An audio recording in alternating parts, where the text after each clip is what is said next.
Good evening, everybody. Hi, Stefan and Naomi. Daniel, hi. Hey, Devo. Hi, sweetheart. I'm glad to see you. Welcome back. Welcome back, welcome back. How's everybody feeling today? How's everybody feeling? Are we doing good? Feeling good?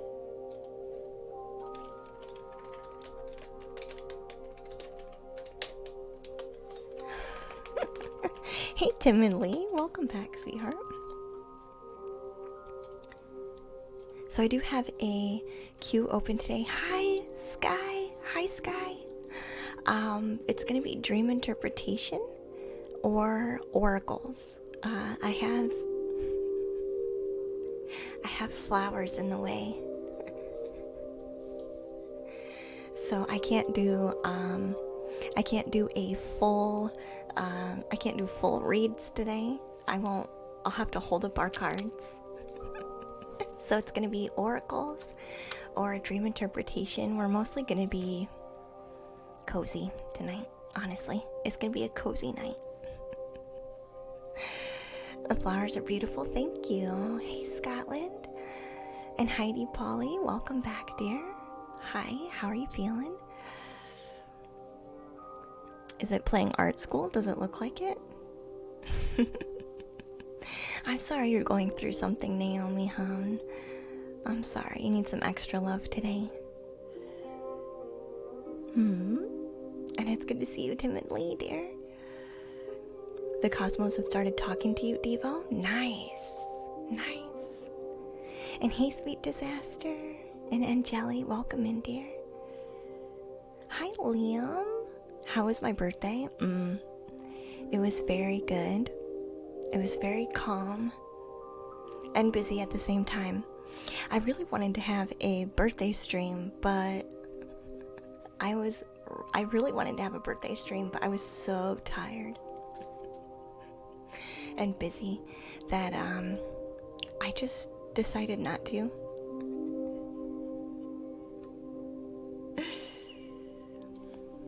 Followers only? By the bot wants to be followers only? Hold on one second.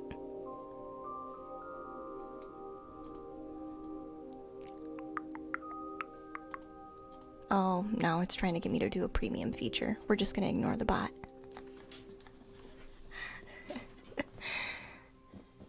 It's scary going first too. Did you drop in first, Stefan? Is that why? Hey, Shipshia. Hi, dear. And hi, Lucy Lou. Welcome back, sweetheart. So it was a very good birthday. It really was. Sky's kind of in a very chill mode today. You're pretty sure your ground chakra is opening up more? Oh, really? Because I woke up with pain in my head down to my third eye and on the top of my head. Do you do any clearing, Sky? I feel when I have an overactive crown, clearing the energy with like a bowl helps a lot. Hi, JC. Hi, dear. I'm doing so good, Miss Dimple. I'm doing amazing. So it is dream interpretation today, or oracles. That's what we're doing today. It's been doing that for the last 2 months. So I will grab my singing bowl and roll it around my head.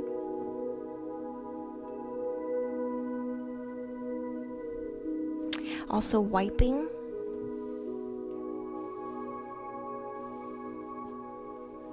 Works a lot too. And I think I've pointed out to you, Sky, how you will, you'll do saging, but you'll push the sage away from your body.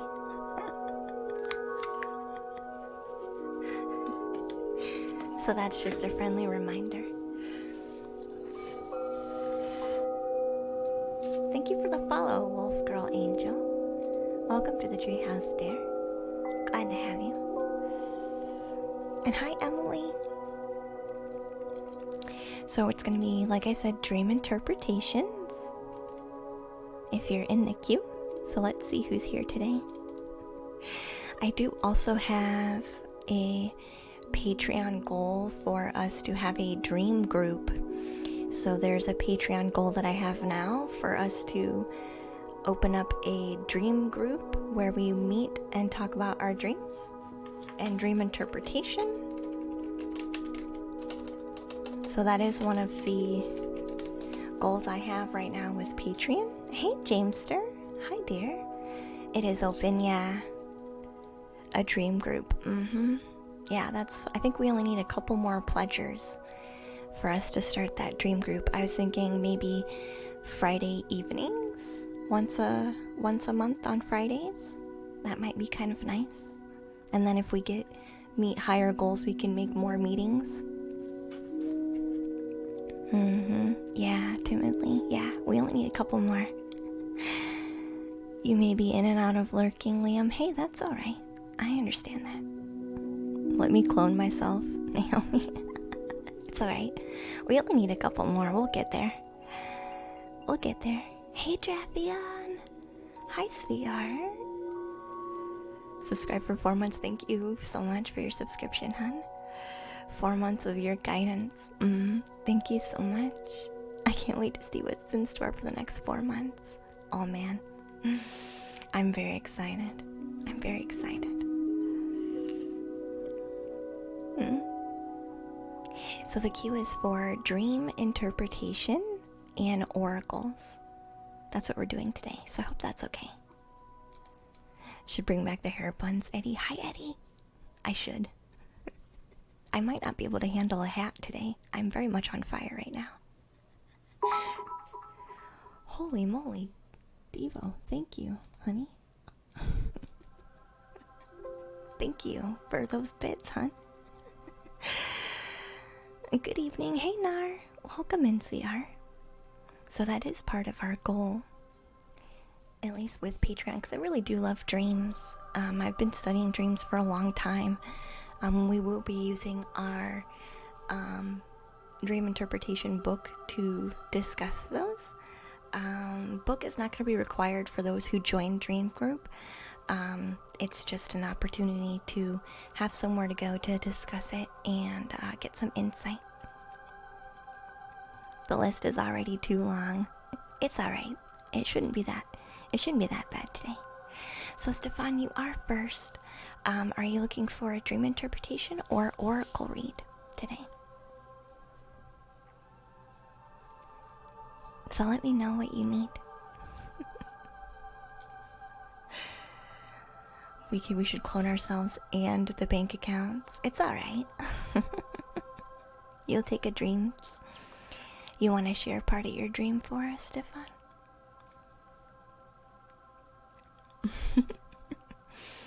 It'll just be a matter of time. It won't be too long before we get there. You apologize in advance timidly, so basically what I need to know with the dreams is a short version of what happened. Where you were is important, key people around you is important, and how you are feeling is also important. So if you can get those 3 things, for the most part I can really narrow down on what it was trying to tell you. If I need more information, I'll ask. But for the most part, I don't need a whole lot.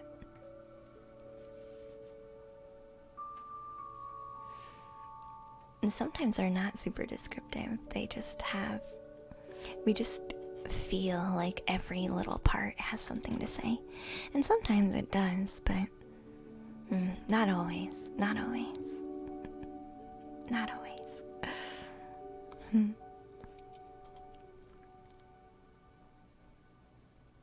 You're always forgetting yours, Jamester.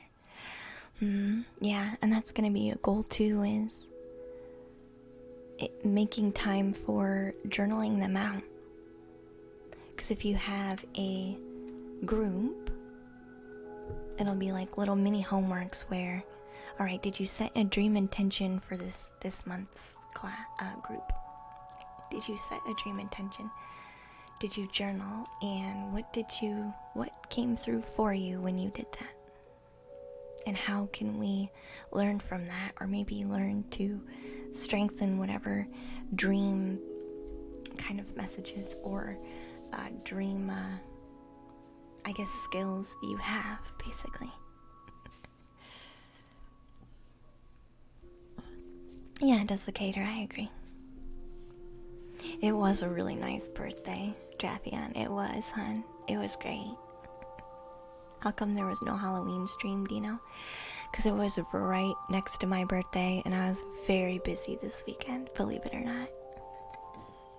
I wanted to, but I was so tired just from everything I was doing with my birthday.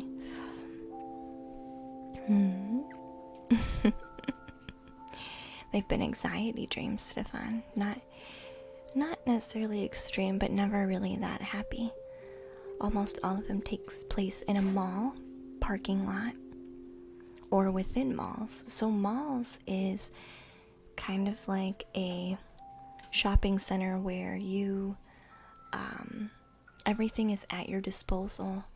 So it could be that you, because it's located at a mall, was the mall empty? Or was it full? Did you ever go in the mall, or were you always in a parking lot? It depends. But malls generally talk about having options in life, and having maybe sometimes too many options in life, so that it depends because of the dream, but you could be one who is overwhelmed with all of your choices in life, and so, or you could be, either way you could be overwhelmed. Usually it's slightly empty. So you are going to, at least in life, you are going and following avenues in life that would appear to offer you the most opportunities available. So you could be going through life and using a very sturdy roadmap of completing your life and getting the most options for yourself. But for some reason, even though you're following this path, or you're following this guidance, or you're following this way of life, it doesn't seem to be the options for you, right? Because it's still a mall, but it's empty. Like, it's mostly empty. Everyone else, other people are there, walking around and maybe doing some shopping, but the opportunities for like a shop to be actually in the mall is not there. So I feel like you are traveling on a very busy road in life that many people take, but you feel like it's not offering you the opportunities that you're really looking for. It feels a bit empty. The light in the background's so beautiful. It really is. You're ready to get down to business, Naomi? Yeah. Hi, Skull Kid. Hi, dear. So we can feel the tension in the atmosphere today. I don't feel any tension, Desiccator, but I'm not feeling for that. The Halloween stream happened in the sky with the full moon. Yeah. Thank you for the follow, Victor.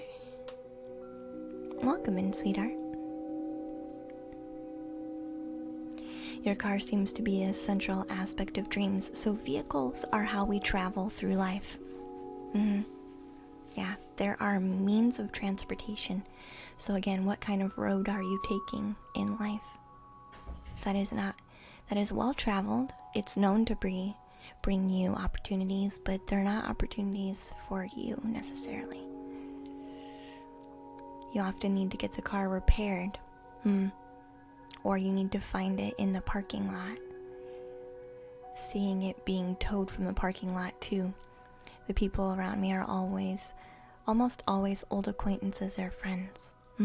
So if the car is needing repaired, it has a lot to do with needing repair on how you get through life as well. So again, is Is the road that you're traveling, is the way that you're going through life, Stefan, is it bringing you the opportunities that you need as an individual? Or is it a way of life that people tell you is full of opportunities?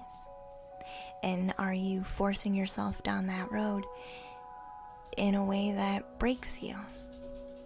Where you feel you need repair from it? Where you feel like maybe you can't even find your way sometimes? Because it really doesn't fit for you.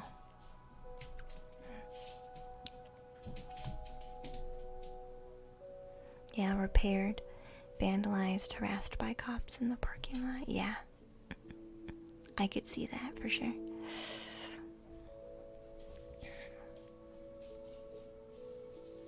Victor says, my friend Creed showed me tarot cards for the first time this evening. Ah. The card he pulled for me was the Empress card. He told me to ask you what that means for you. Ah, did he? I'm glad Creed could bring you over, Victor. It's so beautiful insight. You can join the queue, Victor, if you need to, dear. We can talk about it then. This is so beautiful and insightful. Thank you so much. Yeah, so dreams can actually help lots of people. Because I know there are lots of people who have dreams about cars. And it depends on how you feel in the dream too. So if you feel tired and exhausted and like you don't understand why you're even at the mall, like, why am I even here? Why am I even worried about my car? Why am I always worried about who's messing with my car and which way it's going and where I parked it and if it's getting me where I need to go safely? It's all things to think about. Yeah. So Stefan says, I'm quite unsatisfied with my general path in life. But I'm feeling very aimless on where to go next, especially this year. Yeah, and your dreams are just kind of confirming that for you. You know? So, I almost guarantee when you start going down a path that is specifically Stefan's path, you'll notice that maybe if you do have a dream about a mall, it'll be full. It'll be full. You'll feel good about being there. Lots of shops will be open. People will be doing what they need to do. You'll feel like the resources that you need in life are available to you. So, yeah. Exclamation point join, Victor, dear. What if I'm overwhelmed by full malls in real life and don't like malls? It's something to think about. It's something to think about. Yeah, there's a bit of a list, Day. We're doing dream interpretations and oracles today. Hey, Kirby, welcome to the treehouse, hun. You're in Australia and you're off to university. Aw, yeah, feel free to hang out when you can. Thanks for hanging out with us for a minute. Hey, Kawaii, welcome in, hun. You always write them down timidly? Yeah. You pulled the Empress card for yourself, Jamester. What does it mean generally? I don't really read tarot as a very, concrete card meaning. I read the energy behind the cards. I don't actually read cards. The cards are just pictures for me. So, for me to say, what does the Empress mean? I don't know. I didn't do your card reading. I don't know. I didn't do your card reading. But I can look into the energy of you now. And if I draw the Empress, I can tell you what it means then. So does that help you, Stefan, dear? That feels like that resonates? Because Naomi would be next.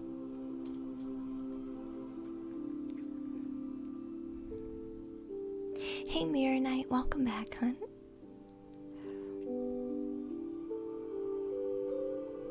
Yeah, Day. Did you do the suggestion I gave you last time you were on stream? Did you follow the instructions I gave you last time?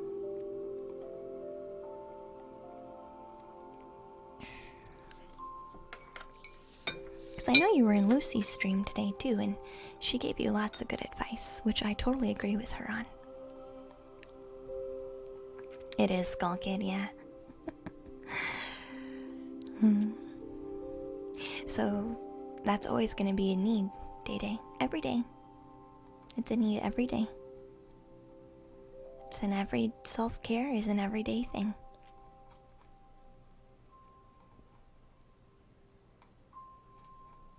Did Naomi say that she's gonna share hers? We'll see what she says.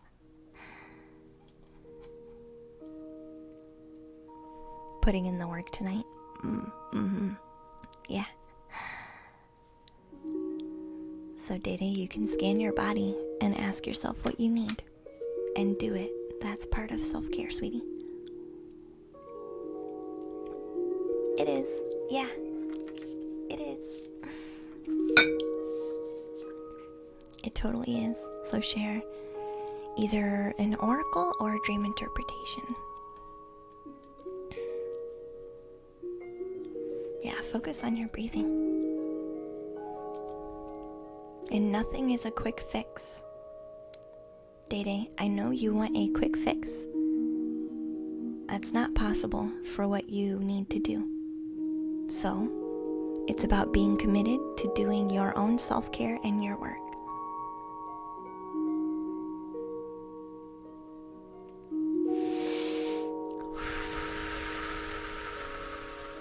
Which can be done through breathing. It can be done through breathing. You want to fill your room with things that you love? Yeah, me too. That's what I do. Hi, Creed. I saw you brought your friend Victor in. Welcome in.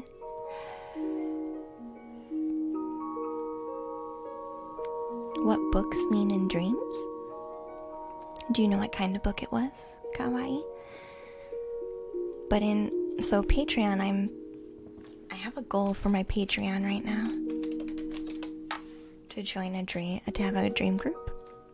So if you're really, really interested in dreams and you want to make kind of a habit of joining a dream group, that is one of my Patreon goals that we will have. Which we only need a couple more pledgers to do it. Or we have deeper discussions about dreams in general, journaling about them, having our own dream symbology, talking about our own goals, what we want our dreams to, what our dream goals are and how we want them to aid us. Yeah. Was it in a library?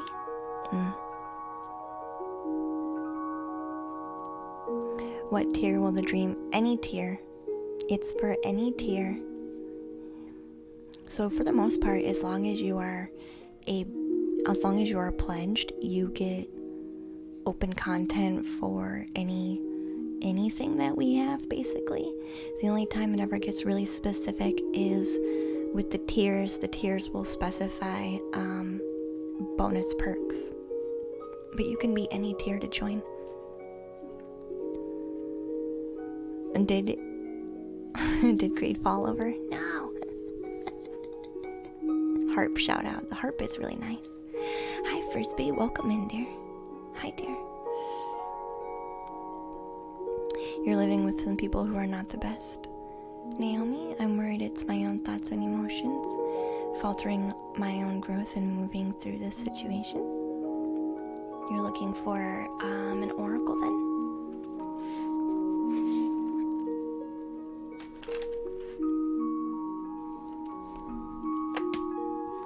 Ride hard or go home. Yeah, go big or go home.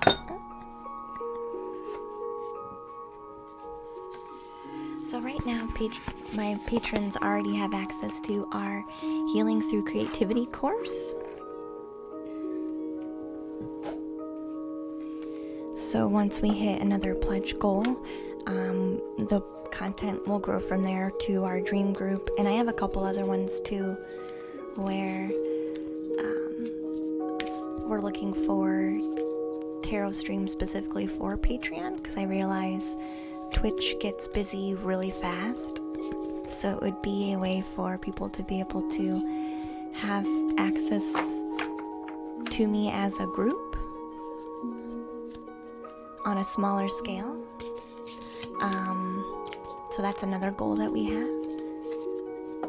And then some type of looking for intuitive training content too, where I help you guys know your own compass and intuition and how to grow that within yourself. And sharing, I had this idea of sharing our own intuitive gifts too, and like making it an open platform for practice, basically. Not always, Angeli, no. Not always.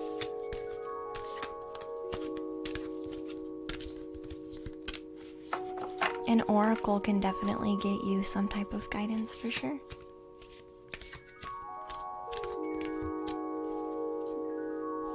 Have I decided what mic on the wish list I want? I think there's a Yeti. I think that's really the one I want, the Yeti. If I had to pick.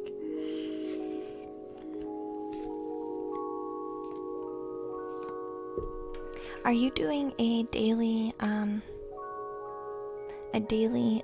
shower ritual of some kind,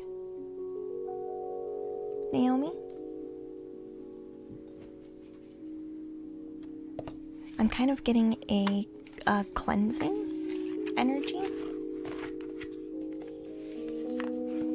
like grounding and cleansing at the same time.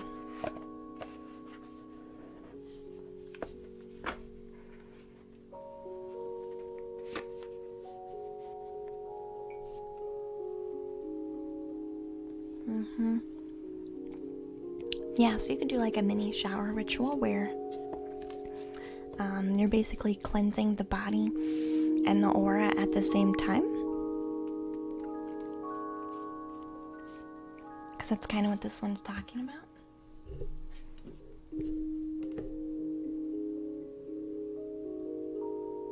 Through water.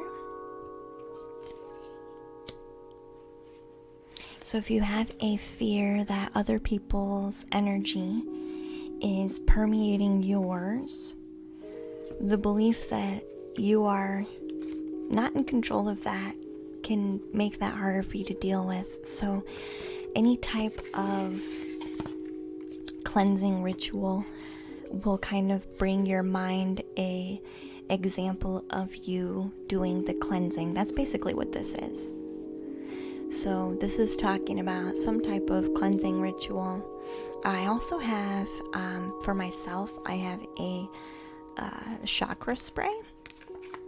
And I would never tell you to buy anything, right? Because a shower, other than paying for the water and the bills to run the shower, it doesn't cost anything. So you could run down and just imagine the water wiping down your crown and your third eye and your throat and your heart and all the way down. You can imagine the water doing that for you.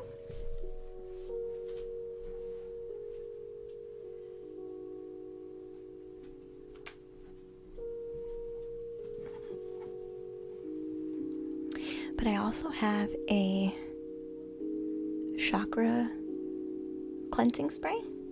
So like if I'm doing a full room cleansing, which I did over the weekend, I did a full room cleanse, and I went and I sprayed this for my chakras too. And this is an aromatherapy chakra spray, which you can do that as well.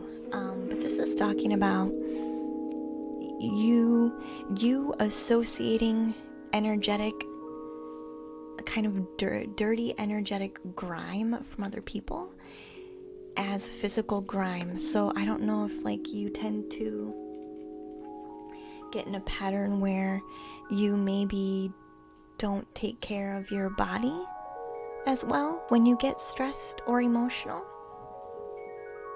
Like maybe you tend to go longer without washing your face, or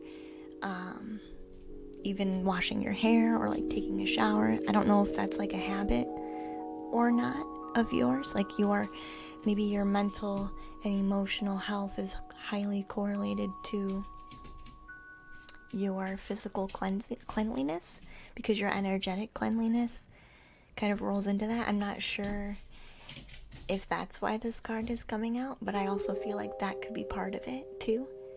Is if you're feeling ucky, just do the opposite. Just do a cleanse, basically, is what it's talking about.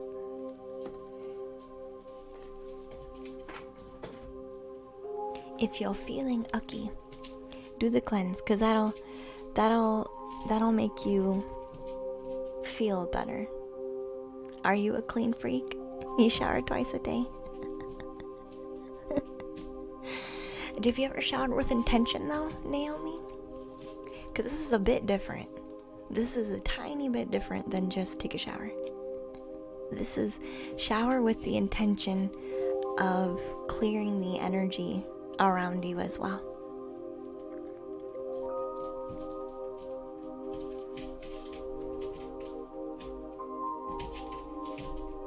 You enjoy being clean and having your own time. Yeah. And also about believing that since you have cleaned yourself, you are clean. Right? You are clean. You don't have to take anyone's garbage that you don't want to take, you know? Yeah, Nick, exactly. Hey, Ave.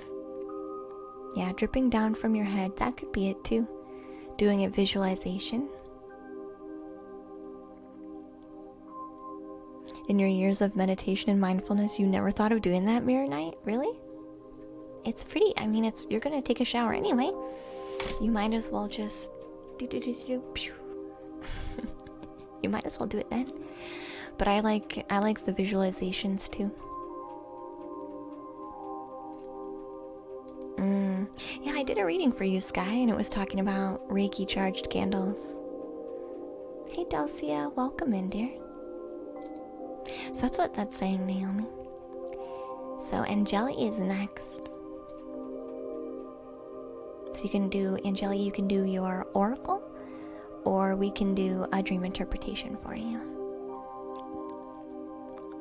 It was funny because I was doing it for others when you did that reading, and this said you needed to do it for you. Do it for yourself. Do it for yourself.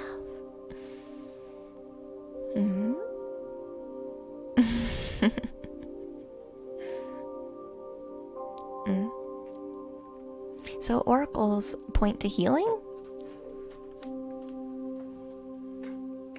Oracles are only going to point to healing. They're not gonna answer anything quite like that. But we can see what the Love Oracle has to tell you in regards to a healing message.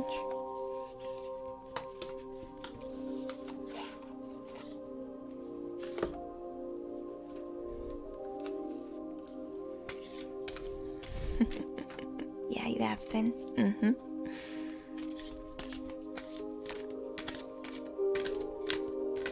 Is it the lip bunny? Yeah. Oh yeah, the gong. This is it.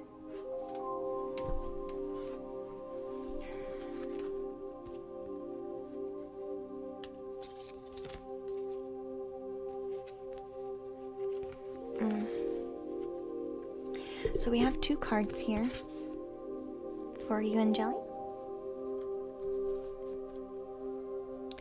We have one that talks about miracles and blessings, saying everything has a gift. Everything has a gift. Everything happens for a reason. Everything has a beauty behind it. Just because there's something negative or something we don't like happening doesn't mean it doesn't have something to teach us and show us, and something beautiful to present to us. So this is, I feel like this card wants to say, take a look at that. take a look at something deeper beyond just what we don't like. And this is also saying don't be afraid to ask for help. So it says, what do you really need? Be willing to accept the support. So I feel like if needs are not being met in the relationship, and maybe we've had a hard time having a discussion about that within the relationship, like maybe we've had a hard time talking about what our needs are from the relationship. We just know the relationship isn't working, but we don't know how to really articulate how to get what we need or what we even need from the relationship. We just know it's not working. Something about it's not working. So this is saying it's okay to not like that aspect, but let's look at it deeper, right? Because there's healing there. And then the card is asking you to ask for help. So ask for what you actually want. And I feel a little bit of a resistance, like this is a relationship that's been going on for a while. They should just know what I want kind of energy. And yeah, while that might be the case, that is still important for you to be able to vocalize. Regardless, in any relationship that you're in, your needs and wants should always be able to be vocalized.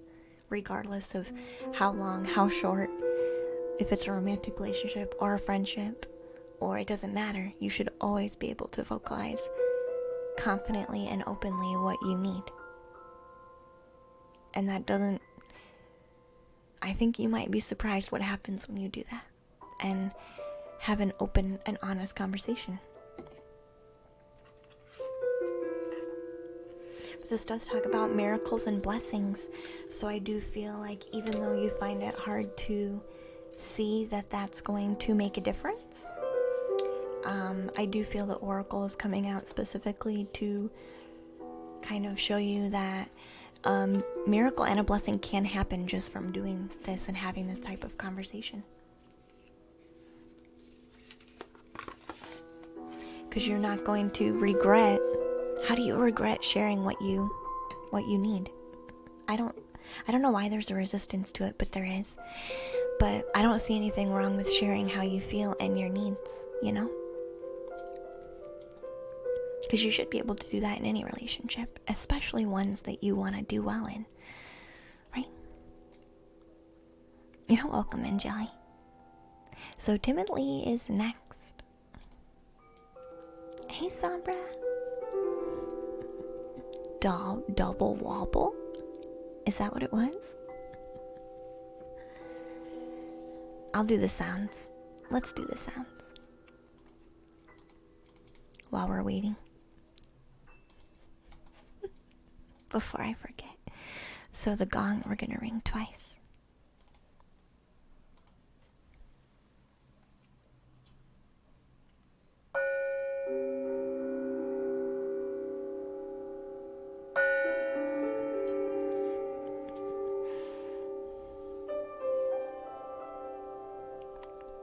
The gong twice. Yeah. I get it. You're okay. You had to do the gong, Liam. It's alright. So Timothy has a very long dream. So we'll see what happens with this one. So she was a teenager, but she was somebody else. It wasn't actually her as a teenager. She was a child doing drugs who was scared. Oh, the mom was doing drugs and wouldn't listen to her. He went on a bender, woke up in a house with a guy that was passed out. The police showed up, and they had a dog where they were going after a guy or something. In that moment, something inside of me changed. I knew I would never be the same person again, and I would never do drugs again, but of course, and there were territories in the place, so even though I found one, he belonged to someone else, so I couldn't heal him. someone was helping me search, but I'm not sure who. Then I woke up. The teenager was doing drugs?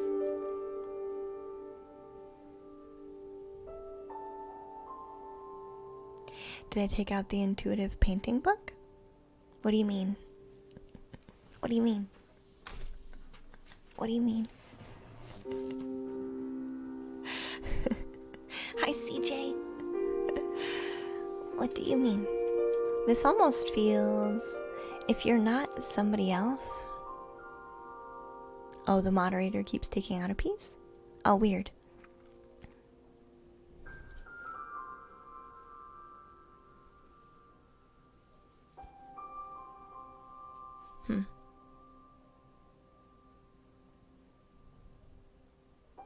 Do you feel like you had people in your life that fit this kind of scenario, timidly? Like you weren't them. Like maybe in your life you weren't actively participating in these activities, but you were in some way because of the people that you would be surrounded with. Like they would be experiencing these things. No, timidly, because you learn best through other people. You learned best through seeing life through other people. Which is why I think you keep some people around you also that you know are not really that great for you. You keep them around because you learn through them.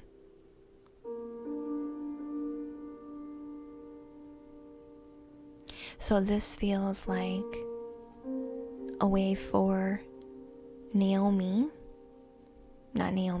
timidly to learn a very good lesson.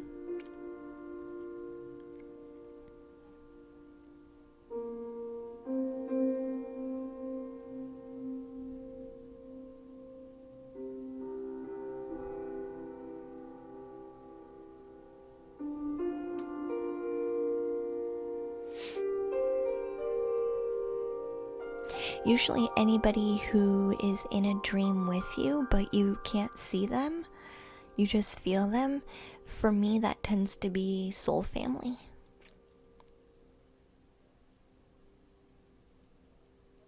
Hey Murdy, dream interpretations?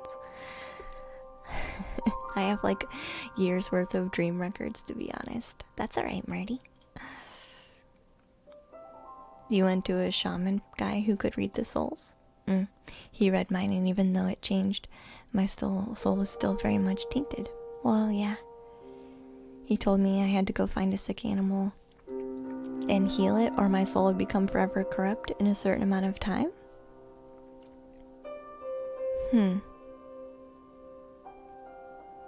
There are windows of opportunity that could be more conducive of healing, but I wouldn't be concerned about missing a window and like that window's never gonna come open again.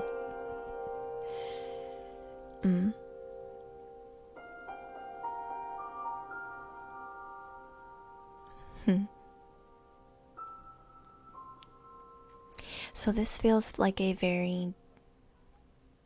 There is some soul connections in there that I can see as far as that goes. But again, this is talking about...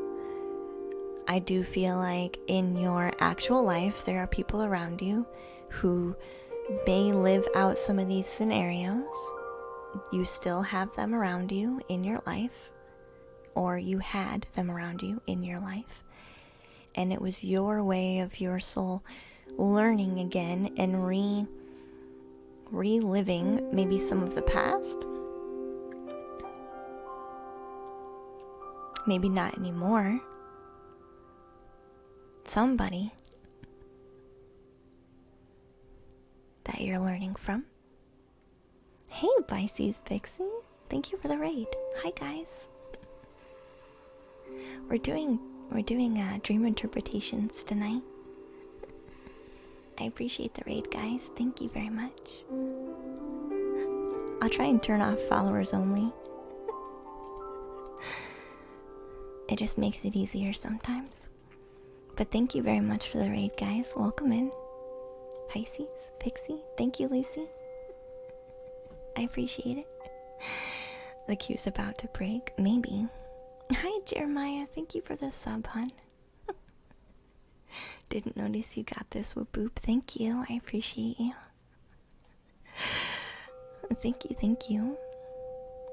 So this does feel like some type of lesson that's being relearned timidly through current scenarios, either through people around you or part of your soul family, which is obviously part of that dream. Because like I said, when we have energies in our dreams that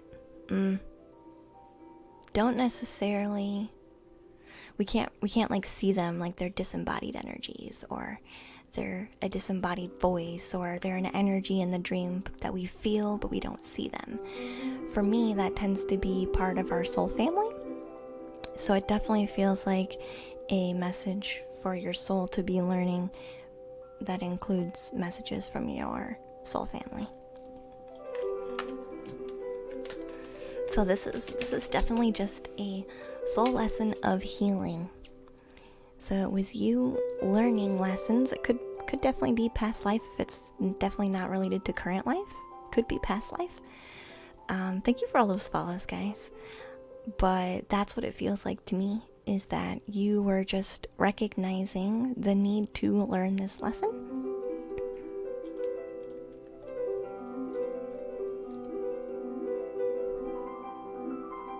And it could be, even with the shaman, that could even be, another soul family member, or any type of guide that would be able to, be a little more specific with you on a message that needed to come through.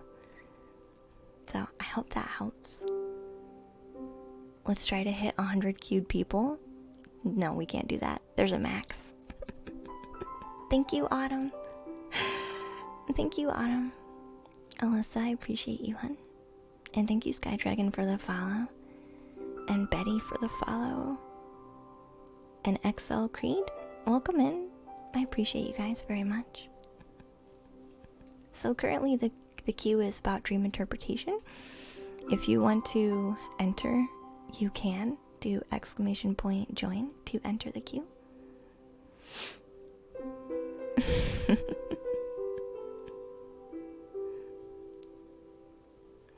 Oh, streamers using sub only? No, it's not sub only. It is follower only though, because we are streaming out there content that trolls really like to jump up on. So it's only follower for that reason. Yeah, it's only follower for that reason. Yeah, following is free, that's true. CJ is a troll and a follower. That's alright. Hey Tommy, welcome back, dear. Glad to see you. So that's what that feels like for me, timidly, hun. Yeah, so timidly does say some of my family, but I was never part of that. It's still there though. You still absorb some of it, even if you're not directly involved timidly. And that might be why some of your readings recently keep talking about the people around you. You knowing that they're not the greatest for you. That could be why that keeps coming up too. But if you're still absorbing it on a soul level, even if you are not directly part of the activity taking place, especially if it's part of your family, right? So our parents are still connected to us at the soul, even if we maybe would prefer that they not be. Or sometimes we really would like them to be. There's a lot of things that go into it, that's for sure. Emma, thank you for that gift sub for Jaws. That was very sweet of you. We can trade. You'll walk around the mall. Yeah. Good evening, Emma. You gotta run. I appreciate that. I understand it's late. But thank you very much. Thank you very much. Very, very much. And if I didn't have a ginormous queue, I could go way more in depth, but that's what that one feels like. So, Liam, you would be next, sweetheart.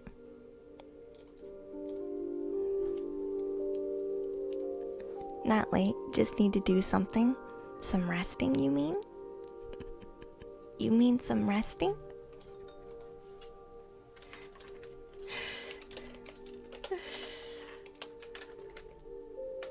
So I don't know who does not follow Pisces Pixie, but you totally should if you don't already.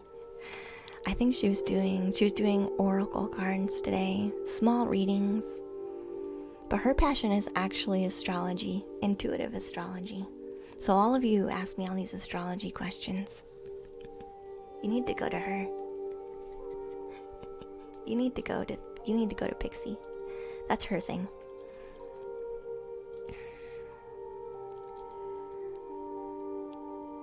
When was the last time we just walked around the mall? It depends, for sure. Oh, thank you, Nar. I'll do the bowl.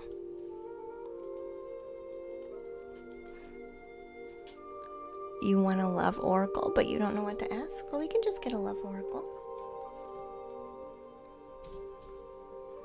Don't have to ask anything for that one in specific.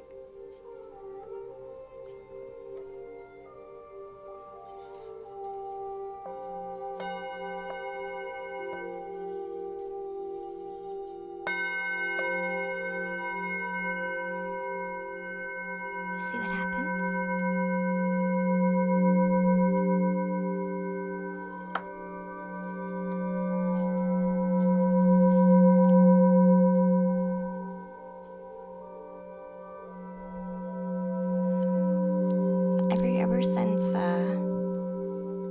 Ever since we have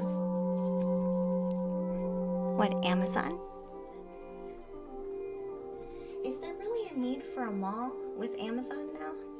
Because of online shopping, is there really a need for... The good vibes from this channel are so infectious. I'm glad you're feeling good, Tommy. Window shopping, yeah.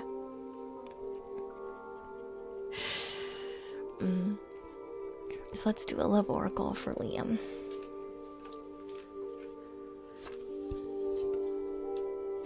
Thank you, Cratius.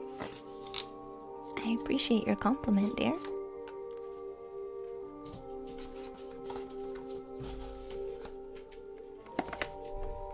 Generally pretty chill. Unless I'm channeling, then we get a bit aggressive.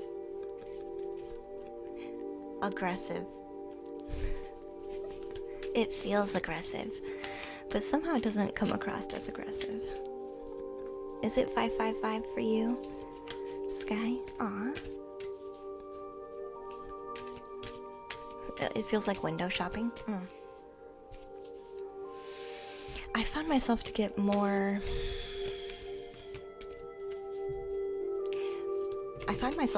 of my, like, vitamins and stuff. I don't know. You haven't seen any aggression yet, Andrew? No, sometimes it's not really aggressive spirits. It's just, I feel like sometimes spirit is like asking you to do your own work and like get your own shit under control. And they're like really aggressive about it for some of you, I feel sometimes. And when I have that kind of reading that I have to like share, it's like, please don't hate me. Please don't hate me. Yeah, it's more assertive. Yeah, it's more assertive. Not really aggressive. Assertive, yeah. Which for me was uncomfortable to do. But it is necessary with some energies and some readings, for sure.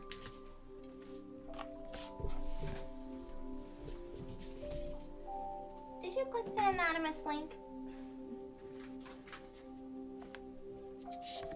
Daniel, you're so sweet. You're so sweet, Daniel. Thank you. I appreciate that. Yeah, I did get it. Thank you. Hun, that was very kind of you. I actually did it last stream. It is tough love, yeah. I did 4 like that last stream. It was very funny. Yeah, it does. It's uncomfortable for me because that's not usually an energy that I have within me, like while I'm giving a reading. But it was funny because I was talking last time about, oh, being uncomfortable means that you're growing. Being uncomfortable means that you're growing. And I'm sitting here going, I don't want to be assertive because it's uncomfortable. What? What? Come on, follow your own advice, woman. Come on. Hey, Sofa Bed Sam. Welcome in, him.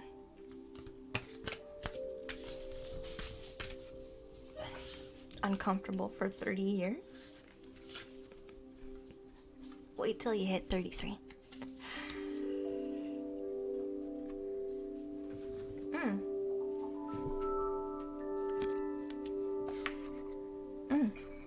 Alright, Liam, this is your oracle, dear. Your love oracle card. Listen with your heart. You are listening, but you need to hear with a loving heart. So, Liam, what fears are you choosing to listen to? Your fear, your heart is saying, I like this, but I'm afraid. And you need to be listening to your heart with the love that it wants to share. If you need to go in and listen to the fear, go ahead and do so. But don't listen to your fear with the intention of healing it. Not with the intention of using that fear to fuel your choices. Because your current situation is not anything like the past situations that you've had.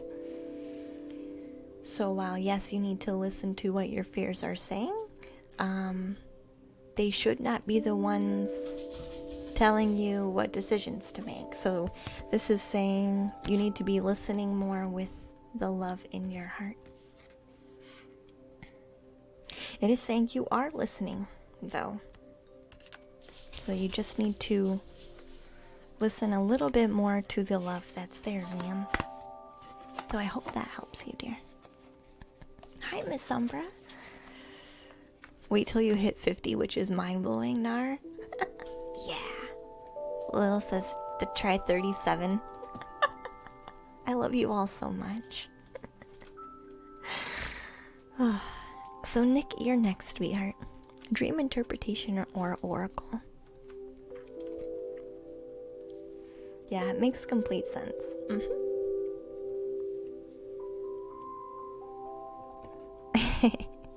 Hey there, nice flowers. Yeah, they're in the way. Thank you. Do you want to do a dream interpretation or do you want an oracle, sweetheart? Which is why I'm doing oracles today and dream interpretations. I was talking to somebody the other day about... They were a birthday present, Miss Umbra, yeah. You're off to bed. You just wanted to drop some love beforehand. Thank you, Daniel. You're so sweet, hon. That helps me a lot. I'll put that to a new mic, hon. Well, I'll make that our new goal.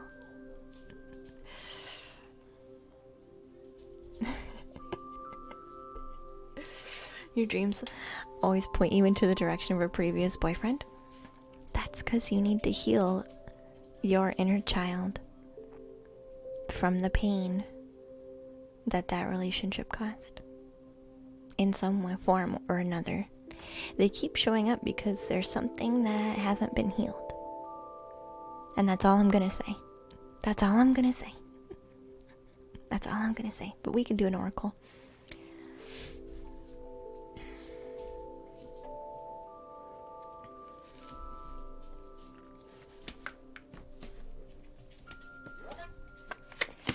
Just because they're gone doesn't mean our soul and our heart has resolved things. It's the same thing with saying we've forgiven our family, but we never call them.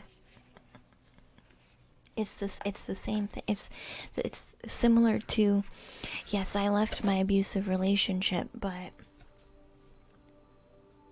I still dream about running away from them, because even though I had left the relationship and I drew boundaries with them and I did forgive them for letting stuff go, a small part of me was still hanging on to that relationship because I was still scared of being found by them. And so they were coming up in my dreams as me running away from them all the time, because I kind of still was.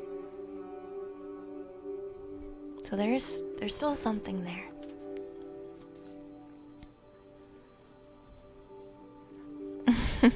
You did a lot over the weekend. I'm sure you were very busy, I'm sure, Nick. I don't doubt that at all. They're very interesting colors, the roses, yeah. White, pink, purple, yellow. It was called Rainbow, so it's very fitting.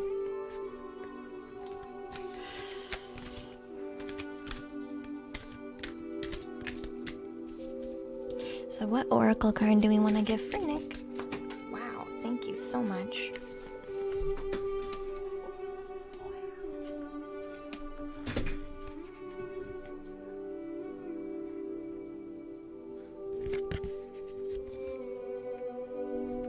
Orbs of Light, card number 40 here.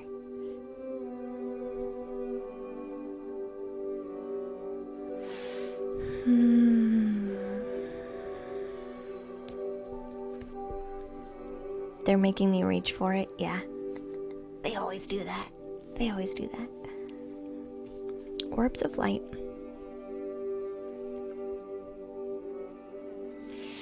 This has lots of message. This has multiple energies in it. This has a message of showing your lighthearted self to everyone in regards to your current situations. So always showing and reflecting the light. And even though negative things or bad things or breakups, or even though things we don't like happen to us, it's really the energy we carry in ourselves as those things are happening that really speaks volumes about who we are, how much we've grown, and where we want to go, and what we want to manifest in those times of trouble. So this is talking about holding and retaining your own orb of light. And there's a people around you, Nick, that need you to be pointing out this for other people too. Like, there are people around you that need more of this energy for themselves. Like, maybe when things happen for them, they kind of go on the other spectrum. Like, woe is me, kind of victim mentality. This is talking about being the light and source of light regardless of outside circumstances. And this is saying you need to practice doing this more so. I feel like you do this, but this needs to be more prominent in your energy. And I feel like it's dropping because of those habits of the people around you. And so this is saying show that to the other people too, because that's how you'll be able to kind of lift everybody a bit in regards to the situation. Hey, welcome in, sweetheart.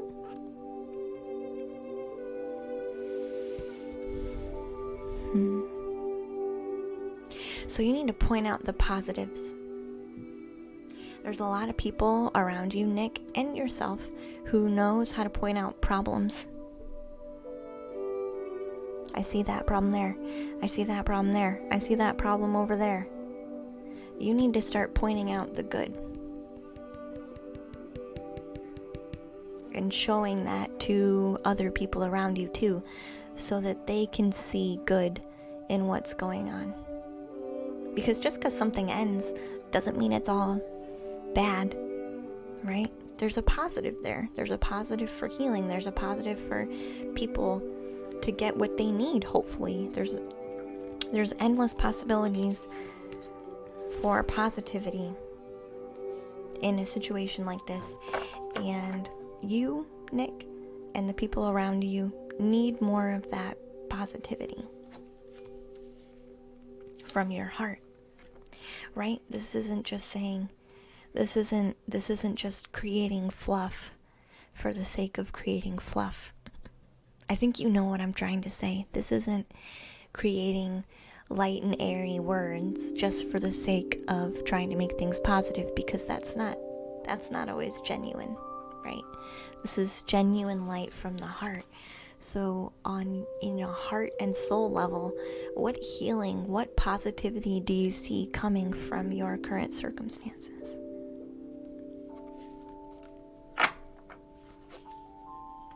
Hi, JCL. Tommy, you just noticed the lava lamp? The pink one. Yeah. Yeah, that's what I was doing. So keep doing that. Keep doing that, because everybody needs a little bit more of that. And I know I had mentioned before that this is going to be something that takes a bit more time than maybe what we think it will. So I hope that helps. And Heidi Polly is next. Then we have Miss Dimple.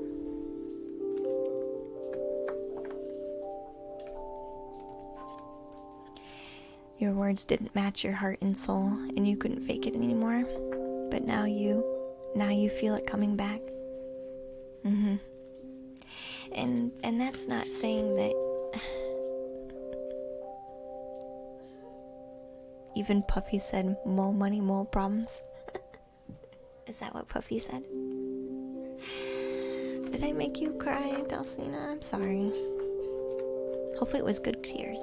Your smiley face tells me it was good tears. Yeah, I think your heart is in the right space now, Nick.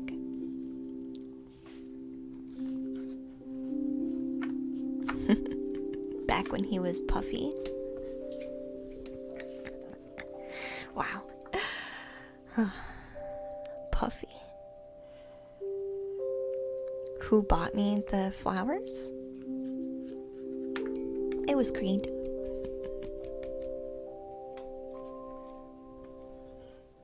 Used to have one, but I busted mine and the cleanup was a nightmare. Oh, your lava lamp? Oh god. Yeah. I've dropped my lava lamp. I've dropped that lava lamp like 3 times. And I could have sworn it was going to cause like the biggest mess ever, but it really didn't. You want to see if Heidi replies? You can go first, Dimple, if you're ready. It's oracle or dream interpretation, sweetie. Today. Until I have room for... Until I have more room.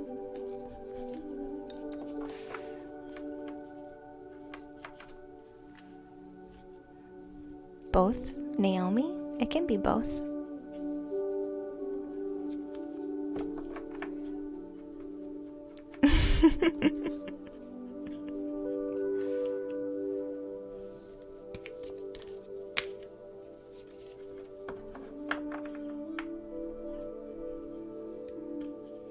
It is sweet.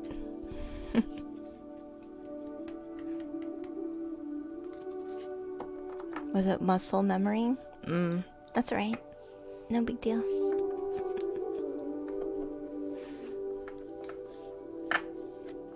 It's okay to cry, yeah.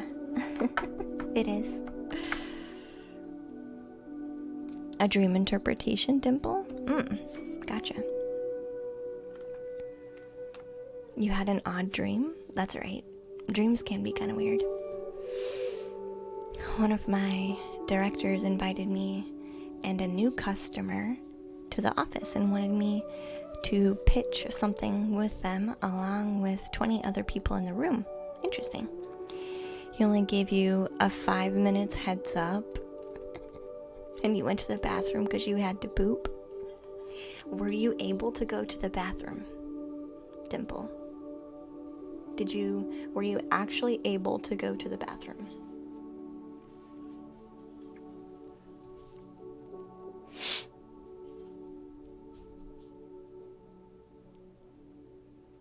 And is this, I'm not really sure about a director and pitching, but I'm wondering with your director, would you say that you have a good relationship with this person? Like they have values, like if you were to list characteristics of them, they would hold values that you find kind of esteemed.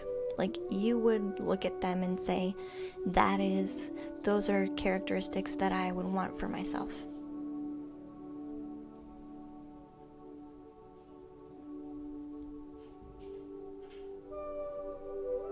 Oh, you weren't agreeing with them.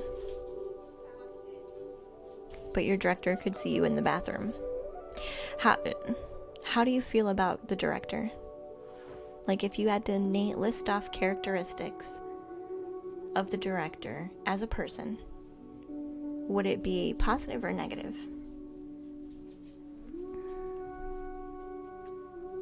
Anyone else have dreams where really gross public bathrooms are available?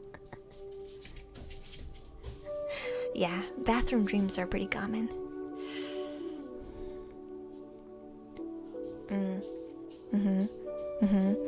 Do you feel, Dimple, that you have something that you would really like to talk to your director about, but for some reason you are kind of avoiding it because you don't know how they feel about you?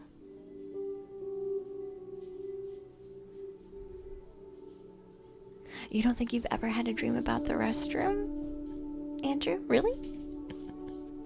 That's interesting.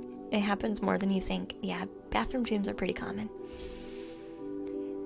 Oh, the director is so nice, very positive. That's good. He's like a diplomat.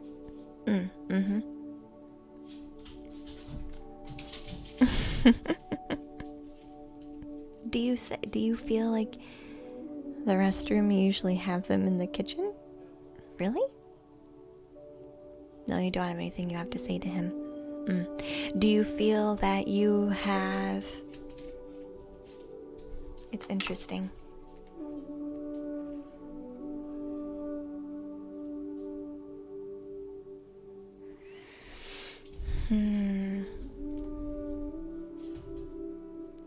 Do you feel like there's... Because with him asking you to do something, do you feel that within the relationship there's a criteria that you don't quite meet or match up with? Because especially with you not agreeing with the other people in the meeting, I feel like there's something being re-evaluated, and you're not sure about the... It's funny, I have to understand the relationship of you and the director a bit more, I feel, with them being like asking you to do something. Like, what characteristics would you give the director, Dimple?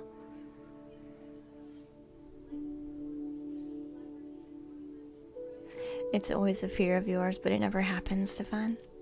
Usually bathrooms talk about a need to release. Let go of things that you don't need anymore. Let go of toxins from the body. Let go of toxins from life. Having some type of release that is actually healthy. But if it's a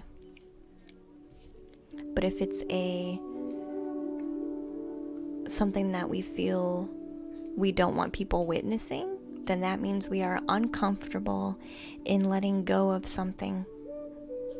Or we find the reason for letting go of something or releasing something from our lives to be invalidated by other people.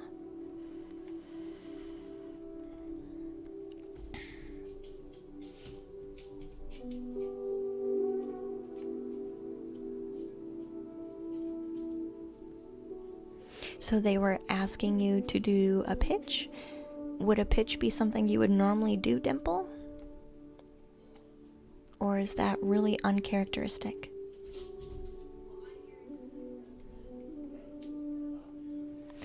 And you can have an unusual memory for dreams, Andrew. Mm-hmm. Yeah. Or else you use the restroom IRL. Not always. Not always.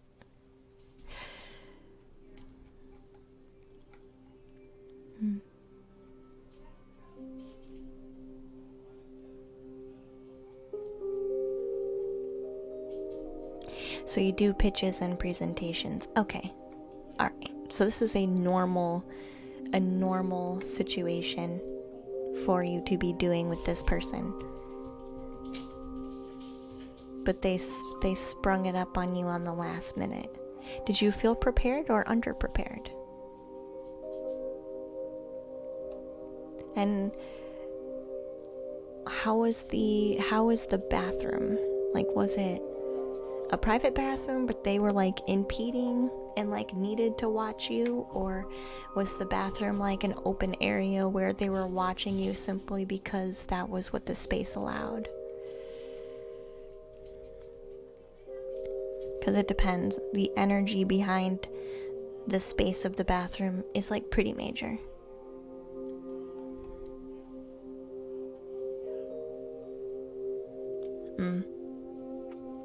Yeah, but a 5-minute heads up is not normal. Okay. It was a stalls bathroom. So they would have had to come to the door and actually watch you. Like, they would have to go out of their way to find out which stall you're in and watch you.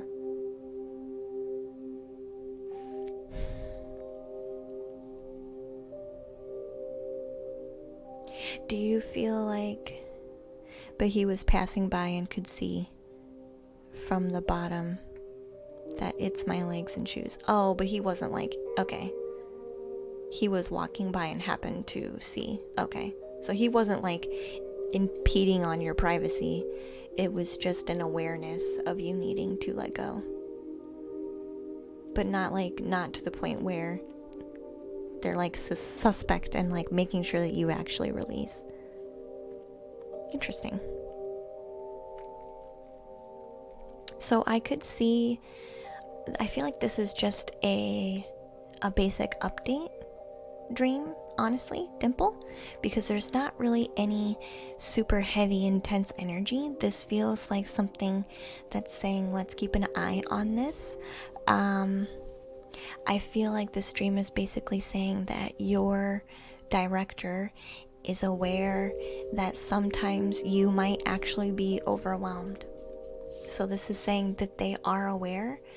I don't feel like you need to have a chat with them about you being overwhelmed sometimes necessarily. Not saying that you are super overwhelmed, because you're not. Otherwise your dream would be saying that. This is simply just sharing that you see a potential for a concern, and this is kind of you just wanting to pay attention to it.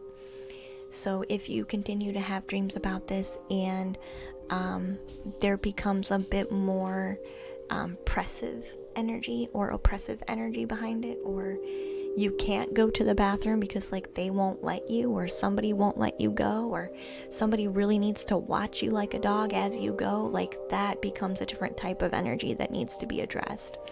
But I think this is pointing out a concern of yours within the relationship and the expectations of the relationship that is simply just being pointed out at this point in time. This doesn't have anything to do with really anything at this moment. It's just a notice. It's just like you're noticing this energy, and I feel like they are too.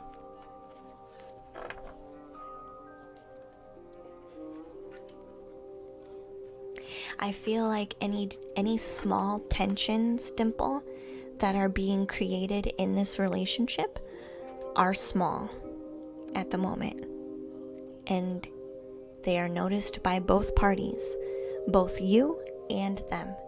So if you want to grow any of this concerning energy or suspicion energy, you can. But right now, it's just it's just you guys noticing each other's energy. But you do tend to be one to look for problems.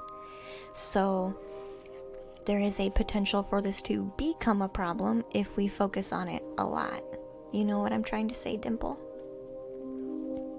So right now, this is your subconscious noticing that their subconscious notices your concern. That's literally all the dream is talking about. But if this gets fed into a lot, this concern energy that you have a lot of the time, that's when your dream can grow into more strong energy of, suspicion and things like that. So this is just pointing out the fact that you both are aware of your energy being shared. If that makes sense on a subconscious level. But it's nothing that you need to worry about. If you could not go to the bathroom, or somebody was angry with you for going to the bathroom, or preventing you from going to the bathroom, that would be a problem. But there's no problem here. It's just you wanting to navigate and understand the situation. So I hope that helps.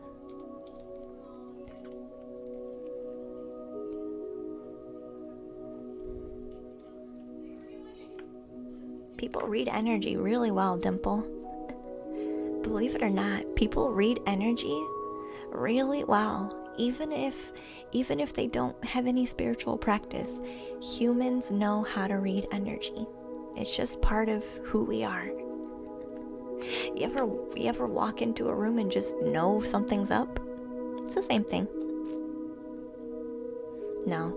Be concerned though when there is something impeding you, like actually impeding you from being able to do what you need to do. That's when you be concerned. But right now, nah. It's just a vibe check. It's like a vibe check dream. So Heidi and Sky is next. Sky wants a dream interpretation. I don't know if Heidi's still here though. We're all intuitive, Dimple. We're all intuitive. You think your dreams are terrifying, Dark Knight? I'm sorry. Usually if we have dreams that are kind of like intense, it's because we have healing. There's healing that wants to happen. Thanks, Tommy. You'll catch me next stream. Bye. Have a nice night. Bye-bye. Your request is for an Oracle Dreamster. Okay, dear. I can handle that. I think you put that. Oh yeah, you put that in your message. So thank you for putting that in there, hun. I won't forget. Thank you. So if Sky's here, or Heidi. I haven't heard from Heidi in a minute though. Hey, Tapping That. Hi, dear. Hi. How have you been? Tapping That. It feels like for a while. It feels like forever. Glad to have you. 9 months. Twitch baby. Welcome in. So if you want to share your dream, Sky, we can talk about it.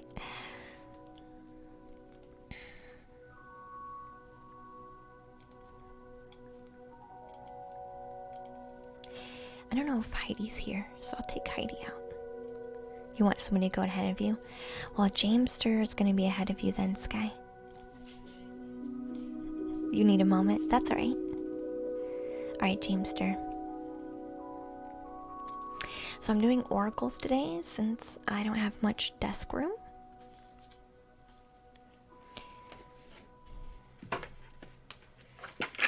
So I won't be doing a full read, Jamester, but we'll pull some oracles to get you focused on healing. And I'll draw some love oracles for you.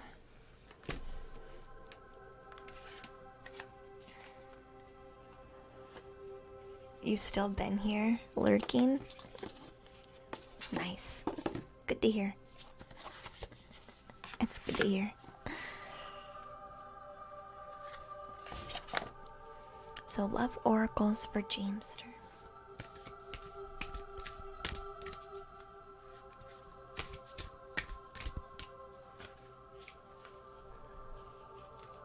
This is a perfect emote for a lurk.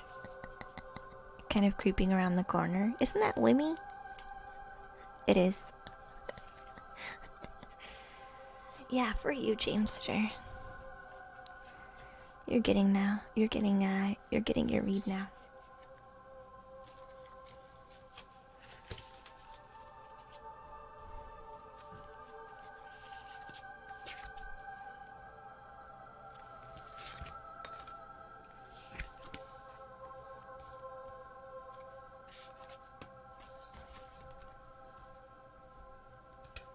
I have 7 people in queue right now. 7. Limmy's fitting for that. Yeah, he really is. He really is. You just started sitting down for dinner. Are you ready for your card? Because I got 2 cards here for you. I'll show you.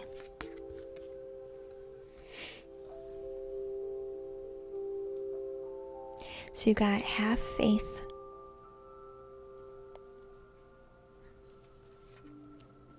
Trust your faith in this situation. Trust. Trust. Have faith. Trust.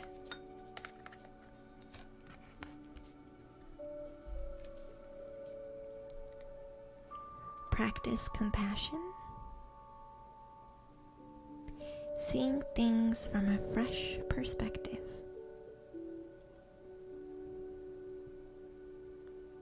Practice compassion and seeing things from a fresh perspective. I feel like as long as you have practiced compassion with this situation, Jamester,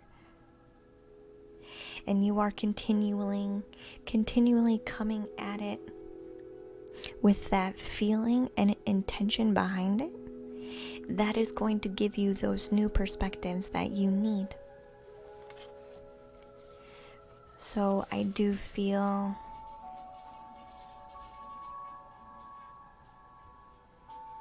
like a light open airiness in the heart chakra right now, just from looking at these cards. So I feel like you have the right intention behind what you're doing.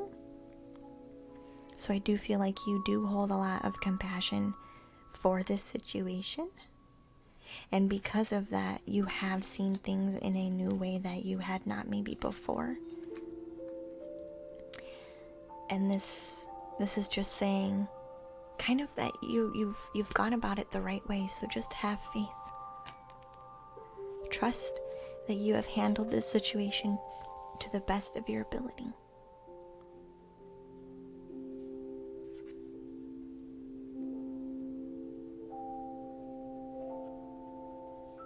Are you working it out now, Jamester?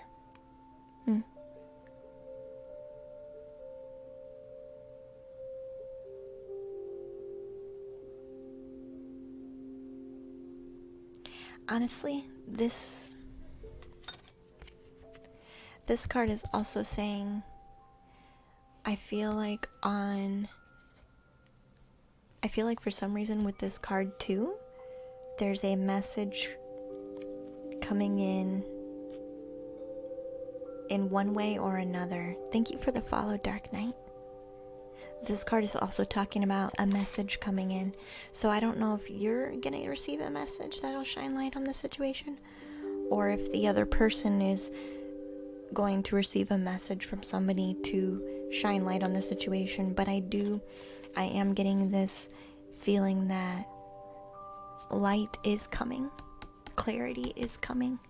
Light on the situation is coming in, and the message is going to be shared. I'm not really being told who that message is for, but I am kind of being told that it is coming. So practice your compassion, continue to have faith. Light will be shown through this message that's on its way, but you just gotta have faith.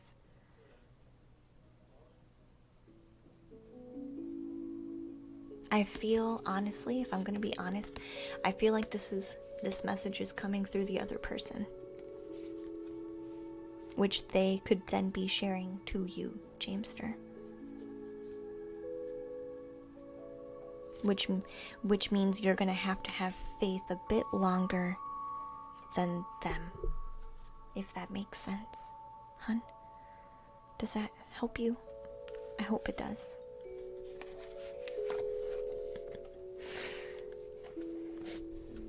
Just because you're working on it, Jamester, you don't have to be perfect, Jamester. You just have to have the right heart. And if you have the right heart, you'll figure out the details as you go. You don't have to be perfect, and it doesn't matter if you're not executing it perfectly. That can always be adjusted as you're growing and learning. So the fact that other people don't seem to think so, I almost want to say they can think what they want. They can think whatever they want. You know if you have the right heart for it. Just gotta keep at it.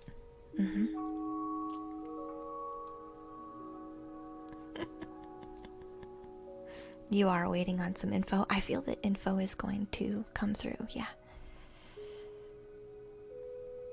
You block them for now, but I'll make amends. Compassion, Jamester. Because just as you deserve some compassion, it's equal. It's equal. You both deserve compassion. Because nobody's perfect. Nobody's perfect. But yeah, there's definitely compassion on both ends. You deserve compassion just as much as they do.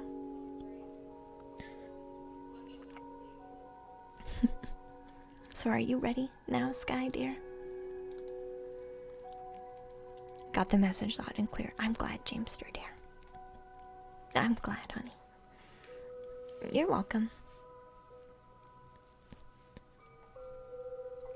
Hey, Zara. Welcome to the treehouse, sweetheart.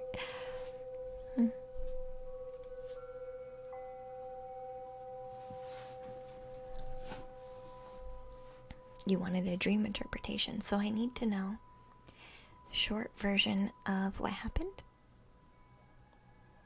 any key people around you that were there, how you felt, and if I need more information, I'll ask. But start there first. Start there first.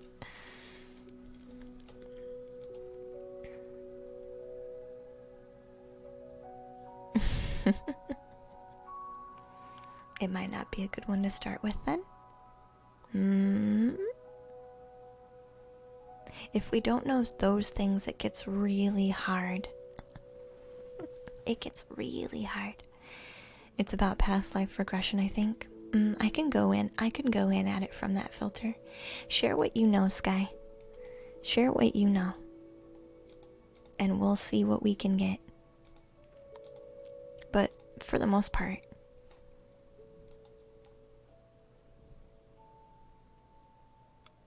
I can skim it. Yeah. Do it in Discord. And then I will, I'll work on someone else from Q while you're doing that.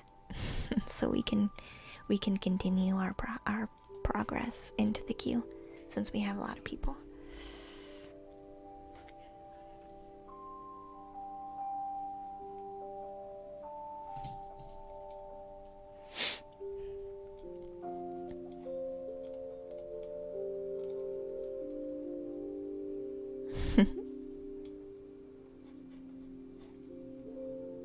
Alright, let's go back into the queue.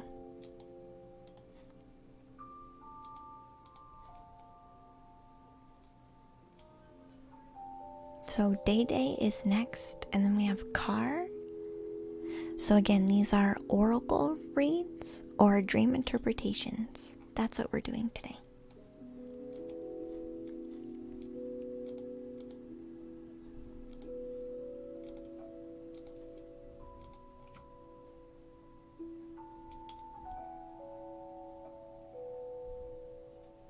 So have you done your self-care, Day Day?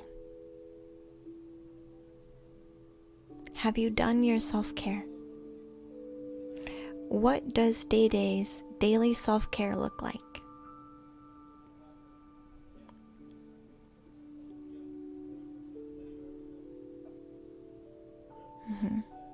Yeah, I know, Day Day.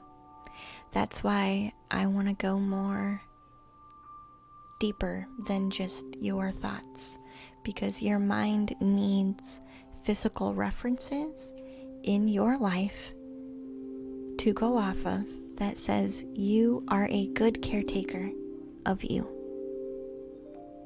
Because when you give yourself good examples of good self-care, that you know how to take care of yourself, you have an easier time with the mind. So, Day Day, what are you doing on a daily basis that shows you that you are taking very good care of yourself?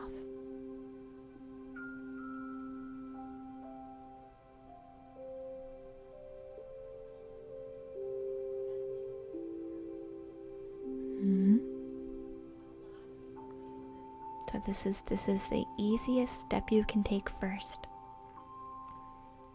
And you know, Day Day, if you are taking care of yourself or not.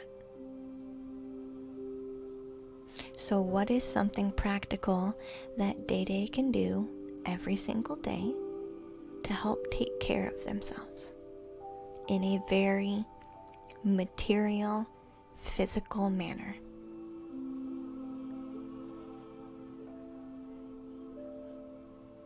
Because if we don't have examples, then it's hard for our mind to agree that we know what we're doing. And I think you can understand that if we do not have life examples of us being a good caretaker of ourselves,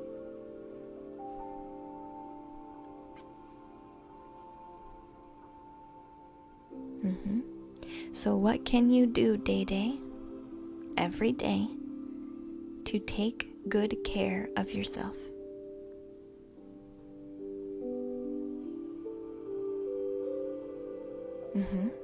Eating healthier. Could you tell yourself while you go to sit down that you are eating healthy to help heal yourself? Because I could see you doing that, and it's true, because you are. And thank you forever for your follow, dear.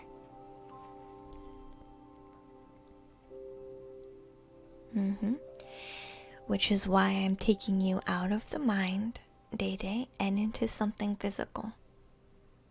Because there's no need to overthink something very physically attached to your body. So that's what I would give you homework to do, is give yourself good food first thing in the morning. As you take care of your physical body, everything else starts making more sense. But when we ignore our physical body, we lose track of having faith in ourselves, because we start believing and knowing from experience that we don't do a good job taking care of ourselves. So then we don't trust ourselves. For good reason, because we have plenty of examples that we can go back on and look at and say, yeah, I'm not very good at taking care of myself. There's a reason for me to suspect that I don't know what's best for me, because throughout life, I have plenty of examples where I haven't done a very good job. So this is about setting times aside to look at that and really decide that that's where we're going to start. Because when the mind wants to go back and say, Day doesn't take good care of themselves, Day can say, no, actually, today, I did take care of myself, remember? I sat down and I made myself food today, which was good for my body. So I actually have an example, mind, to give you where I did take good care of myself. This is about doing what needs to be done for your physical body, because that will help you break up your mind. Because your mind wants to replay the same things it's always seen. But we're not changing our actions to give our mind new scenarios to look at. We are just thinking the same cycle and living the same cycle. So this is about, again, giving you homework, Day. This is going to be homework for your healing.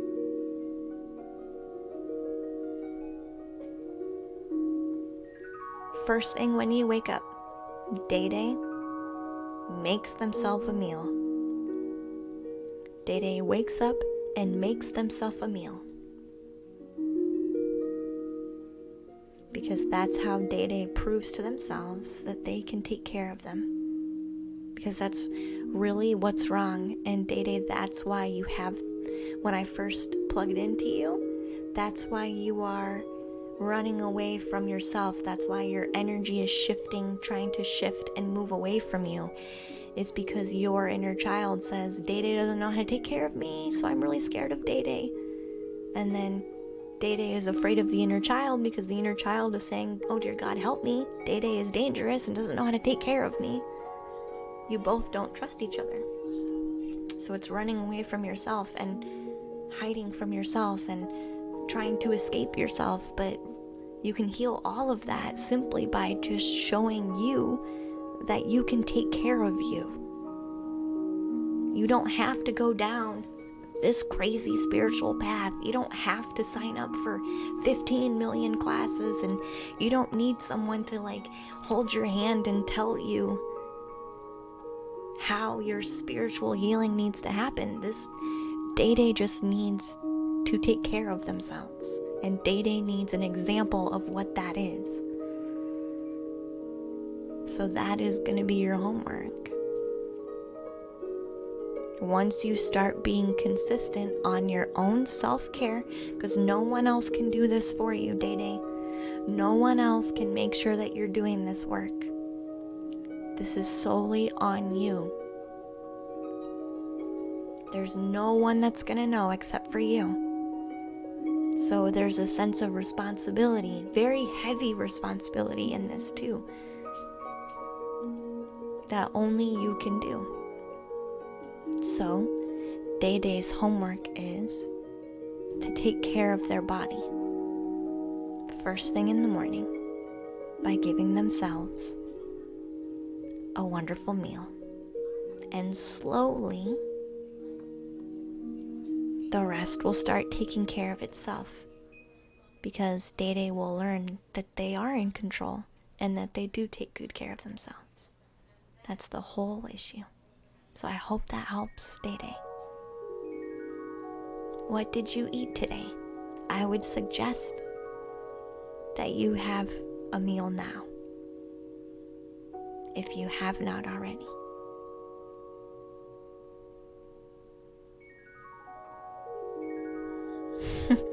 Yeah. A real decision is measured by the fact that you've taken a new action. Yeah, This is a new action. Yeah.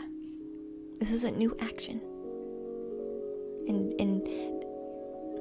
And this is the beginning. So even though we feel like, oh my god, my problem is way bigger than just this little practice. This little practice can't solve that giant problem.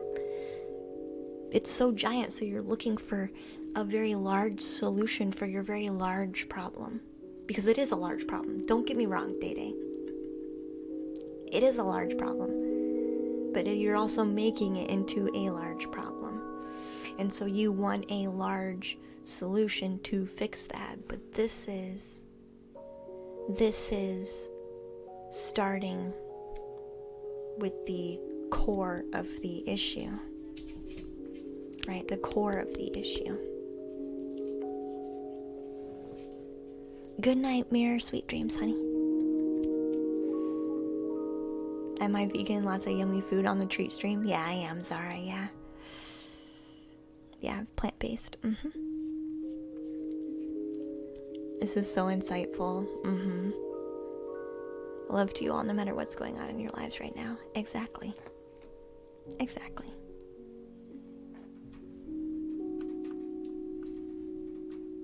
Yeah, brain and bowels work together. They do, Dels.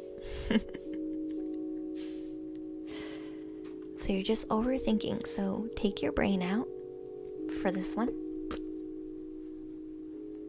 Quiet, empty eating.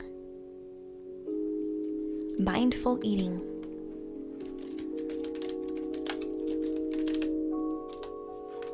Mindful eating. You just need more examples. And that's something that you can do right now that you already know how to do. It's just practicing it. With the TV off, no distractions. Exactly, Dels. Yeah. This is about sitting with the food in front of you and really thinking about how nourishing it is for your body. What a beautiful thing it was that you prepared it for yourself.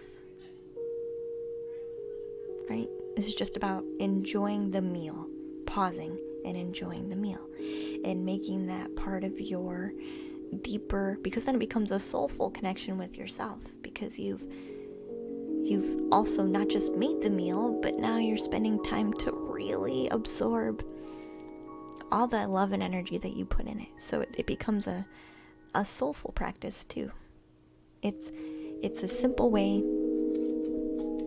It sounds simple, and you can add to it as much as you want, but you need to just start, honestly, Day Day.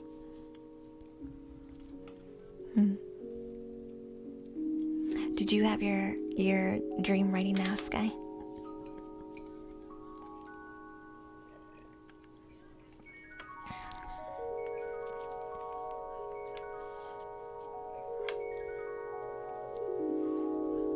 There's a book by a Vietnamese monk called How to Eat, about mindful eating. Is it Thich Nhat Hanh? Nice. Oh, you sent it into DMs? Okay. In Discord?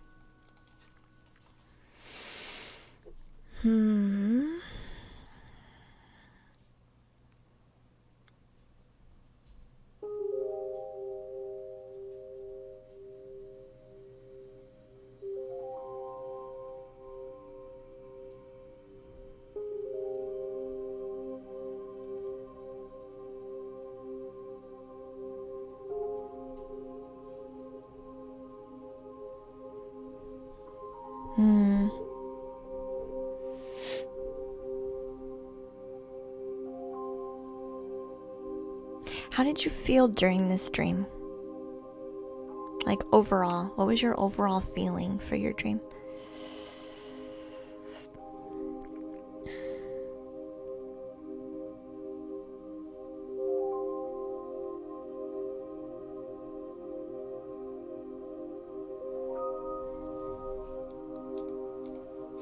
So this feels like a dream from spirit, Sky. This feels like a dream. It feels like a dream from spirit.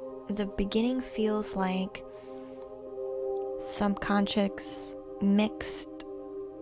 It almost feels like multiple layers, like your subconscious was wrapping some things up, and then the window to spirit was starting to open for the message, because they're not just gonna barge in and like share it, because then you might miss it. They kind of transition slow. So this feels like the beginning is subconscious, then we kind of roll in messages in with that until we're really deep into the spirit connection. So that's what this one feels like, basically.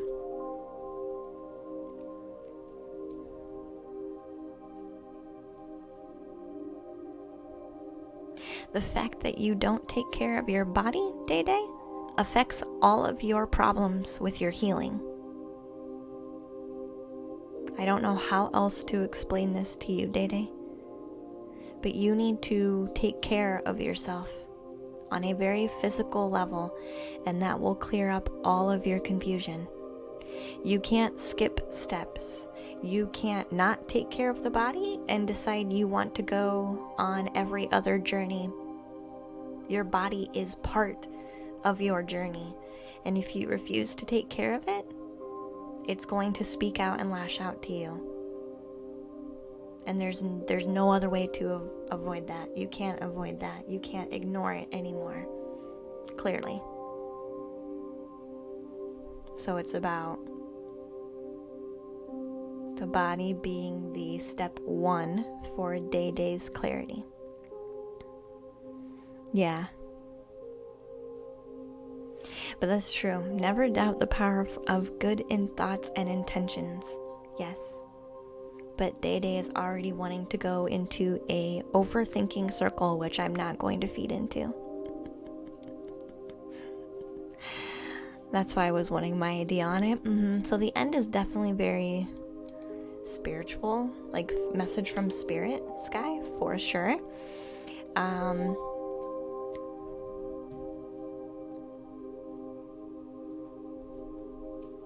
This almost also feels a bit like wanting to point out, I almost feel like this one was also pointing out a need for ancestral healing, because there are a lot of people looking for your family or talking about your family or discussing, helping you look for her, so I feel like there's also ancestral healing that's trying to come in through that as well.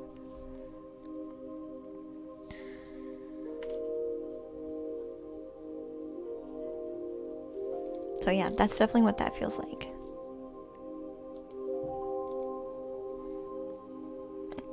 Yoga released me 5 kilos in 1 month without dieting. I do Qigong, I don't really do yoga. But Qigong is like a mixture of yoga with Tai Chi, so I don't do yoga in the way that people think yoga.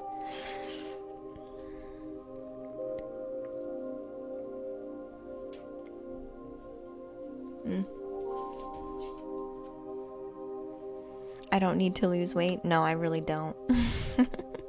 But I do need to take care of my body better.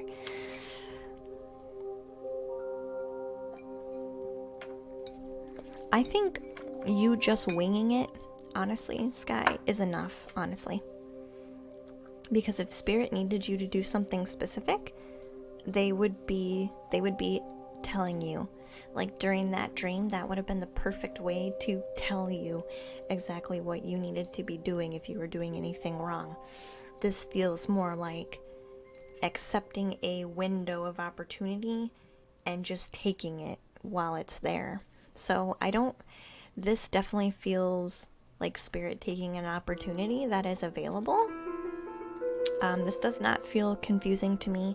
It feels like the beginning half is subconscious with messages from Spirit rolled into the beginning. And then by the time we get to the end, it feels like the connection with Spirit is pretty much complete. and ready to do the healing at that time. So it felt like it was a growing connection into through your subconscious, basically. So Car and Victor are next. True, they would have told you. I've had a guide come in and tell me things in my dreams, and they were very specific on what they were telling me. Like, they're like, be prepared for this. Or, if you want more information, you need to start doing this. This feels like simply a window of connection to actually do the work, like with you, instead of guidance, if that makes sense. Like, you didn't need any more guidance, you just needed to get the work done. You know what I mean?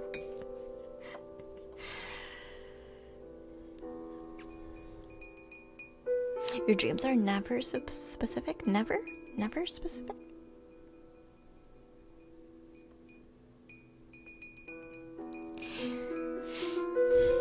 You don't think you're that far yet?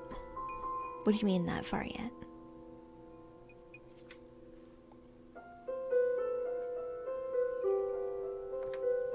You have to send your dream in 2 parts, Car? Okay. That works. Oh, with chatting with them? I don't feel like you need to. Not in dreams, Sky.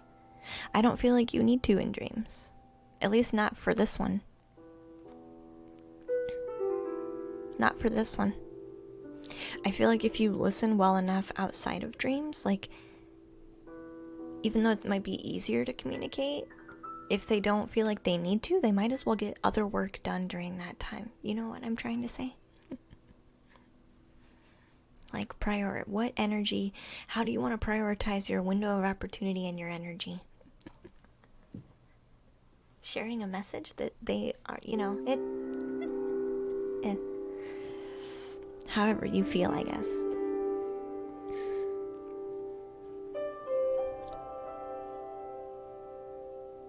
Maybe you just don't understand them. Well, actually, you don't understand them. Like, not even a little bit, Dark Knight. Are you in the queue?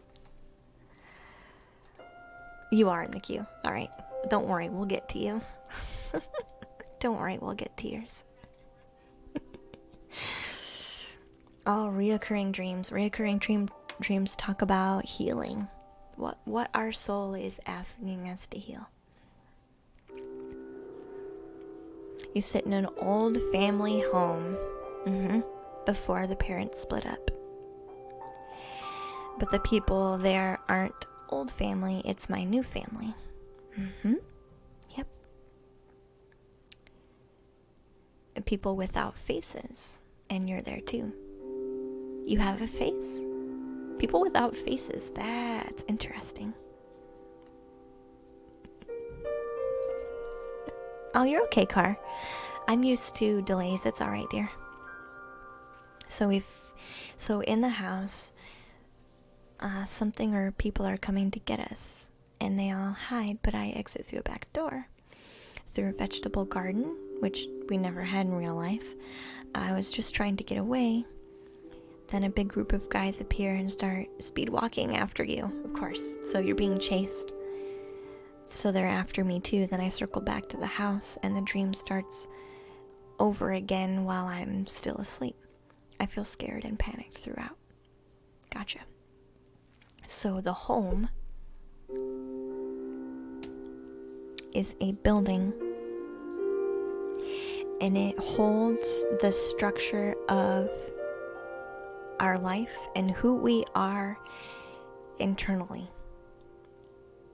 So when you are saying that your home in the dream was a past home holding a current family, automatically tells me that there are old foundations of what home means to you, Car, from childhood, that you still hold as current energies, as current lenses, as current viewpoints for your new family, So much so that you can't see the actual faces and intentions of your new family. Almost like your old vantage point of what family is blinds you to see the intentions of your new family. Like you don't know how to read people who don't have faces, right? How do you it's kind of like everybody wearing masks. How do you know when people are smiling at you? If you can't see their face, it's kind of the same thing. Like people without faces is saying, I don't know how to read these people. I don't know how to understand these people. I don't know what these people actually are trying to do. No, I don't know how to express. I don't know what these people are trying to express to me. Do you feel like there was some past trauma with family, Car, that rolls into your relationships now with the new picture of family? And maybe it is hard for you to interpret people's intentions with you because of what's happened in the past. And I feel like a part of you recognizes this. Because being chased in a dream is actually you running away from the situation, from the energy in the situation of the dream. This is like you recognizing the dream, right? But then it's almost like you creating the energy of being chased away by it, right? Like, because often when you're being chased, you will feel the energy build up of that chase. Like you feel someone coming, right? You feel uncomfortable in being triggered to heal. You feel uncomfortable in being triggered to heal. So then we kind of go, oh, this is too hard, I'm gonna run away. So we run away. We run from ourselves. We run from what we know is true and needs to be healed. We run away from the situations that make us uncomfortable. We run away from the uncomfortable energy that has the potential for growth. So this is a continual, since this is a recurring dream for you, Car, this is a recurring thing that you are noticing in life that you want to view and accept on some level because you're allowing it to play back to you. You know that you have finished the work, completed the work, accepted the trial,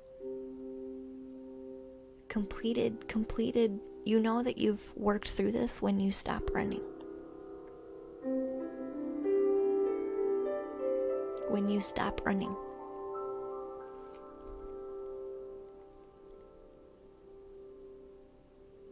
And the dream starts again when I'm asleep. And you feel scared and panicked.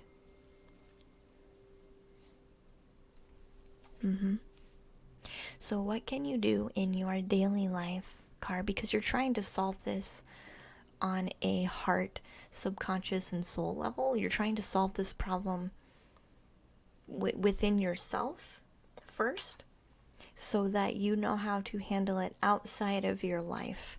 And it keeps replaying so that you get a little bit more information on how to handle things, right? So what can you do to move through that? Because it's going to keep happening until you take care of it. So what past trauma do you need to take a look at and heal with the same compassion and understanding that you're trying to have now, with understanding that trauma and how it is affecting your current relationships? You have compassion for the energy that trauma holds with your current relationships, but you have yet to have compassion with the past. Like, you understand yourself and have compassion for yourself for having this feeling. You have compassion for yourself, but there's other people, and especially the past, that needs that same compassion.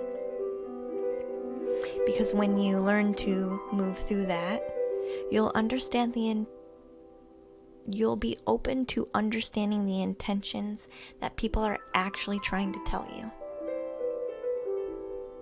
So what you could do is, Car, when people start telling you something, and they start talking to you, and your mind starts going, I wonder if this is what they really mean. That's when you need to pause and really just listen to what they're saying and take it at face value. Take it at face value, even if it's uncomfortable, because once you start getting confirmation that what people say they mean, you'll have a little bit more of what you're looking for. But I feel like for you automatically plant the seed of doubt. Well, they say that, but they only 2% of them actually means that. That's not your job, sweetie. Maybe that 2% that you see is 100% of what they're able to give to you because of their own stuff.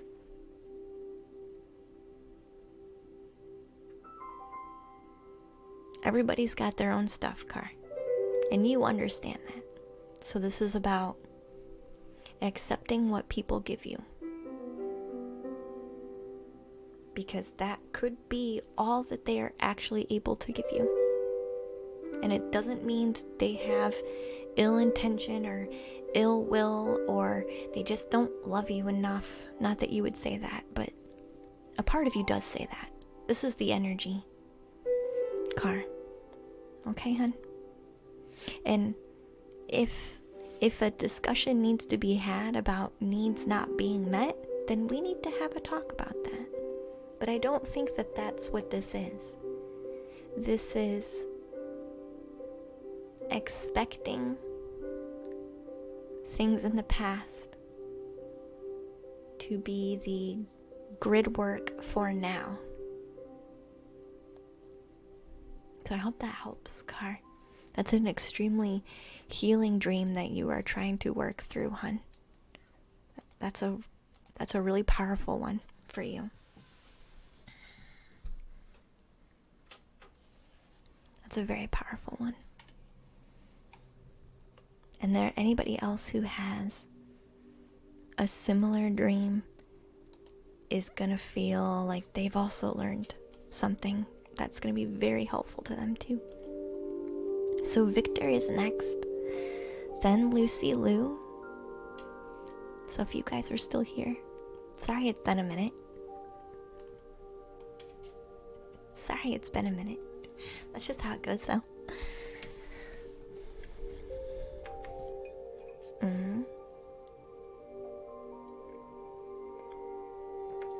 Always helpful as always, Luna. Thank you. You're welcome. You're welcome, hun. You are very, very, very, very welcome.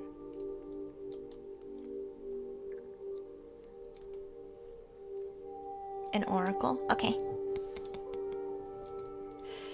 We'll see who's still here. So I'm looking for Victor, Lucy, and Mirror Knight. And Lucy's here. I'll try to get Victor first, though.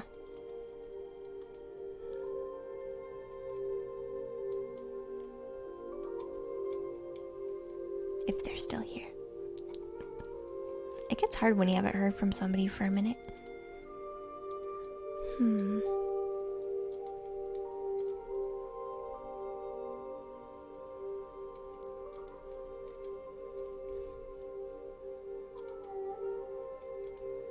Mirror Knight had to go to bed. Ah. Did they? Did they say good night? Oh, they did, didn't they? I remember now. They did. You're right. Thank you.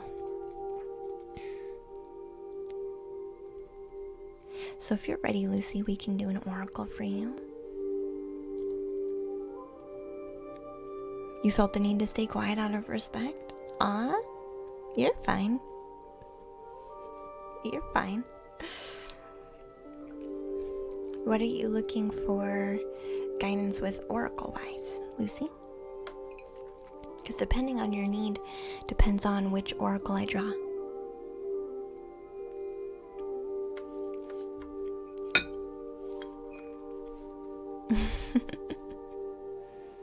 Depending on your need, depends which oracle we do.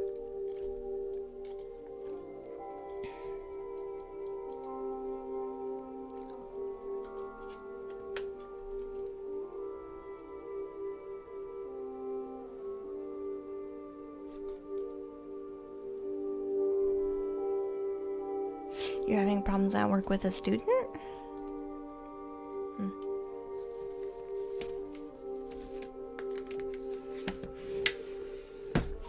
Let's do the light worker oracle. See what the light worker cards have to say.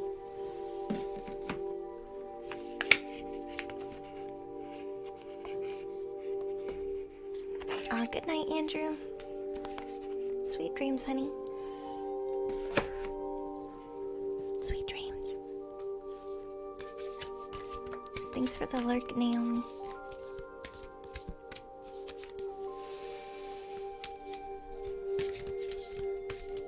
You're gonna try? Extra self-care before bed.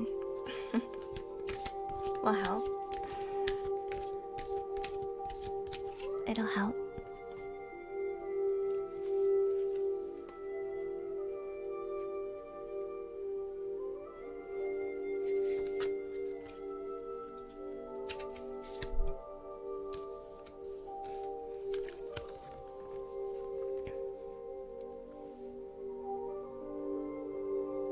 So this oracle card says Dark Night of the Soul.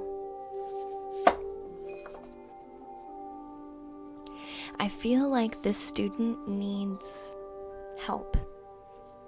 Like they need therapy. Like they need, I feel like they are troublesome because they are trying to ask for help. They are troublesome because they need help.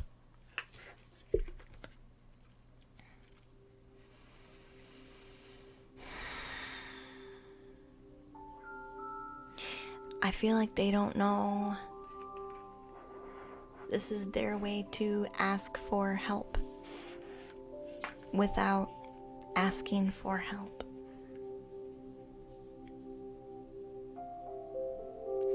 This feels like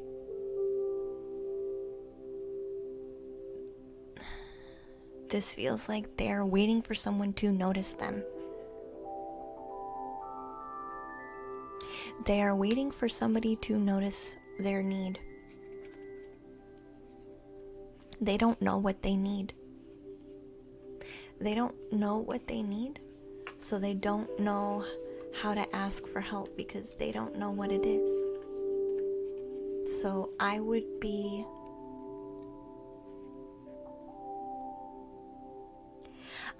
meeting anything with the love and light that you have, Lucy.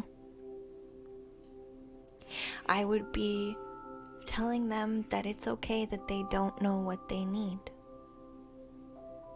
and offering them some place to be able to just talk about whatever it is that they need to talk about. I would say if this person doesn't have therapy, that's something that they should have available to them. I'm getting a need for you to simply show compassion, not frustration, because frustration will make their needs feel invalid. Like they're gonna feel invalidated if your energy comes out with frustration and stays there. Like it's okay to be frustrated initially, and you can even tell them, hey, I'm frustrated by this because I really want to help you. Like that is admitting the frustration, but then offering the love behind it. And I really don't know how to help you. And I understand that you don't know either. So we need to find a solution for you and for both of us, honestly. And I feel like that has a lot to do with them just getting their energy out. Their energy just needs to get out some way. So if you get frustrated, admit it, because that's healing to you and to them, because then they know it's okay for you to be frustrated. If you admit that you are, and then you offer a solution with love, that is validating them, because they're still getting the compassion and understanding that they need, but it's also validating you, and also teaching them that, yes, sometimes your lashing out affects other people, and they need to be aware of that too, right? So that's what this is talking about.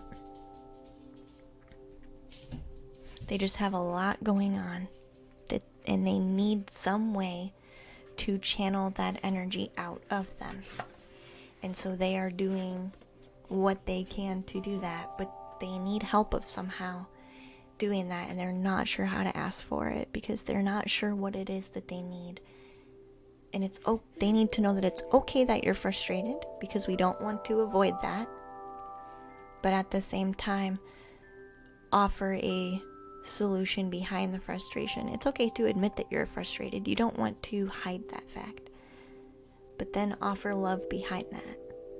Like, why are you frustrated?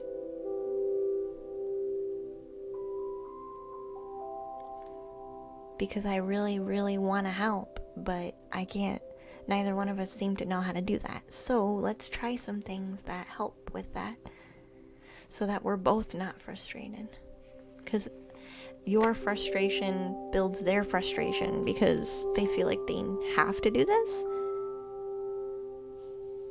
But again, when you only get frustration and no love behind that, he or she is gonna get frustrated. This feels like he for some reason is gonna get frustrated, because that frustration kind of confirms an invalid, like their feeling and their need is invalid, when it's really not that's invalid. It's the solution that they're trying to build for their problem is the invalid part.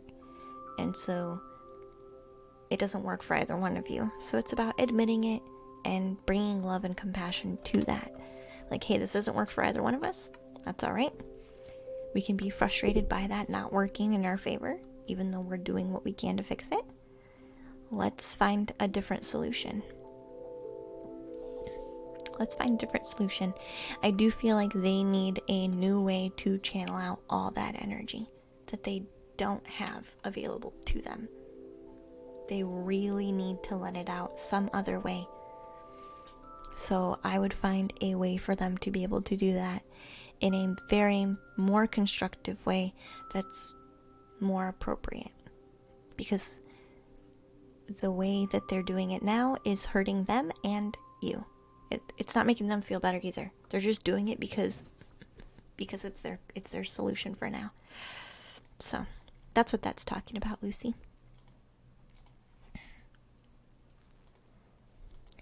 So we have Victor, Murdy, and Zara. You've been trying. Sometimes it's just hard because he screams all the time. Does he have... He needs more time to talk about how he's feeling. He needs more time to share how he feels in a more constructive way. Just how he needs more validation about how he feels. Because I feel like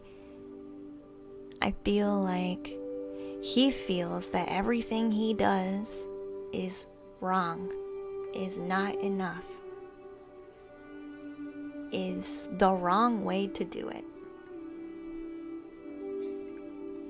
And so he gets frustrated because he's trying to solve the problem the best way he knows how.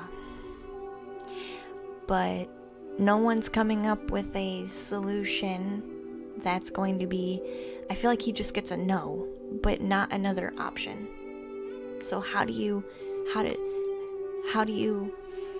fix that? I feel like he needs another option presented to him. If he gets a no, he needs a yes.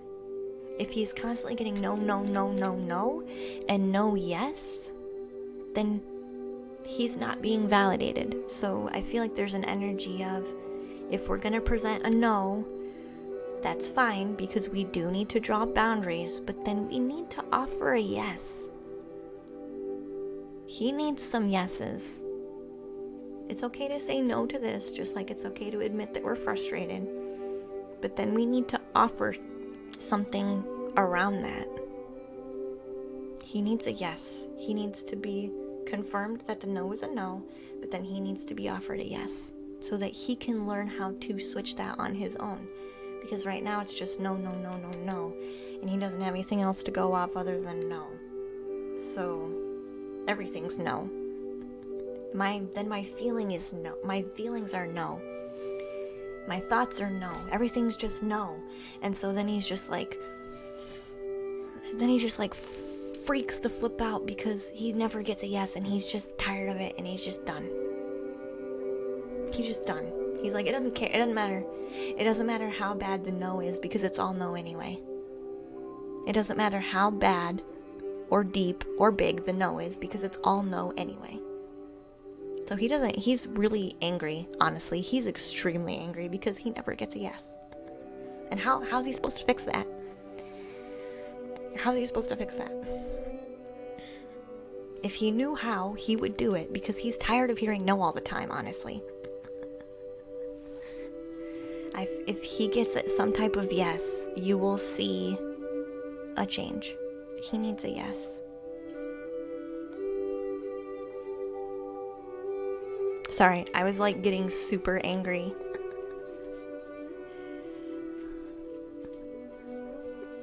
Maybe he's an artist. That's true, Red. Maybe he is. He has a lot of energy he needs to channel out. And he's not being allowed to do that. And so then he really blows up. Because he really honestly at that point has no choice. It has to come out. Yeah, Dells. Everybody needs a yes sometimes. Yeah, that's what they need. Hey, Riri. If you need help, then say yes to it. Yeah. Hey, 8 Live. Welcome in, sweetheart. We're working on being able to verbalize that. I'll start working on his yes. Yeah, find him a yes that's appropriate. And he'll feel like he's getting somewhere. He'll feel like his feelings are valid, heard, and he is allowed to feel how he feels. Bluetooth mode. Because right now he just feels completely defeated and completely invalidated.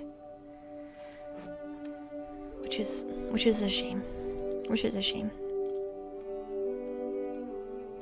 So looking for Victor, Murdy, Zara, and Dark Knight. This is for oracles or dream interpretation.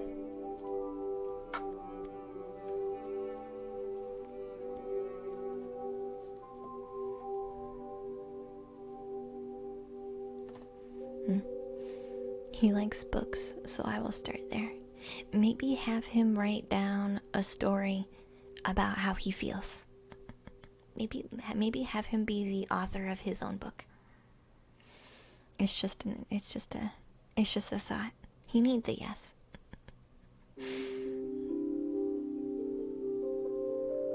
Agree. First time here tonight, came over from Pixie's stream. I'm so glad you came over from Pixie's stream, hon. Such an incredible bunch of people, beautiful energy, and amazing voice. Just wanted to show some appreciation and share the love. Thank you. I appreciate that. We really focus on as much healing as we can in our very limited time that we have. But thank you for appreciating it. Aw, thank you, Cree, for those gift subs. Thank you. That was very kind of you. That was very kind of you. Thank you. 8 live beautiful roses. Is there an occasion or just because? It was my birthday, so those are my birthday roses. That's what they're for. How do you join the queue? Exclamation point join Dels, hun. There you go. You didn't mean to join Naomi. It's alright. I'll take you out. You already went anyway. Thank you, Devo, for those bits, sweetheart. I appreciate that. I took you out. I took you out, Naomi. You're fine, hun.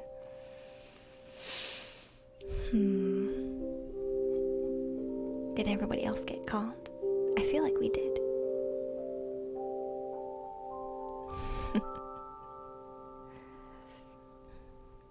How was the birthday, Scotland? It was a very nice birthday.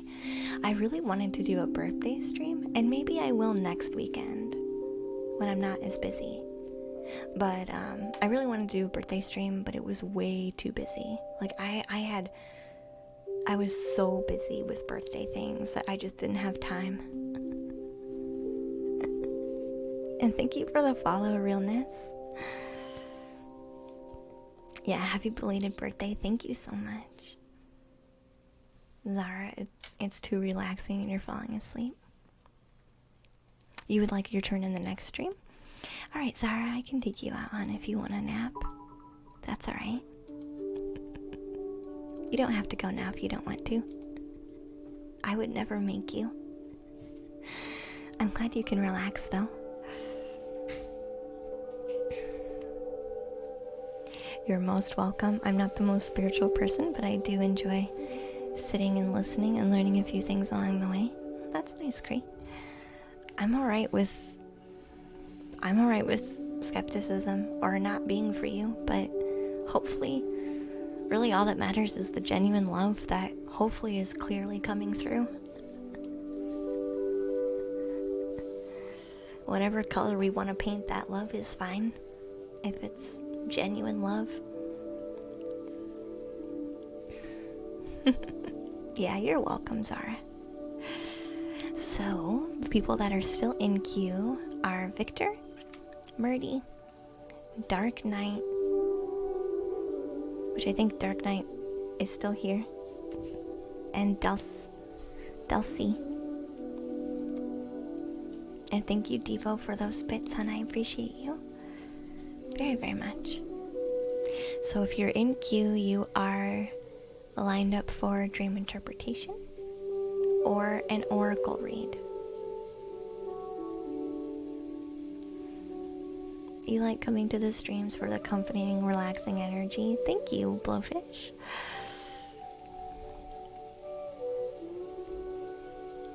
You wouldn't say skeptical, just never really looked into it. That's alright. You find it all pretty interesting. Yeah. For me it's... Yeah. Without going too far into it, for me, life is spiritual. We can, you know, just like love is genuine love, you can paint it whatever color you want. You appreciate me. Thank you, Devo, hun. Did you see I made you a mod, sweetie? I wasn't sure if you noticed before or not.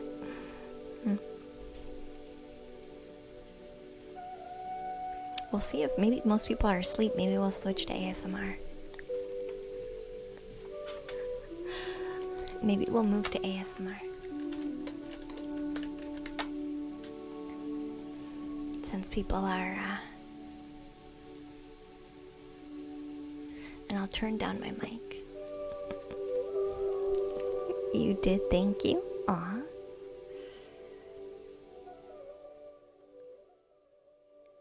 Try to see if I can...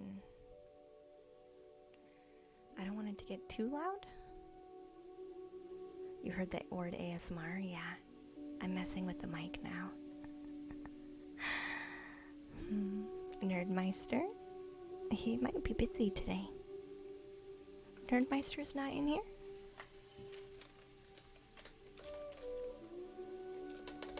Aw, he's not. I don't know what it is. I'm not sure why. I'm messing with the mic settings now, so I don't want to get too quiet, but I don't want to get too loud either. I think this is good.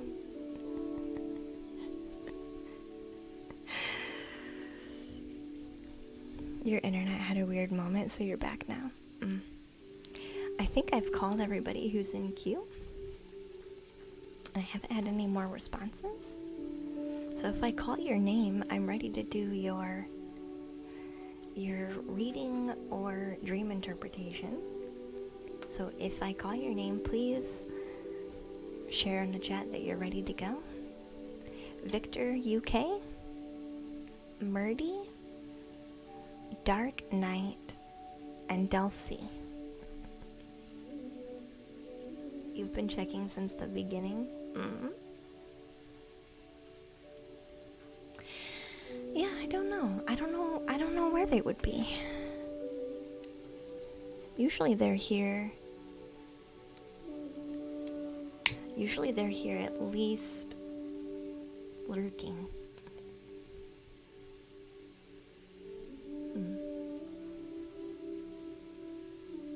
I think they can show up quite late though. It's still pretty early in stream today.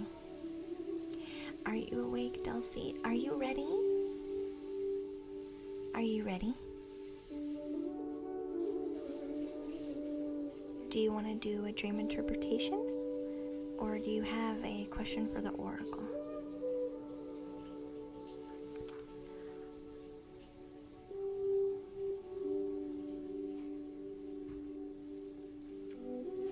For the oracle? Okay.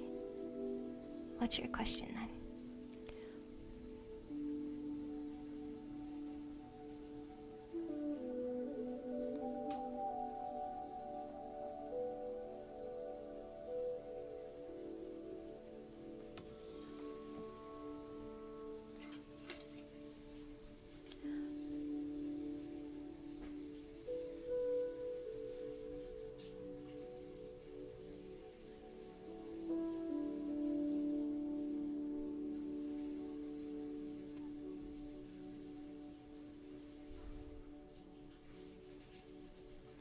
Yeah, Desiccator, if you want to join, you can, hun. It's not too full right now.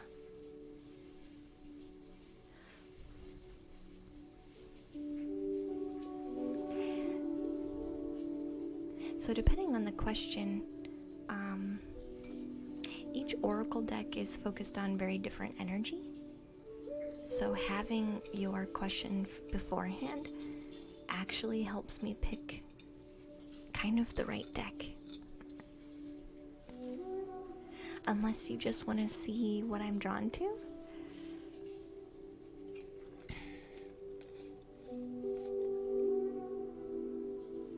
Hey Bubbles.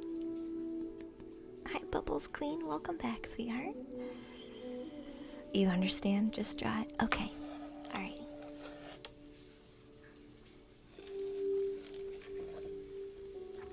I'm gonna do the Lightworker Oracle, Delcy. Because I feel like you're one who does work, but is also ready to go a bit deeper.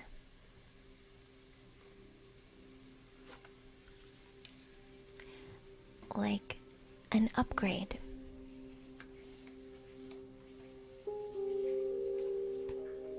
Like an upgrade.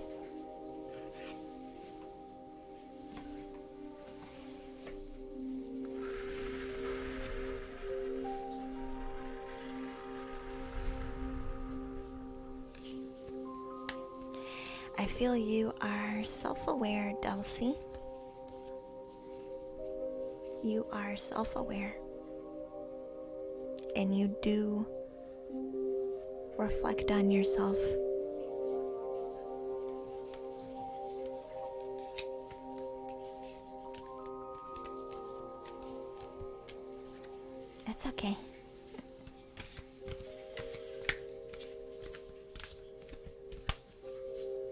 So the oracle cards I've picked are for people who do the work, basically, who are self-aware and are ready to maybe go deeper in that awareness.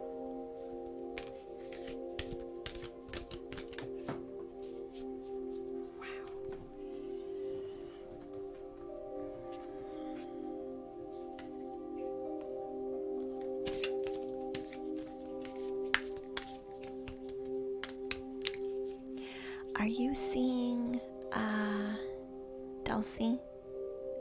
Are you seeing a repeating number?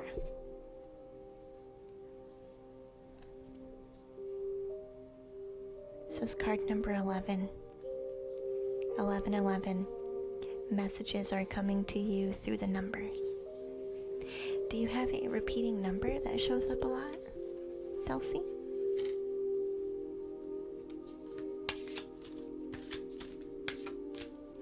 When it's your turn, Desiccator, because I'll ask you when you're ready.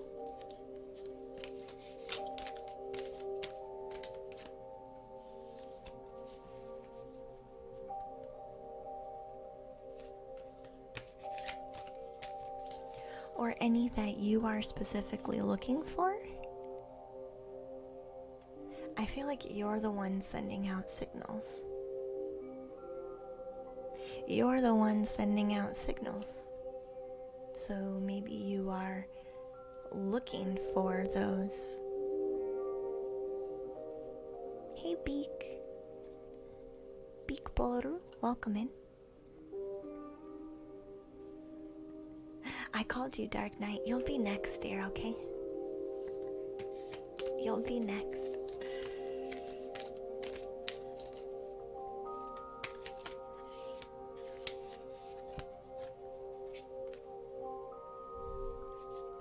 You're sending out messages for someone to respond.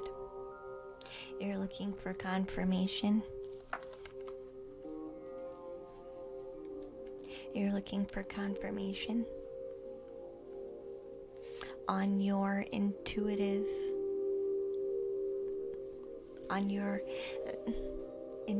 you don't really find yourself to be intuitive per se, but you get these thoughts of knowing.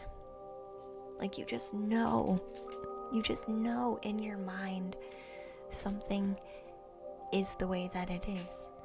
And so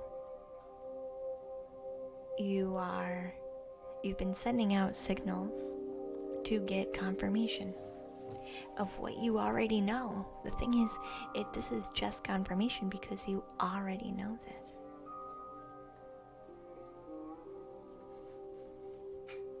This is your gift, Dulcie. The gift of knowing without knowing. But sometimes it's knowing on both ends.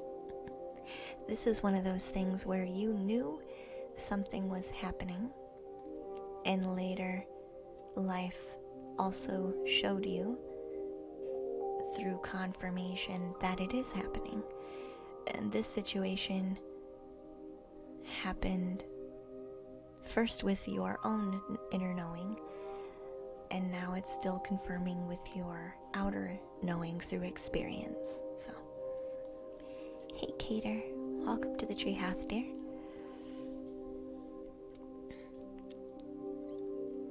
Yeah, it's also a burden sometimes. It's only a burden when sometimes we have an expectation of outcomes of things, and it feels like a burden because we wonder why we should know if we can't change them. Like what's the point in me knowing if I can't change it?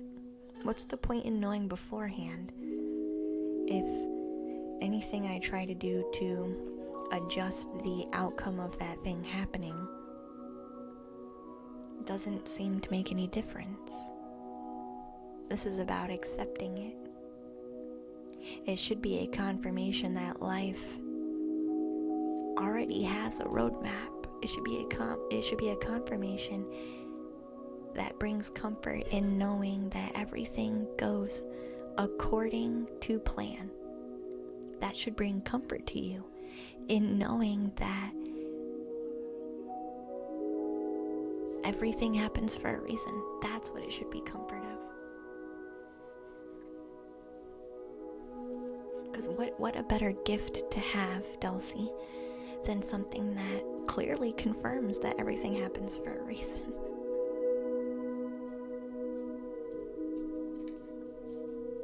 So, Dulcie, these cards are saying you have this power.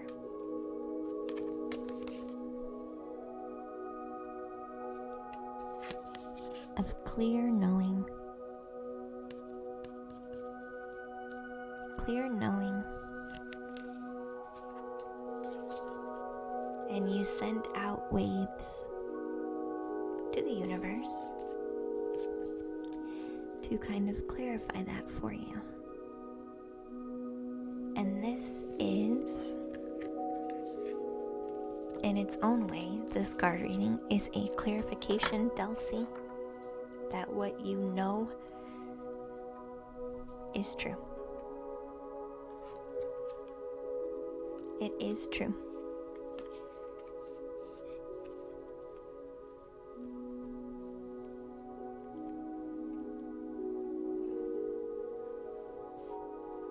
So I hope that helps, Dulcie.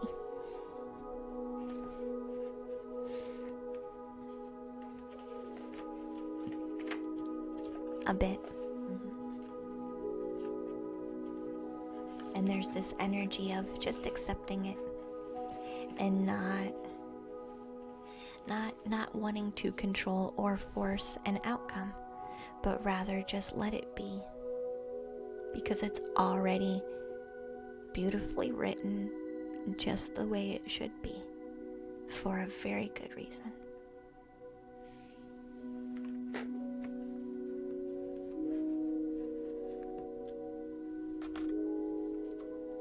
And sometimes we don't ever know what that reason is, and sometimes we do. And sometimes we discover it later. And we kind of think to ourselves, I'm actually glad that did happen just how it did, because if it hadn't, all these other beautiful things wouldn't have happened. Even though at the time we're thinking, oh man, I wish I could change it. I wish I could change it.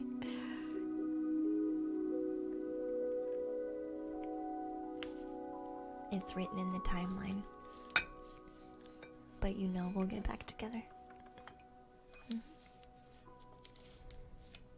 And so it shall be, Dulcie. So Dark Knight, you were next, hun. You were next. And that's something that I myself... You're welcome, Dulcie. That's something that I myself can plug into really well as a reader, is your individual energy. And that is probably one of my strengths, is the energies of you and the people around you. Like, I do really well at plugging into people's energies.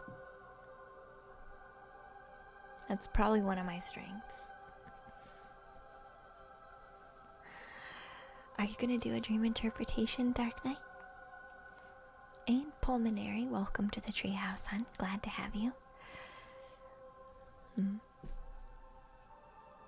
Everything is written just as it should be. I know me, myself. There have been times in my life where I knew something was going to happen, and a part of me felt it was necessary, but another part of me, my mind, was kind of convincing itself that it didn't have to go that way. It doesn't have to happen. I can still make this work in a way that's more comfortable, because the outcome that I wanted was different than what I knew was going to happen. But I still felt that I knew what was best in that moment, even though a different outcome was what had the most growth for me and most potential for good for me, that I only understood and recognized after the event had taken place. And that was when I was like, oh wow, actually, that needed to happen. That was the best outcome, exactly the way that it was written to be, that I knew that it would be. I just had to get myself to the right space and place to see that.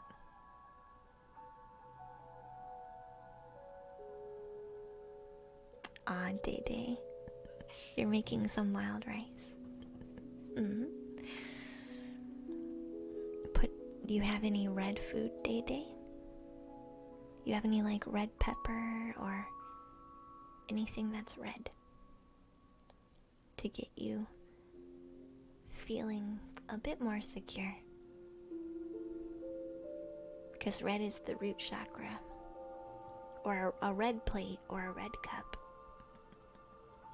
But I'm glad you're making yourself some rice. When you do the work, I'm willing to give you a bit more, but you have to start first. Hey Nerdmeister, welcome in, sweetheart. So Dark Knight's dream begins with sitting up in bed, noticing an elk made of the absence of light, so it's like a shadow elk, like a black hole. It stares at me with shiny black eyes, and then I suddenly fall through my mattress and land in a pit which is underground.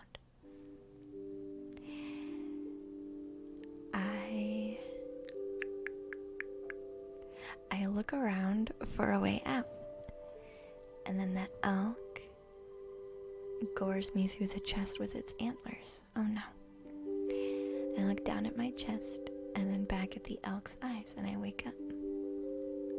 It's the same dream I've been having for 3 months now, and it terrifies me. Red just makes you feel more secure, Day Day. Yellow's good too. There's no wrong way to do it. Just a suggestion. There's no wrong way to do it. Hey Lewis, welcome to the treehouse, hun.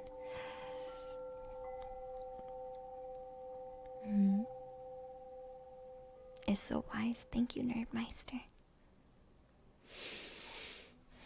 So you're sitting up in your bed. So the bed is the place of rest. It's the place of security. It's also the place of our spiritual work. Most of our spiritual work we do at the bed. Sometimes subconsciously, mostly through our dreams, and sometimes very consciously. The bed is the place where all parts of us meet each other.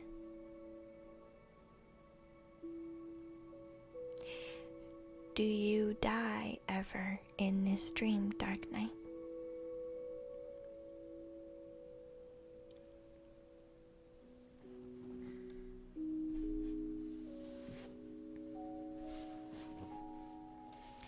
And what does does an elk mean anything to you specifically, Dark Knight? Like, do you already have some type of tie to an elk? If not, then I will go look in the book. But normally I ask you guys what the symbols mean, because symbols are very individual based. So if you have some type of strong bond with an elk, then that's what we need to talk about. If you don't, then we can go into the book and see what it says. You grew up in the forest. So an elk would definitely be a symbol of forest. Was your bed in your current sleeping location or a past sleeping location?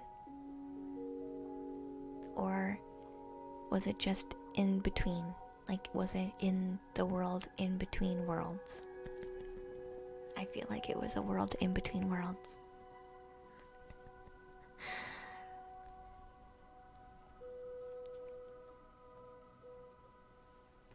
It was in the world between worlds. That's what I thought. That's how I felt it was. So this is very much more of a, I feel like this is mostly you, Dark Knight, talking to you.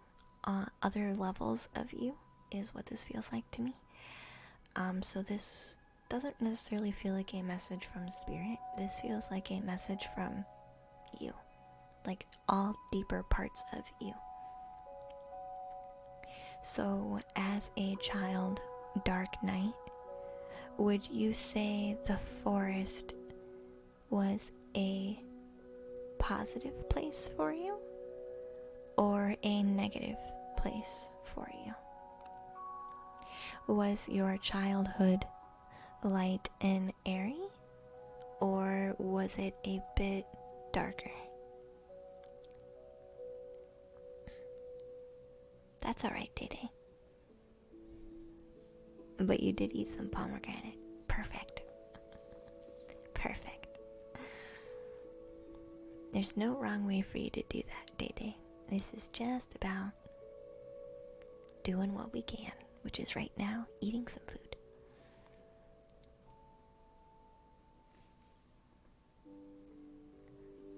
But you were scared of it at night. But your childhood was very happy. Let me go into elk really quick.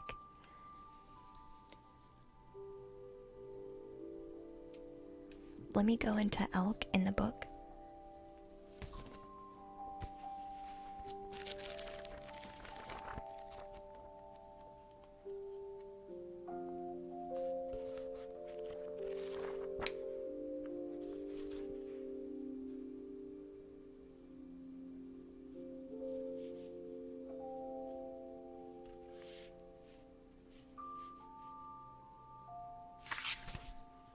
Let's go into the book.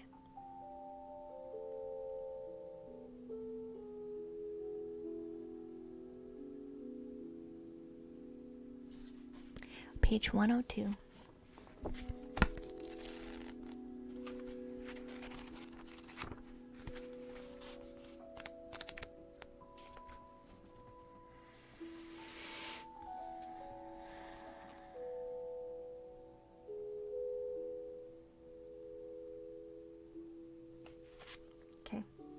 So a deer. Hi Ara, welcome in, sweetheart. So a deer, it may represent nature, like we had kind of thought initially. Represents beauty, grace, gentleness, peace, or it can mean dinner, trophy, or a pun on something that is dear to you.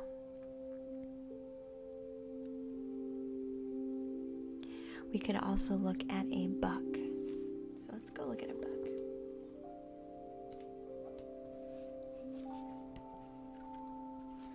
Because there were antlers.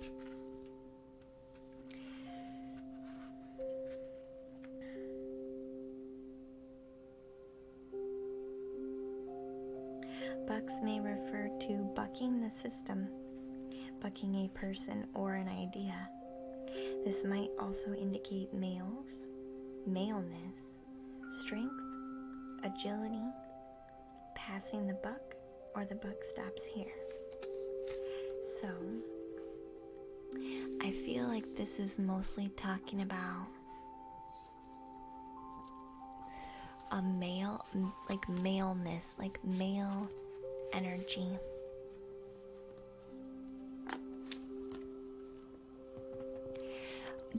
Would you say, Dark Knight, that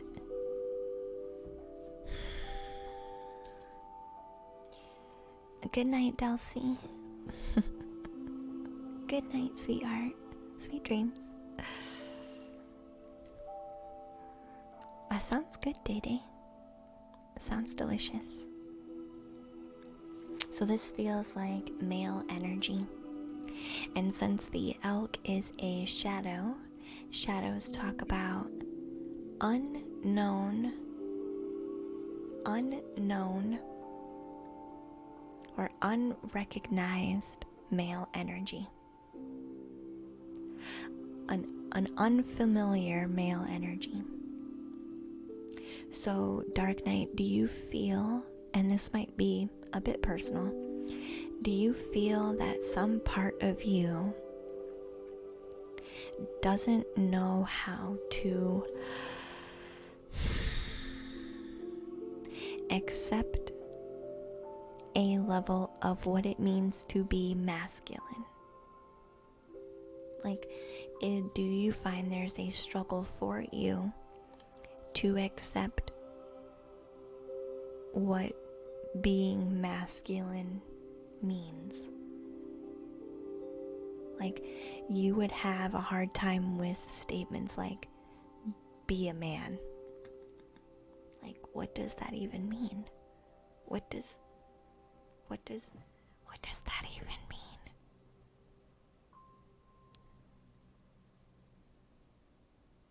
And that might be hard in itself, because this is a shadow aspect. This is unfamiliar, unrecognized, undiscovered, a bit alien.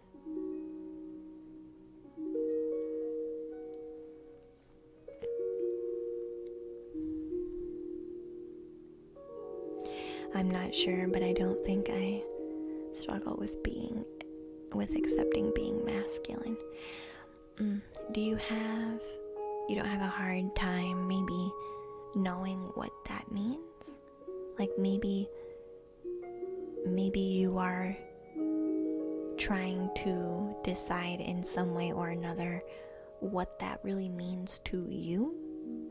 Because I feel like because that part of you is essentially trying to kill you in your dream, I feel like there are energies of what it means to be masculine or male that you are trying to integrate and reject at the same time.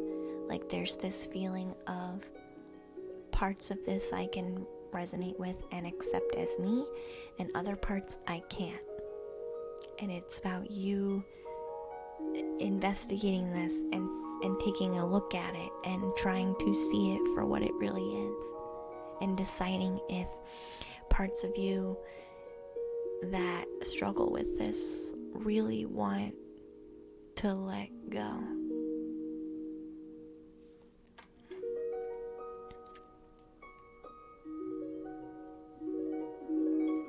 You do compare yourself to your dad, who is a great man, though. I feel like I can't live up to his name. So you would say you can't be as man enough or as much of a man as your dad. So yeah, an energy of what does it mean to be a man is not the same scale for you as it is for your idea of what it means to be a man. Does that make sense, Dark Knight? You have an idea of what this is, but you don't match that same scale. So again, this is about you you trying to investigate that part of you, and you're trying to look at that and really decide which parts of that idea do you want to match, or do you want to kill off, within yourself. That's what this is about. And the fact that you are waking up in the dream on your bedside, in your bed, is talking about you waking up to a realization of this need.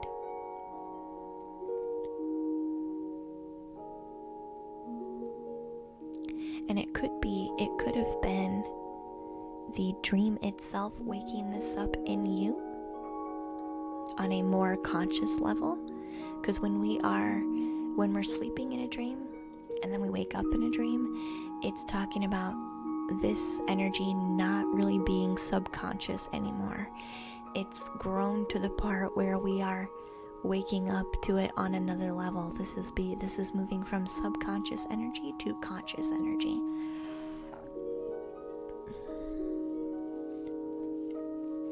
Mirix, my dad called me a girly man because I like to cook instead of help with the yard work, and it made you sad. It doesn't have to make you sad, but it can. It can. When we want to be accepted just as we are.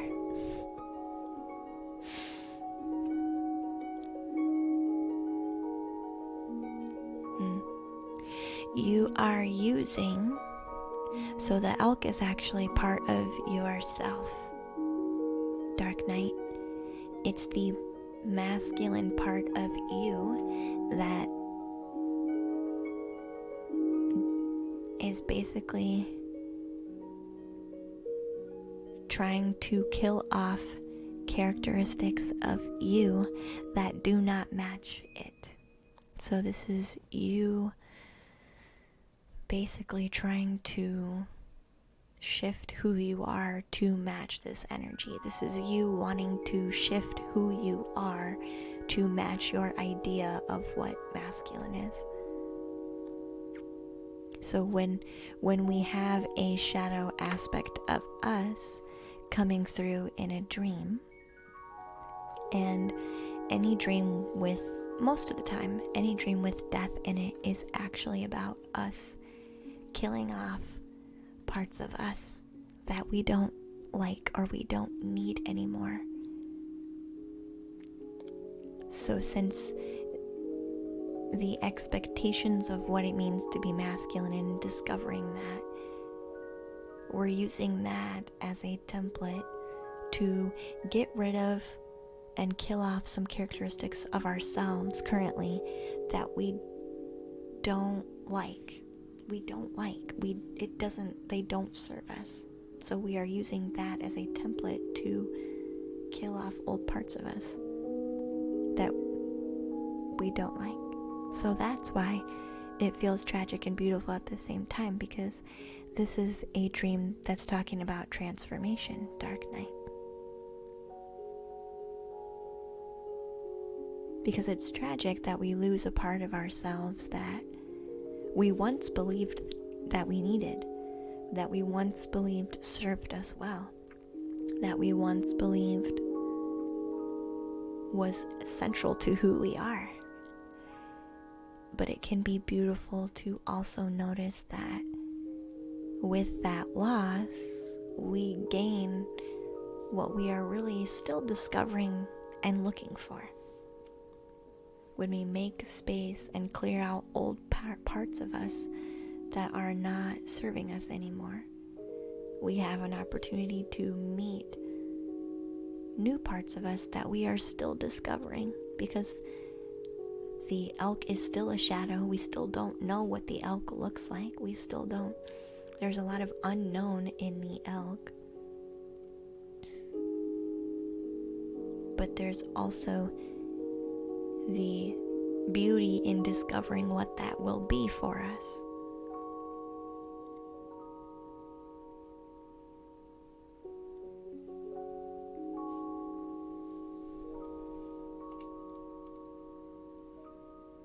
Yeah, it feels like I'm tearing myself apart in the dream. That's because you are. So that you can put new pieces in. And I agree with Red. Death in a dream can be transformative. Sign of initiation.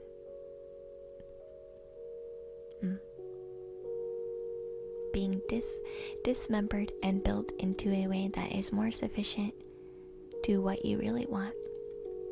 And you are still discovering that. You don't have to know what that is, like precisely.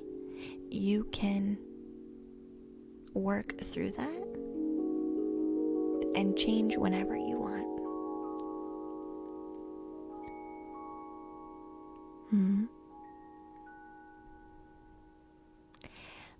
It can be really uncomfortable when you come back into your body too. I find I used to scream a lot in my dreams. And then I decided that I was just going to talk instead.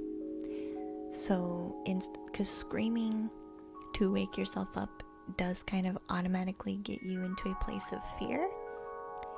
Because screaming is usually a fear reaction. So I tried to switch my needing to wake myself up into a different type of energy. So I will actually mumble myself awake instead of scream. I will mumble myself awake.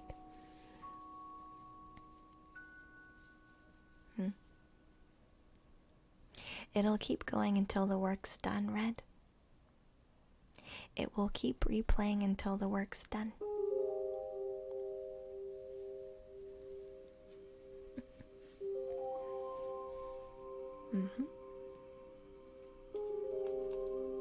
Perfect. Like a mumbo rap of dreams, basically. Yeah. So Victor, Murdy, and Desiccator are next. So it can be a dream interpretation or an oracle read.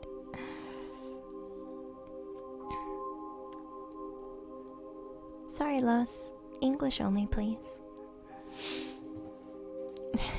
Like a moment, yeah. Thanks, you're welcome.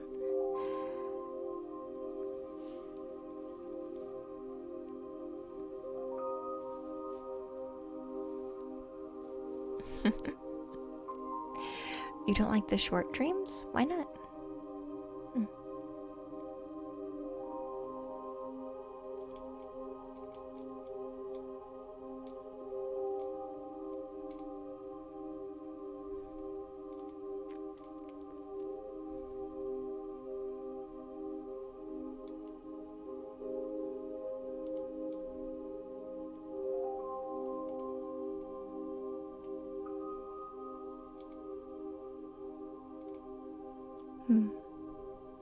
Do they wake you up with a start?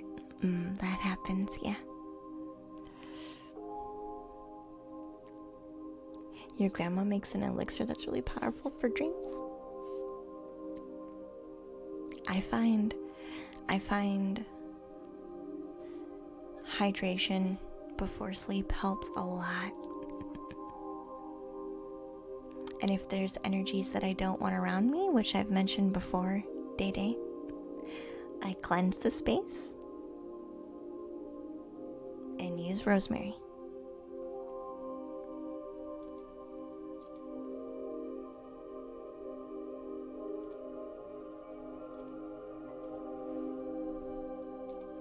Alright, I don't know what kind of energy you have, but I'm gonna ask you to just chill.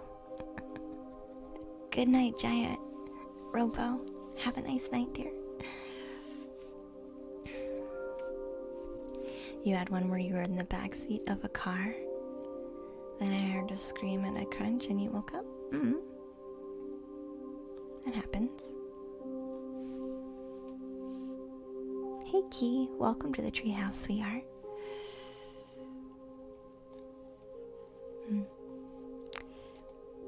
So is that the one you want to look at, Desiccator? You're the one that's next, dear. I don't think the other people are still here. who I've called a couple times now. So you can be next.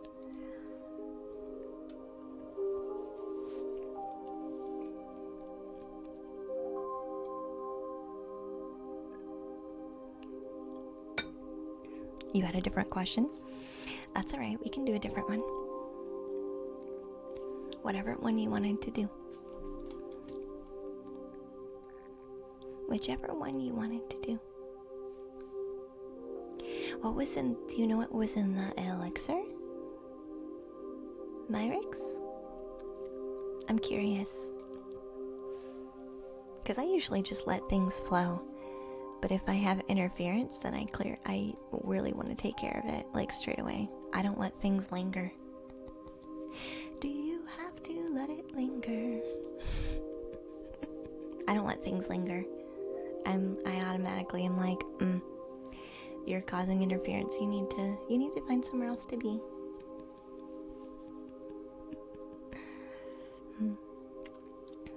So for me, that's what most of my tools are for, is just clearing the space out, clearing the energy out, leaving as little interference as possible.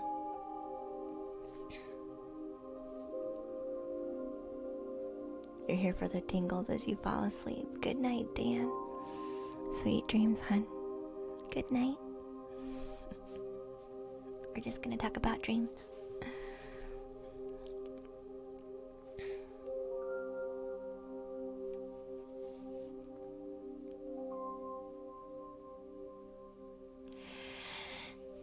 A decompression center. Can you explain a bit more?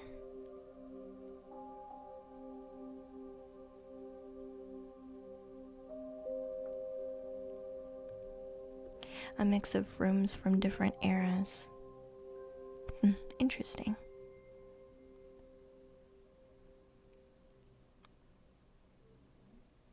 Soaked in gin for a month and you drink it? Sorry, I have to ask because I want to make sure I understand. Wow. Yes. Wow. It's very bitter. I was imagining that it would be, yeah. That's why I was like, and you drink it? Wow.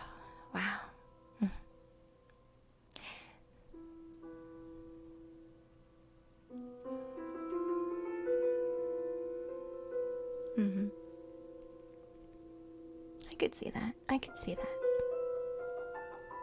Yeah, I don't do anything like that. I don't feel like I need aid or a tool for that in particular.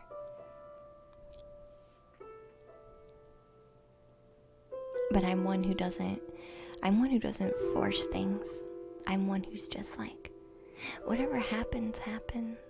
I don't force myself into particular states of consciousness unless it's through meditation.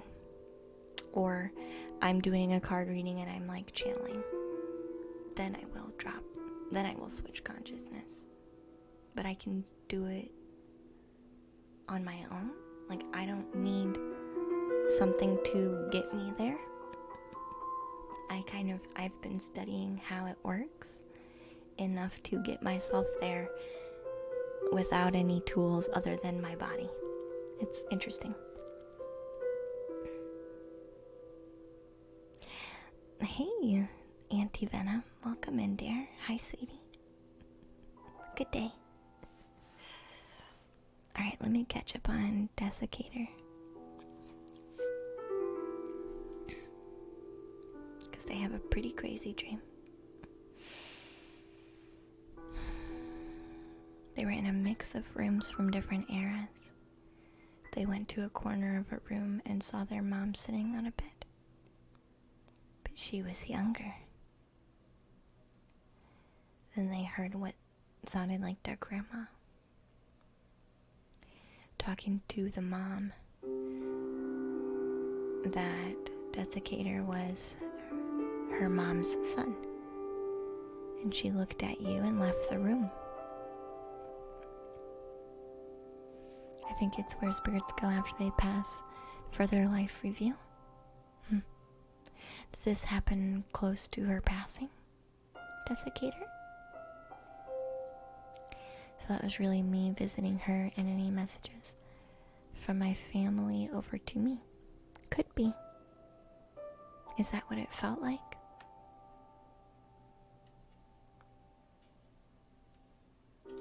It depends on how. If it was close to the time of passing, I could see that being the case.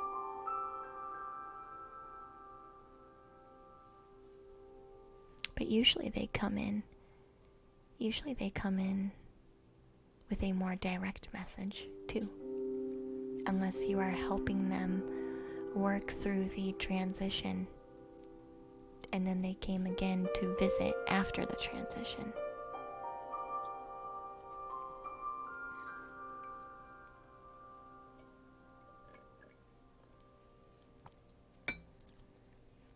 It's true, that's possible. The plants only lead you to a form of consciousness that you can already possess. Yeah, I agree. But I totally get why other people would want to use a tool to get there, especially if they're wanting something very specific, and they want to use it. I don't see anything wrong with wanting to use it, but I also, for me, like to point out the fact that it's just a tool and you don't have to do it,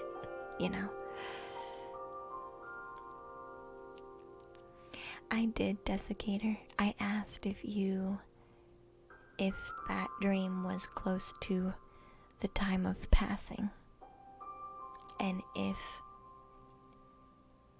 because it feels like usually they would come with a very specific message, but I could also see you being part of their process of transition, like transitioning over.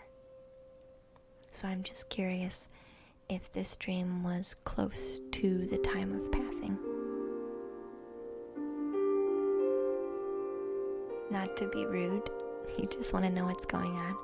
We're talking about dream interpretations.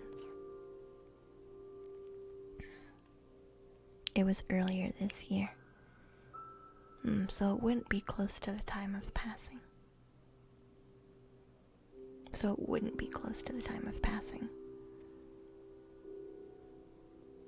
We were also talking about plant medicine for altering states of consciousness.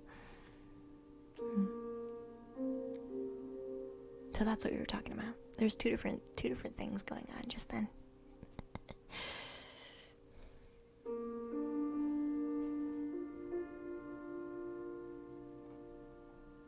So if it's not close to the time of passing, I feel like this has a different energy then.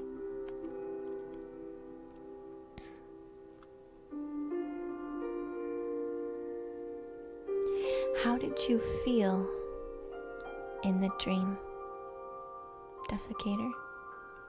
How did you feel in the dream?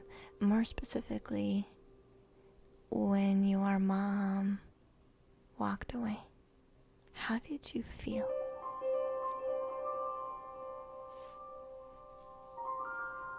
It's her third year being gone. You're still here, Bubbles. Yeah, you're still in the queue, dear. You're after Desiccator. So you're next. You're next in line.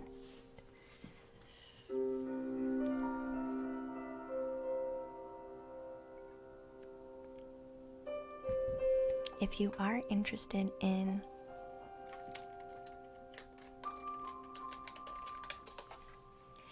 dream interpretation and you are wanting to, I guess, have more content in regards to dream interpretation, I do have a Patreon goal right now for us to start a dream group. So if that interests you, we would be, I think, meeting Friday, once a month on a Friday evening. That would extend with other goals that we would meet. Currently, we only need a couple more to start that dream group. So if you're interested, you can join us there.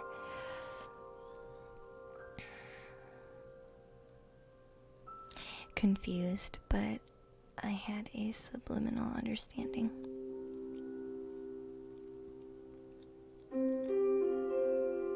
Your grandma said she hasn't been here long. Give her time.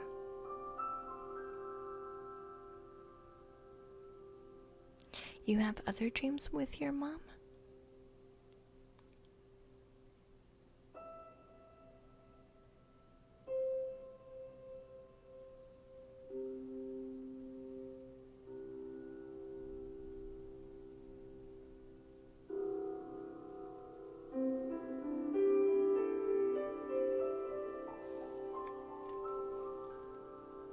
Because this feels like a continuation.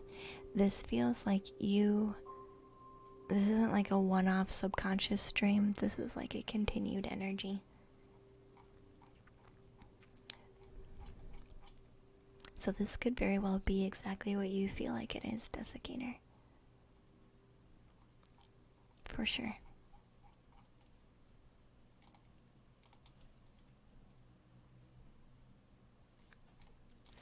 Do you have a dream, Bubbles, that you would like some guidance with? But, Desiccator, I feel like for you this is very, very much exactly what you feel it is.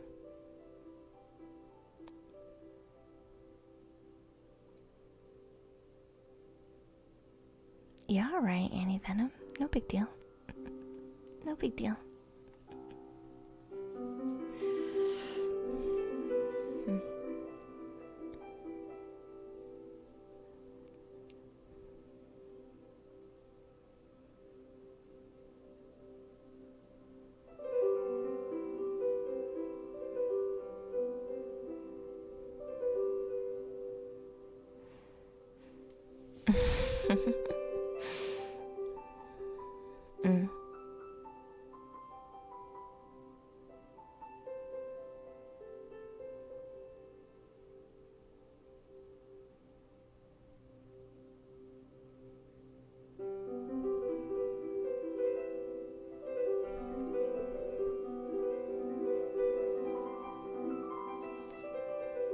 You can Google how to stream wild rice, Day Day. The internet is full of everything you would have ever had to know.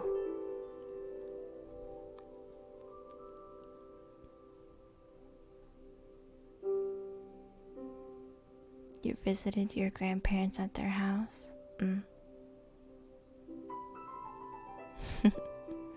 Yeah.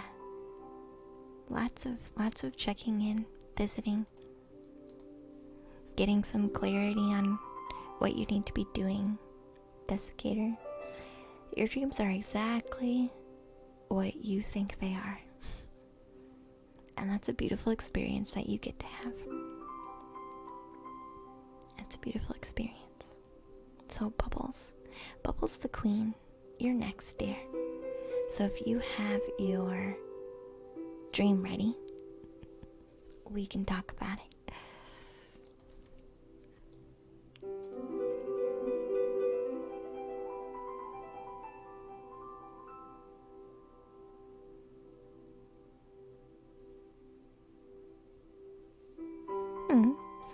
You feel bad for saying it?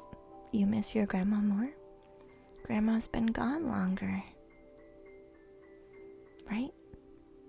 You don't have to feel bad for that.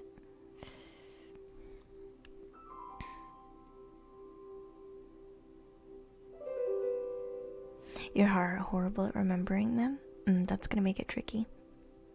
You've had multiple dreams about your grandfather on your mom's side. About 7 months after his death, and the overall vibe was kind of really calm, and I felt very peaceful even though I kind of miss him. I could definitely be a visitation, Bubbles. I could definitely be a visitation just to check in for some comfort. Could definitely be that. Do you have one in specific that you're expecting to have a message from?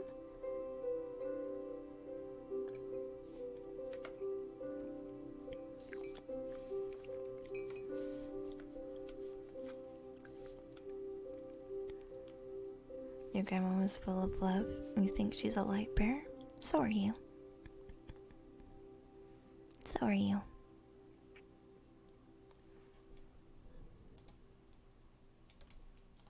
So are you. That's how it goes.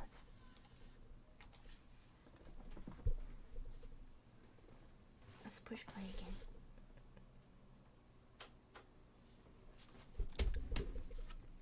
See what else we can pull out here. And I think so far, Bubbles is the last person in queue.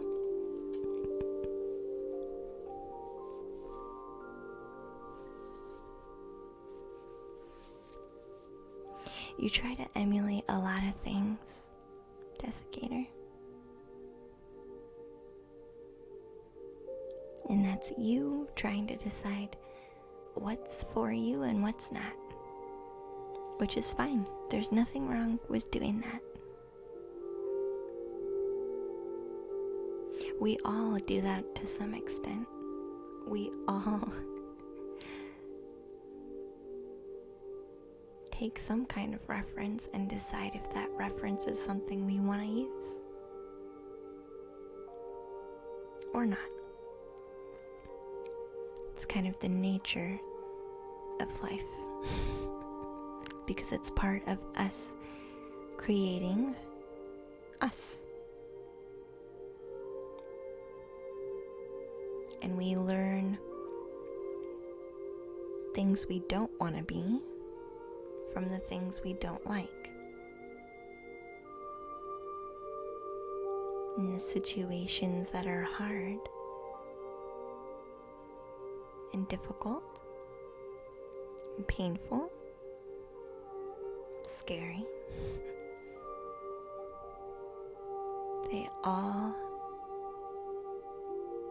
show us what doesn't resonate with us so that we actually have a better idea of what does. Right? We'll say we can't know, how do we understand light if we never experience dark? Same thing. These are very general statements. Don't get me wrong. I know these are very general statements.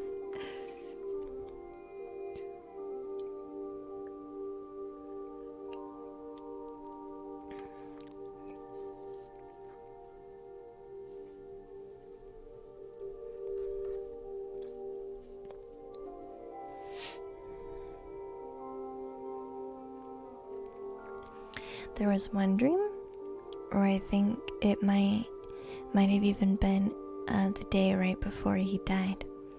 But he was a principal at my school or something, and I was thinking he ended up dying while working there. A principal at school? He was a principal at your school?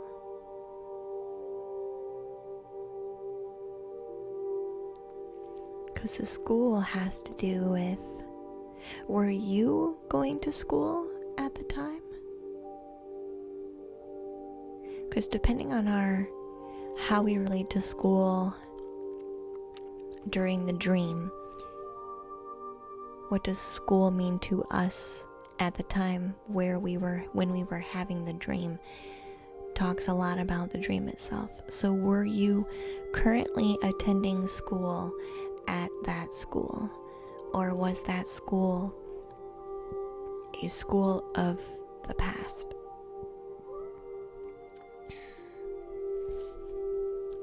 Also, for some reason, I'm getting the need to ask you if Grandpa went to that school?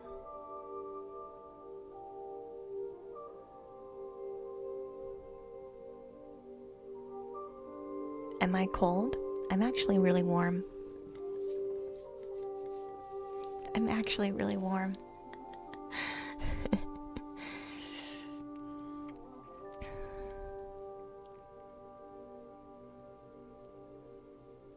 You learned not to drink or do drugs and try to be a better dude than mine, but life is a trial. Life is a road.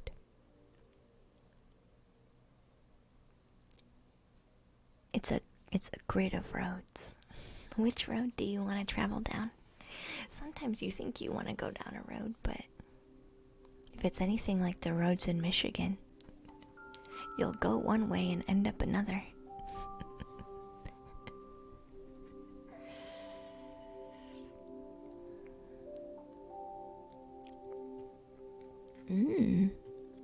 Interesting. And he was the principal at this new school?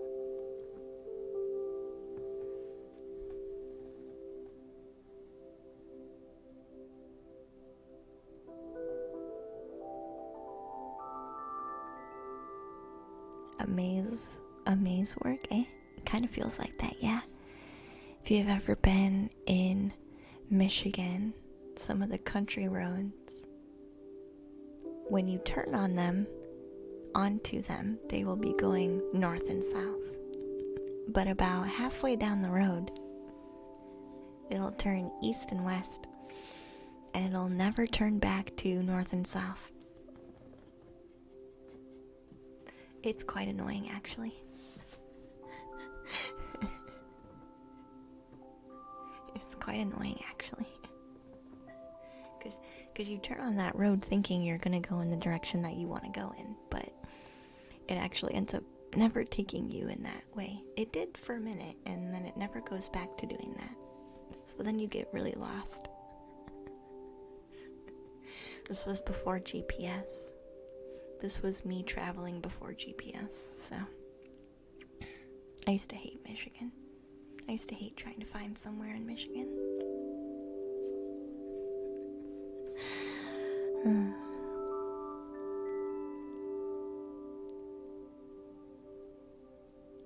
It was your school, Bubbles, but you actually have no idea what school it was.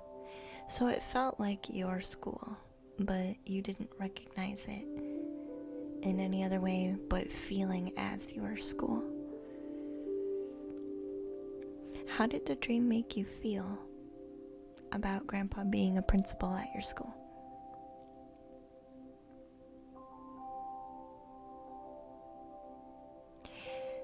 Auntie Venom says, I had a grandmother I didn't get a chance to meet, and I keep having dreams about her, but since I didn't get to see her, she has no face. But mate, when I'm alone, I swear, I feel another presence with me in the room. Could be her, Auntie Venom. Could definitely be her. Thank you for the guidance. The race is almost done.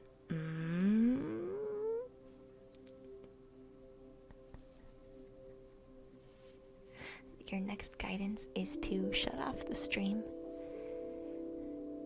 and just eat your food.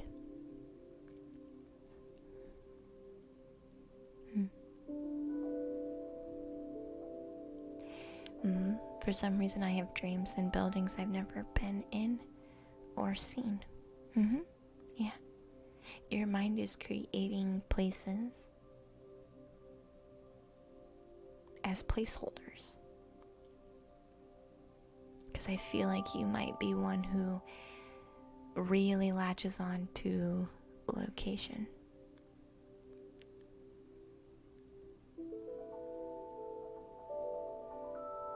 At least subconsciously.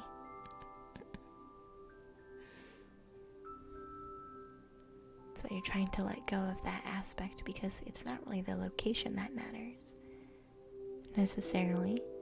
It's what's happening. Do you feel, I don't know why, Bubbles, but do you feel like part of you sees a location as energy. And this is a very open statement. Would you remember a location not by what it looked like, but what happened there and how you felt when you were there? Like, I feel like for you would be someone who would avoid a place because of the energy that place has or had in the past. Like, you would be one who would maybe say, I'm not stepping foot in that place again. No way. I don't care how much they remodeled the building. I don't care how many new teachers are there. The energy of that place is yuck. So, yeah. That's kind of what this feels like.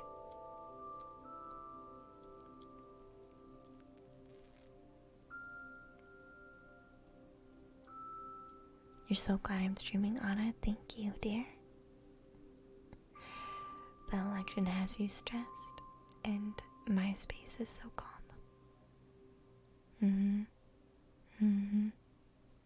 Yeah. Yes, like some locations are positive and negative to me because of the things that have happened there, I guess. Yep, exactly. Which is why your mind chooses to give you the feeling of the place without actually giving you this place, because if the place was shown in its real way, the energy of the dream would be changed because of how you relate to locations on a very emotional and energetic level. So that's why you choose to present the feeling of a place as it really is, instead of being presented with that place. You're gonna go wander, Desiccator. Good night, dear. Bye for now.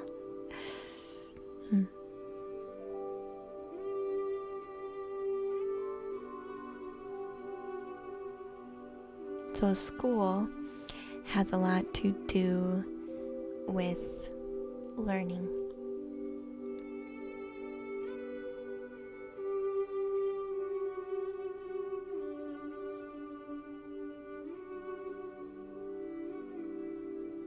Was the school empty?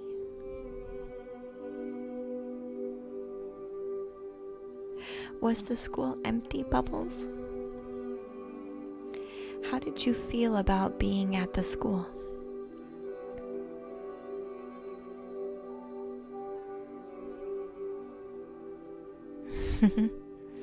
That's not all anti-venom. So after a few weeks I set up a camera at night and got an alert of movement. The oddest thing you've ever seen was an all-white body. And it turned and looked into the camera. Some things you can't explain, anti-venom. And other things you can. And some things you don't want to.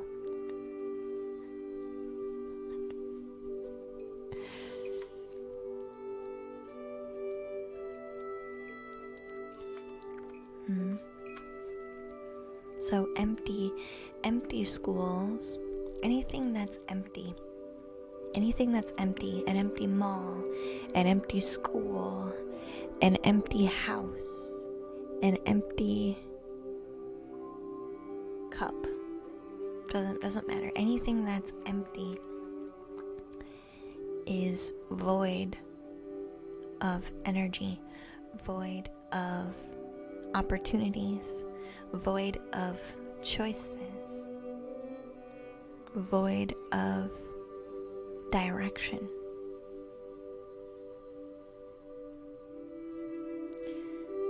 So with this being about a school,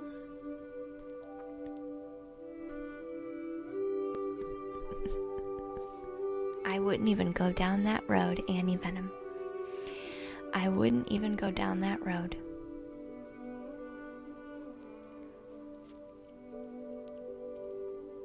I wouldn't even go down that road. So when we have a school, it talks about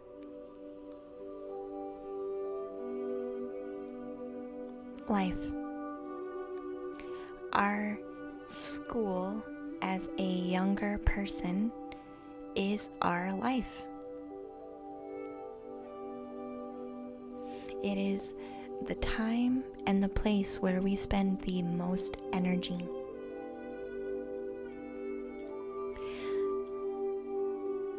So I feel this dream is saying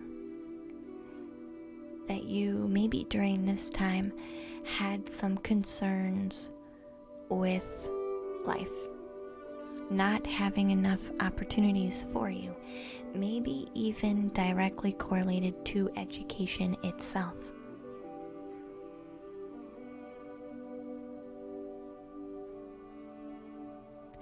And when someone we trust is in a place of power, usually means that we look up to them in that space.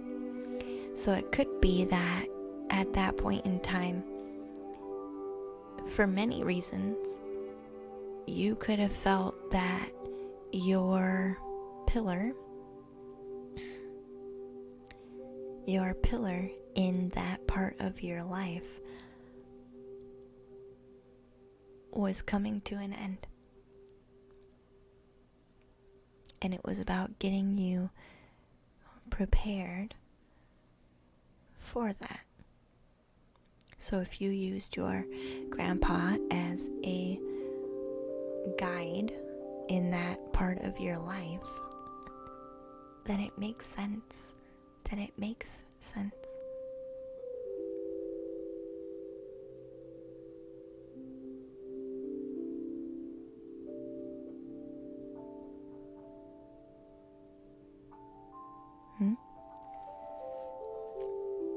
You were skeptical, Knight, whether I could glean any meaning from the dream. But after you meditated on it, I realized I'm comparing myself to my dad and basing my masculinity on his, like you said. And you're still discovering whether or not you're okay with that. You're still discovering if you're okay with that or not. Which is fine. It's not wrong or right. It's just how you're discovering. I'm glad it could be insightful though, Dark Knight. You do think it could have been Bubbles at school specifically? Because my grandpa was a very wise leader. Yeah. Hey, Philzy. Welcome in, sweetheart. Yeah, feel free to do !join, dear. I'll put you in. You're welcome, Dark Knight. Maybe that'll make you less scared of it, too. Sometimes just getting a different lens on it will make it less scary. And make it less scary. So this, your dream, Bubbles, is a blend of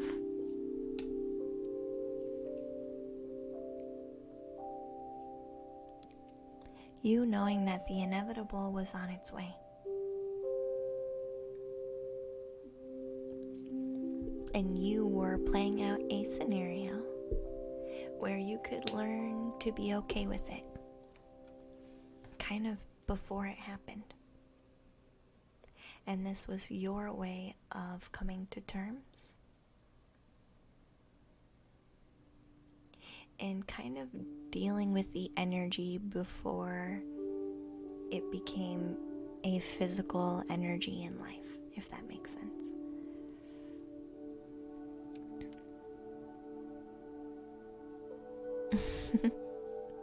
Yeah, you think it'll be less scary? I think so. Because when we have dreams about death, we're like, oh no, it must be this really bad thing. This must be something awful. I need to like cleanse my house and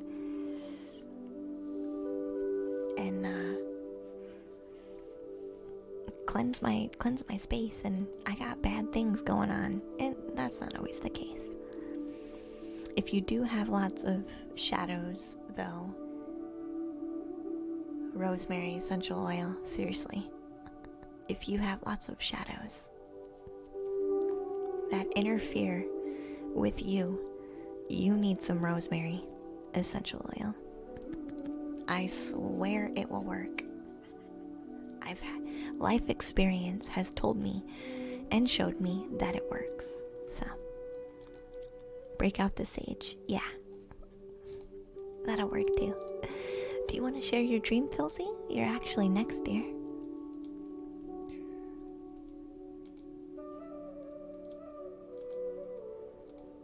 You're actually next.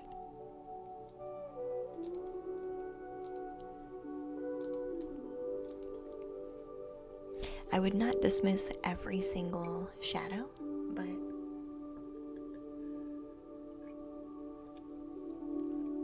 not all of them are the same.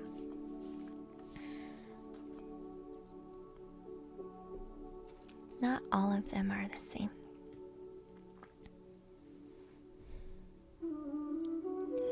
The dream interpretation from earlier has led you to start looking at different places to rent.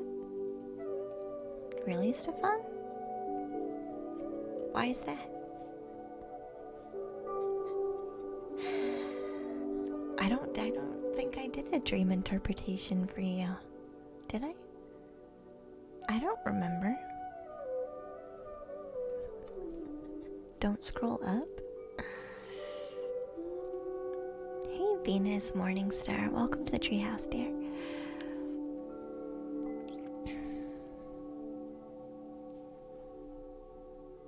Oh, malls and parking lots. Oh, yeah, that's right. I remember now.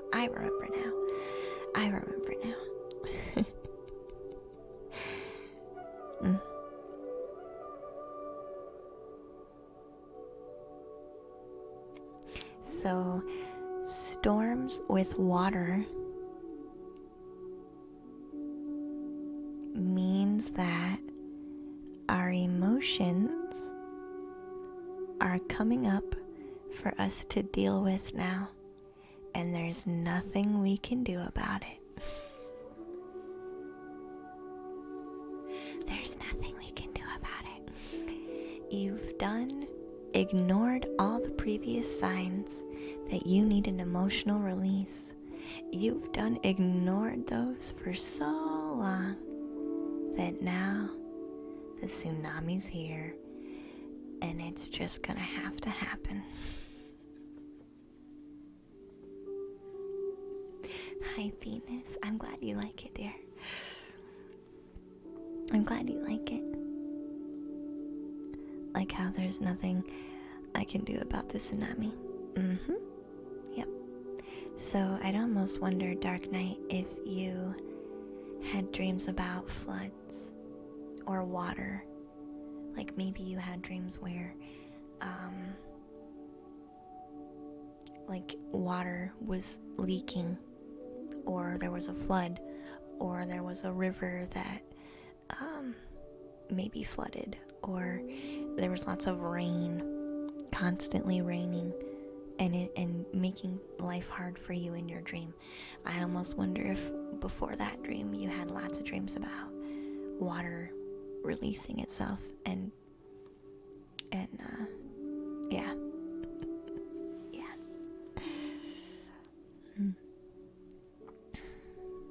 You don't think people deal with tsunamis by swimming? No, probably not. Probably not. Not effectively anyway. So Filzy, I did say yes to your dream interpretation. I'm kind of waiting for you to share your dream if you're ready, hun. Only if you're ready.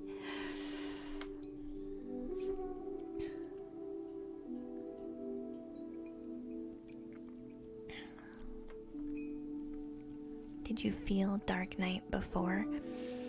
That if you shared any emotions, that you would get reprimanded for it or attacked for it?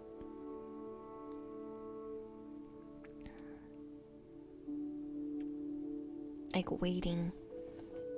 Like, I'll sit in my emotion, but I'm not going to express it, because if I do, I'm gonna get some backlash. Somebody's gonna bite me. So I'll just sit in my own emotion. Like floating in the ocean. Yep. Thank you for the follow, Ruku. Yeah, a common theme, yeah.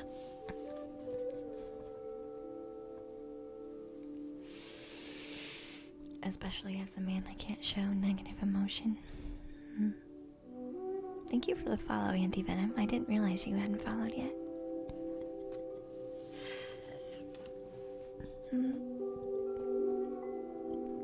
Yeah, so your dream is just confirming that. So if you are just joining us, we are doing dream interpretations this evening. If you are interested in talking about one of your dreams and getting some insight on what that could mean for you and what your dream might be trying to tell you, you can do ! join to put yourself in the queue to be read. I'm also doing oracle cards. But Philzy, I'm not sure if Philzy is still here or ready to go. So we'll see.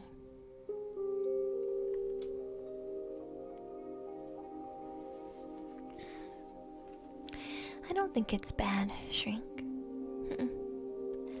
I don't think that that's bad. Just need more practice. Because sometimes you wake up and you don't give yourself enough time to just settle into your waking up and reflect. So if you don't reflect right after you wake up, yeah, you probably won't remember. It takes practice.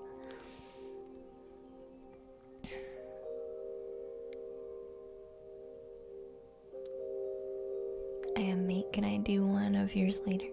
Sure. If we're still here, if we're still alive, yeah. You have dreams, you just don't recall. Dark Night. Yeah, it's very common. I feel like I don't have many recurring dreams anymore, not like I used to.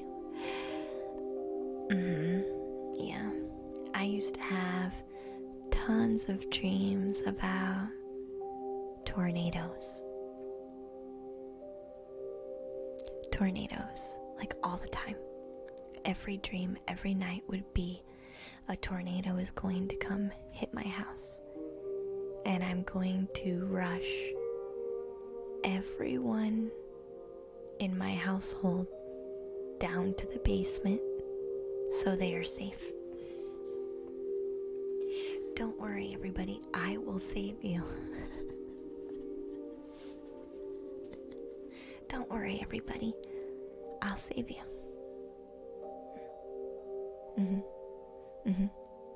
Yeah, don't worry. But nobody else in the dream would be concerned about the tornado. Nobody else in the dream would be concerned. It would be on its way, but everyone in the household would be unconcerned that there's a tornado.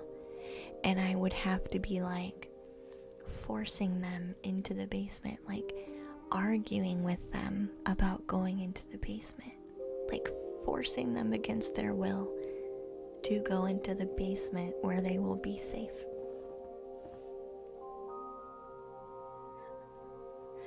And it's me this entire time being extremely frustrated and scared. Scared for my life and their life and their safety. And I'm just really angry because I'm trying to help them and I'm trying to save them, but they don't care. Like, how do you not care? How do you not care? It's on its way over. Come on now.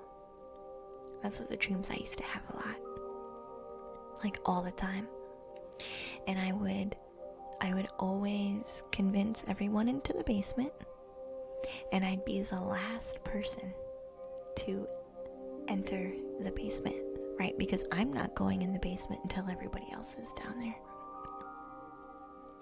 So I would be the last one down into the basement. And as soon as I shut the basement door, I would feel the energy of the tornado coming over across the house. So I would, right when I get down to the basement, the tornado would come and hit the house. But I always just barely made it. And I always just barely saved everybody. And I always just barely convinced them just in time that I actually knew what was best.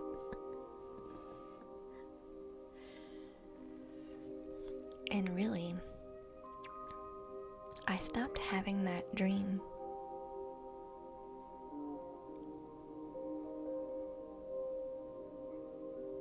when I started admitting that it was okay for other people to live their life.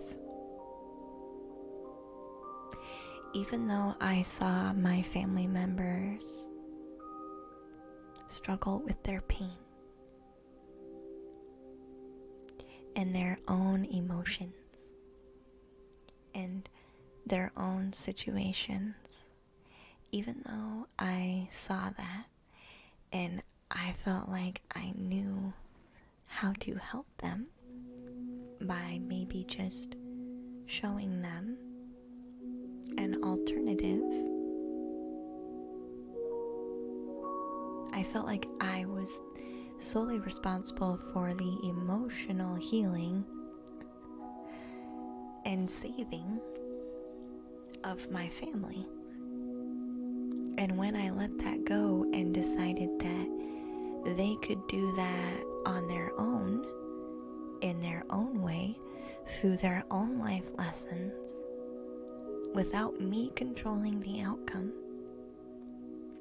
that's when I quit having those dreams.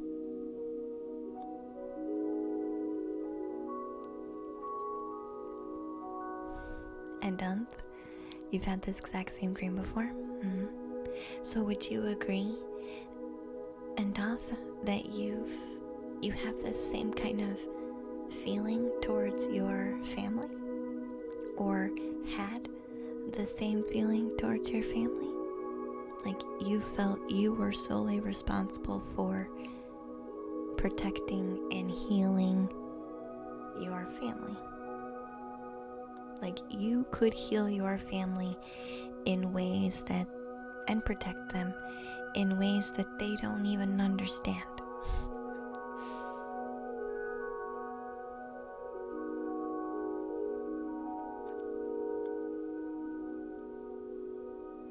You did? Day-Day?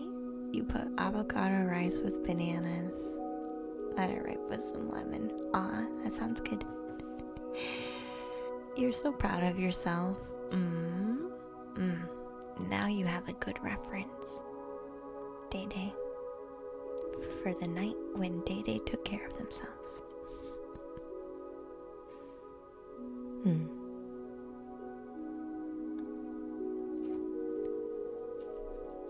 When Day-Day took care of themselves. That's how I felt when I would have that dream a lot. Because I was very much one who, I always knew that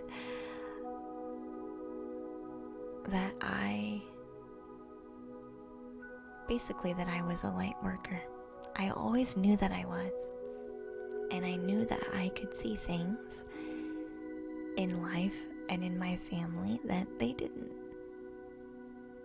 They did, but sometimes they didn't want to see. So I took a very serious role, but I did it with too much control. I did it with too much control. I put so much pressure on myself to do that and correlated my responsibility directly to the outcome that it literally felt like a tornado all the time. Too much pressure. Too much pressure. Forcing the outcome keeps coming back. Forcing the outcome. Forcing the reactions. Like maybe that tornado in its own reference wouldn't have been detrimental. Yeah, it would have maybe hurt. Yeah, it maybe would have caused some damage. But would they have died? Maybe they knew they wouldn't die, which is why they weren't concerned. Maybe they knew that the life, the choices that they were making and that they were doing wouldn't kill them. So why would they be concerned if they know that they can push themselves through it? If they know they can survive, they wouldn't be as afraid as I was, clearly.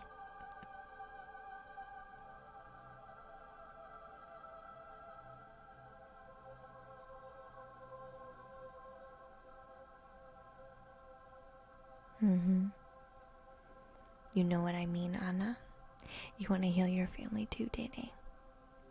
It starts with you. It starts with you. How can you heal your family if you don't start with you?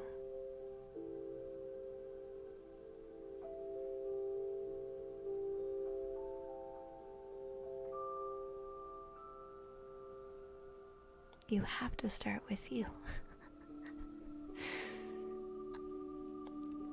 You have to start with you.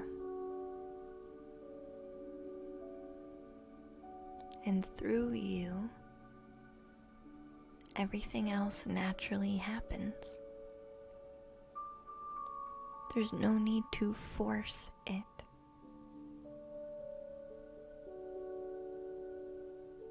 There's no need to force it. And I have a goal right now that I'm working on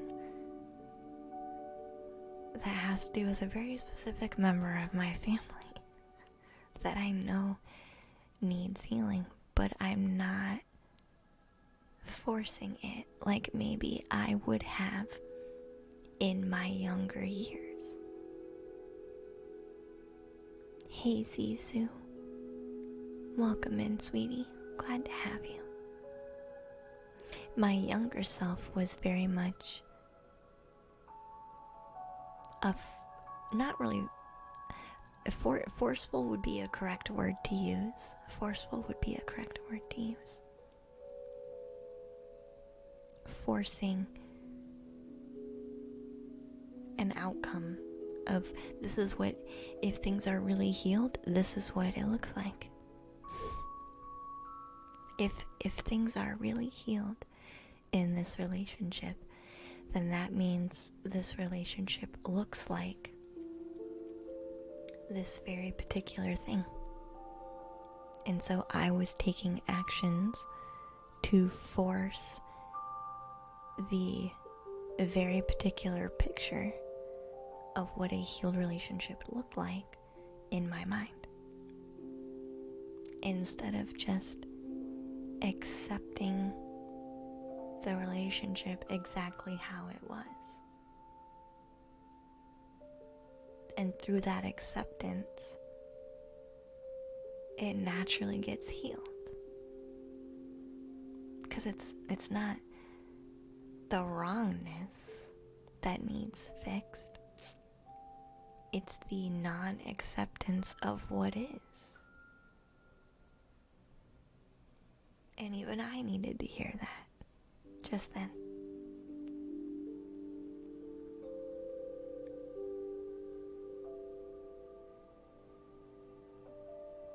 Each person has their own path. Each person has their own reason for why they want to do things. And it is wrong to assume that we know what someone else's healing looks like when they're done. Or if they ever want to be done. Or if they even want to start. We heal by letting people and situations be what they are. This is about acceptance. Because through acceptance, we actually open the door for anything that is.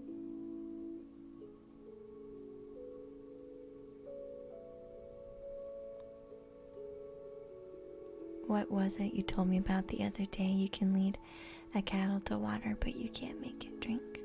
And sometimes it never wanted to drink. Sometimes it never wanted to drink.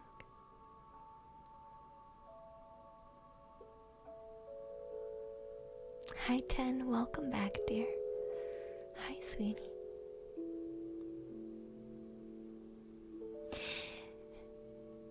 And there's a difference between having a boundary with something that's unhealthy. This isn't accepting things with unhealthy boundaries. That's not what this is. That's not what this is.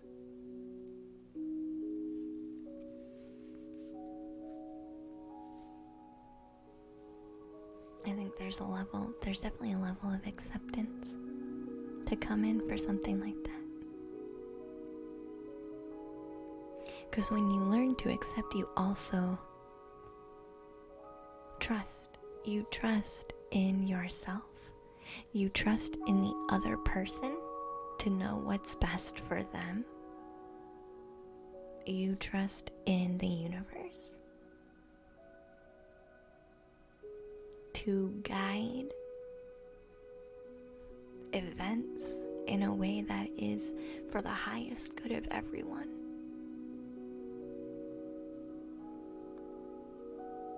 And you let go of your burden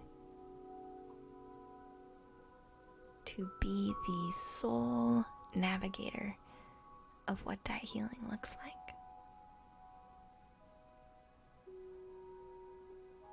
Which we really didn't want anyway.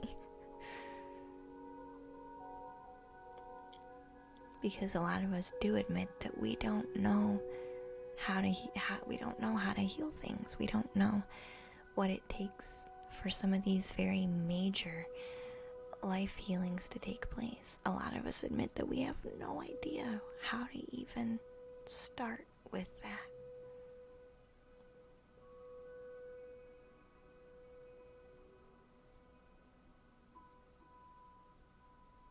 Hey, Bel Air Music. Welcome back, dear. I'm glad to see you.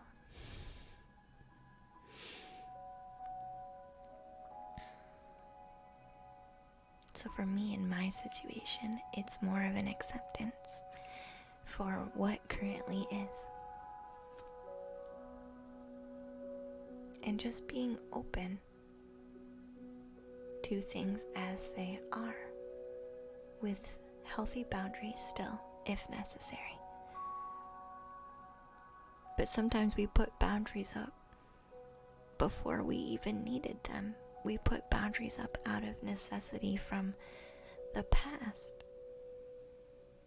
But we are forgetting to check in with the energy of now.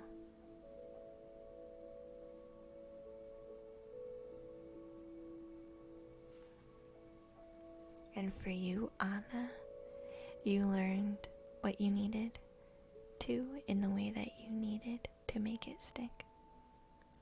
It's hard but also necessary, as you say, to accept that you won't be everyone's catalyst, not even most people. Yep. You do it more easily when you simply just do it for yourself. Good night, Devo, sweetheart.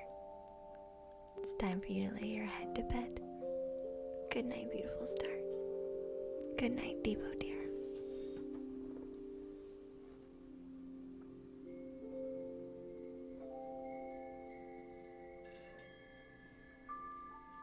Good night.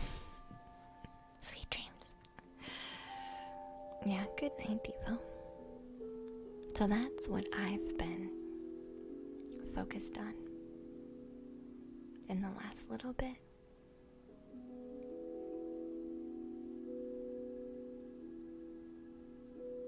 Which is hard to do. Because there's always a wanting of more. But we have to start to let the water flow first in order to receive more. We gotta let down the walls of the dam if we want the water to start flowing. We can't command the river to flow when we've put the dam up in the way.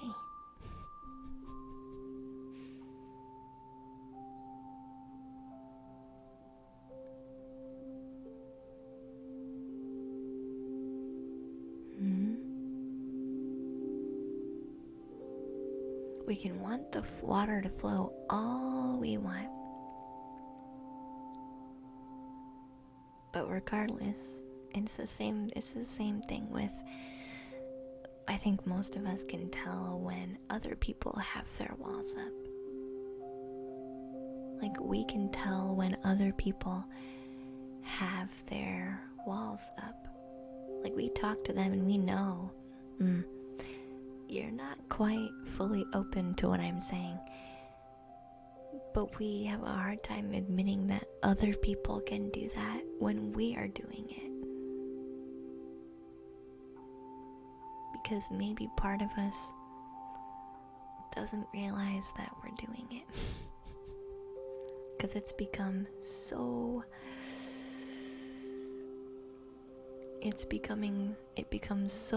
such a natural place.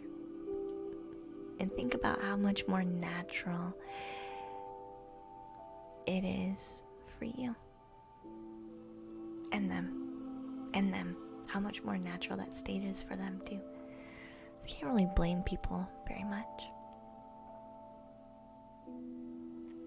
You like the therapeutic chats, Anna? Yeah, I'm glad. Hey, spiritual answers. I'm glad to see you, hun. How are you feeling?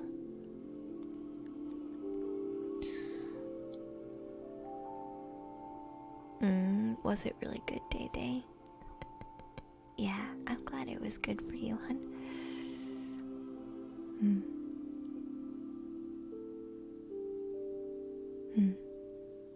Nope, you survived. Another example of Day Day being in control.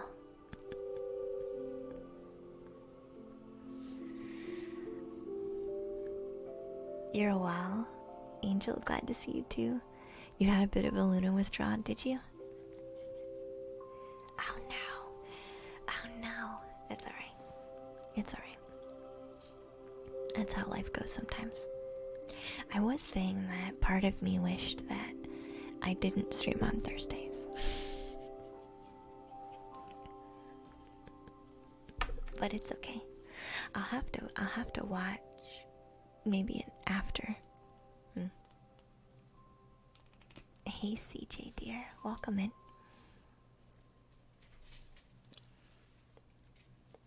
Definitely therapeutic.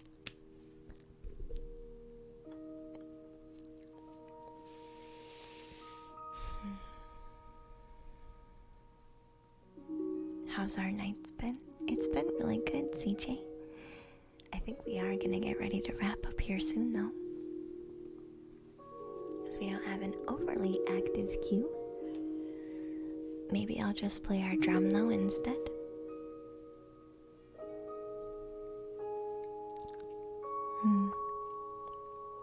I don't think so, Anna.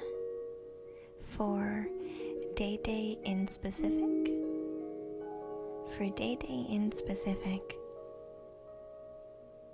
Day Day is just learning how much control they actually have over themselves. And they've been afraid of themselves for a while. So their fear is what causes that. But they are currently working on that and had a very successful evening with their food today. So, yay. It's technically not closed, no. We've returned once again. Hey, Car. Hi, Car. We'll have to see if the drum's too loud.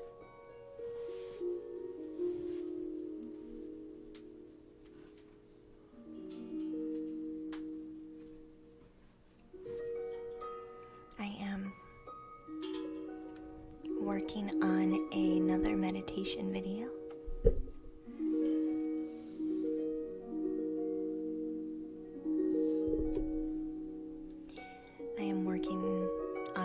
Meditation video.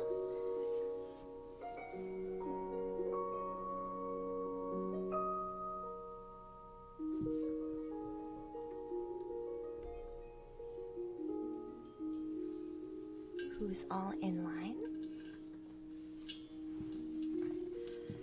So my cue today is focused on dream interpretations and oracle cards. So I'm not doing like a tarot read necessarily, but the focus is on dream interpretation and oracles. So if we feel an oracle, maybe a light worker oracle could get insight, we can definitely try. But today is mostly dream interpretation. Mostly. You love the drum, Car. Well, I did just pull out the drum, so. But I could answer a question. Just maybe not with the cards. Spiritual answer. I can still give you an idea if it's a question.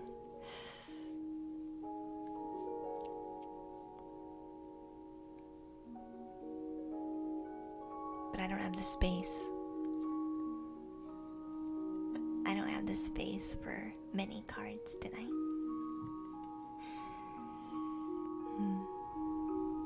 Exclamation point join if you want to join. Exclamation point join. If you want to join the queue, you can. Yeah, Day Day. Thank you guys. I was really dealing with too much and overthinking. So, we just needed you to take an action. We just needed you to take an action.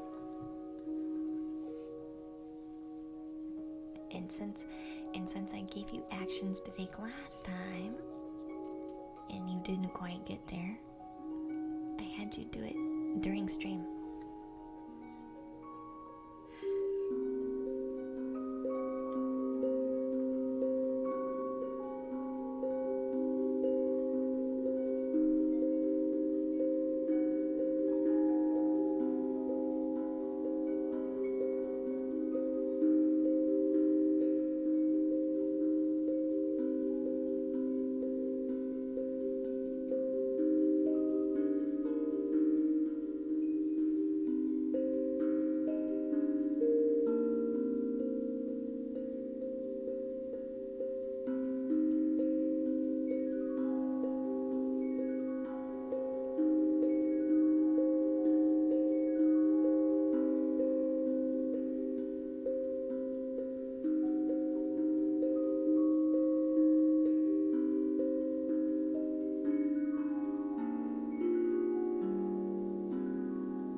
Chum is bliss, yeah.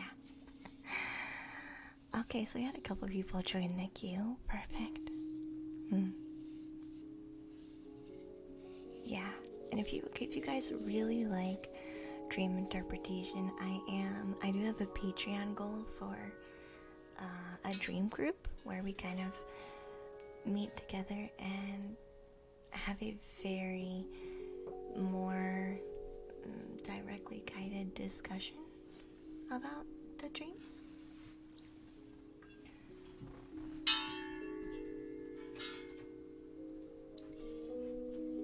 And how you can interpret your own. So that's one of my Patreon goals right now. Is it brain melting bliss? Yeah. Should be. I'm very excited for my next meditation video, because that one's gonna be connecting to your highest love, and I am still gathering resources for that one. But I had a really good, inspiration that came for that one the other night. So I'm really excited about that one. Really excited. Alright, let's go to our list here. So spiritual answers, you are first. If you want to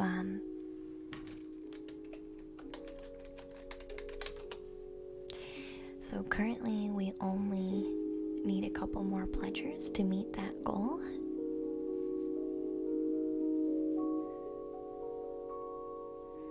We only need a couple more. So if you're interested, you can take a look, see if that's going to be worth your time. But spiritual answers, you are next in the queue. So if you have something that you want to discuss with a dream, like dream interpretation, we could totally do that for you. Or if you're looking for an oracle, we can do an oracle. So whatever you want to be doing, you can join.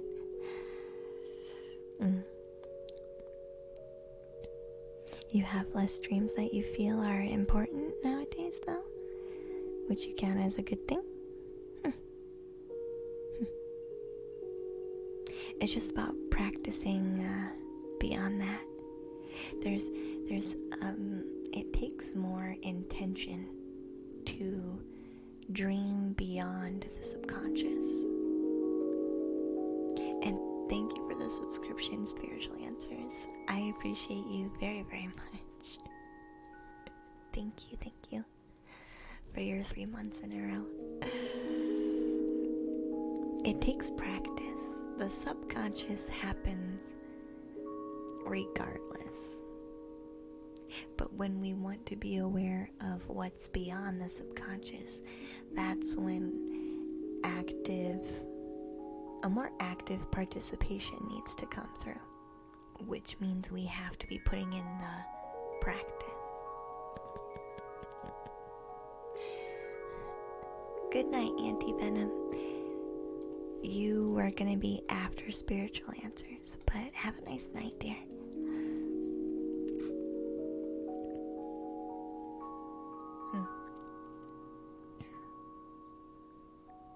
Do I do dream interpretation nights often? I have quite a few times before. They can be quite time consuming on Twitch, which is why I've decided to make it a perk for Patreon, because I feel like a open platform, kind of like Discord call conversation, could honestly get more done in a smaller amount of time. Because trying to type up all that information can be a lot of time. And then I have to read it, which is a lot of time. And then I have to interpret it and help you interpret it, which can take a long. So which is why I decided to make a goal for a dream group, because it would be easier to use. Hey Apollo, welcome in, dear.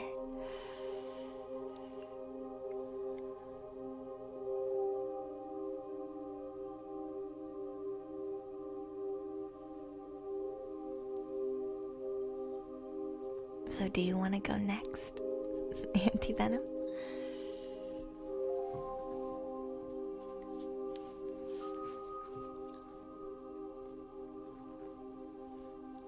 Your dreams are quite personal to you. Also less intimidating on Discord versus the interwebs where everyone can see. Exactly. Yeah, exactly. Which is why I decided to do a dream group, because that would be Discord, that would be private. It wouldn't be broadcast anywhere except for the group that you're in. And everybody would be in the same boat because we're all like discussing the same thing. So alright, so you're gonna be after Spiritual Answers, Auntie Venom, dear, okay? So Spiritual Answers has a reoccurring dream since they were 16. Nice. And they're on a cobblestone street, and it feels like you're in a small village in Bavaria. It's winter, but there's a very comforting sense about the place. It feels like I'm looking for a woman somewhere, but maybe just a feminine archetype. Not really sure. The feeling is one of overwhelming love, comfort, and familiarity. I mean, overwhelming. So there it is. Have at it. Is there anyone else there? Is there anyone else there? Are you alone? And are you aware of what perspective are you in? Are you an energy watching yourself in a physical like body? Or is this your viewpoint from yourself in a physical body? Like what viewpoint are we at in this dream? First person perspective. Okay. You don't even see any people, and it's winter.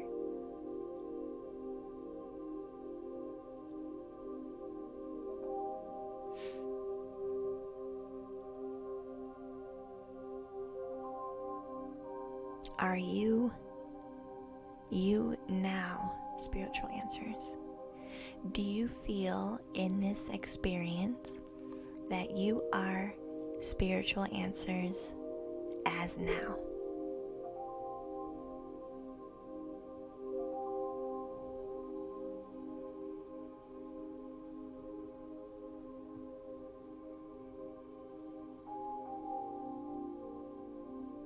Not yet. I keep hearing not yet. You feel this is a future potential that you keep seeing? This is hard for you to answer.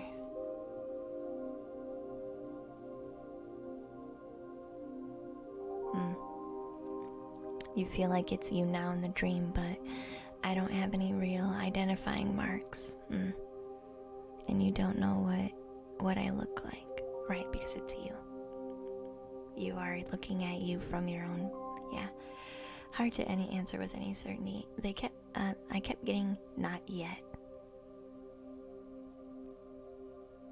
Do you feel old or young?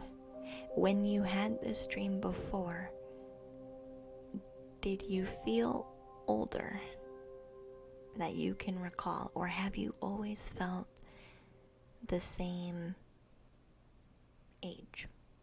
And this can be very tricky. This can be very tricky to know.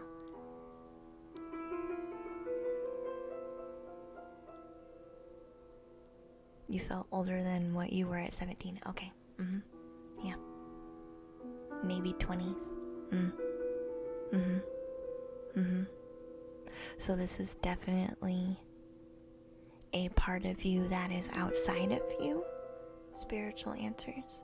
This is a part of you that is still you, but you recognize that it's not all you currently. Because if you correlated it directly to you now, back then you would have seen yourself as a kid, and then you would have seen yourself at 20, and then you would have seen yourself at 30. You know what I mean? Like, you would have been energetically matching your own age. Because that's how you were correlating yourself to this dream. Good night, Jathian. Sweet dreams, dear.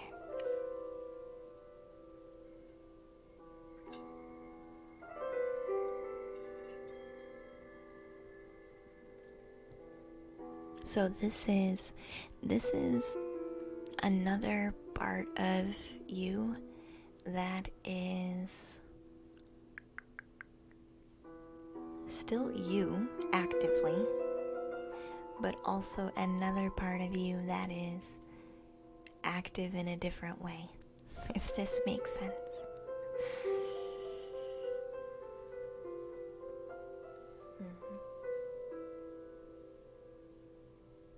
Yeah. So I wouldn't quite qualify this as past life. I wouldn't even qualify this as future life, but more of another current life.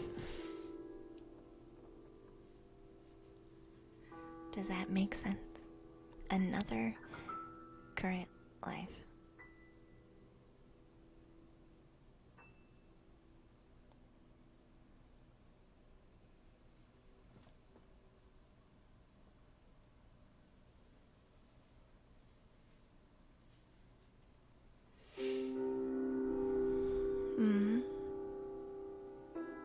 That's what it feels like to me.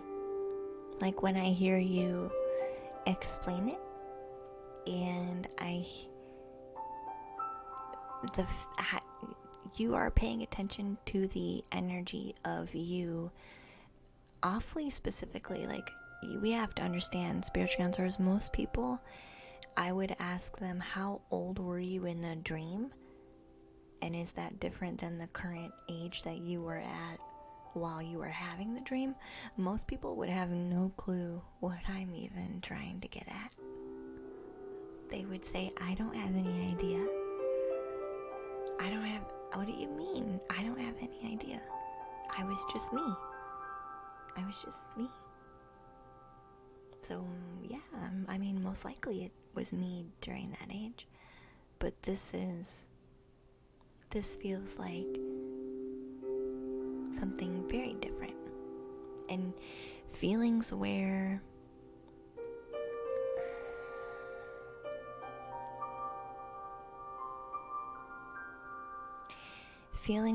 we are super vivid, because I've had super vivid dreams that are me on a timeline that I could bump into, are a lot of the dreams that I have. I don't really go outside of now, like this timeline, really. I have before though, only once, but most of mine are correlated with this timeline now, and like current energies or slightly in the future energies based on this right now, like this place now. But I can only understand and interpret your dream the way that I am because I've experienced it myself in a very strange way. In a very strange way.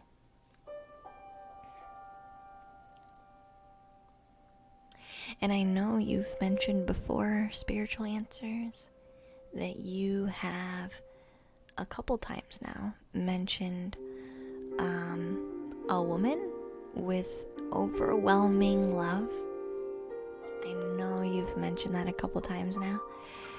So, and I've talked about this before, where, and this is how I interpret things according to my own experiences and how I understand things to work. And I've been studying my own dreams for a very long time. So I like to think that I know something. Hi Emma, welcome back, dear. So those energetic, overwhelmingly energetic feelings and pulls towards an energy that we don't see in a dream, but we just feel, those are kind of a soul level connection, right? Because if our mind had any reference to go off of, we would be filling in the blanks, but we don't.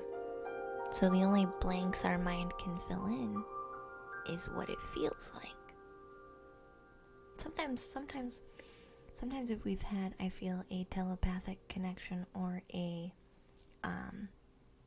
if we've had a telepathic connection, the voice can come in too. But this is mostly about the energy. And I feel a lot of people can resonate with feeling people in dreams, but not seeing them or hearing them, but knowing that they're there. This is because that connection is more heart-based. It's more on the soul level than any other kind of experience. So it could be your way of searching for this person. It could be your soul's way, and this is me going on a very far off idea, and I would never say take this as gospel truth, but it makes me think, if you've been searching for this energy just to even understand what it is on some soul level, if you had the opportunity to literally look anywhere and everywhere, wouldn't you also look on different timelines if you were able to do that? I think that you would. Just to recognize it and find what you are obviously looking for. Is it here? Is it there? Is it this? Does it look like this?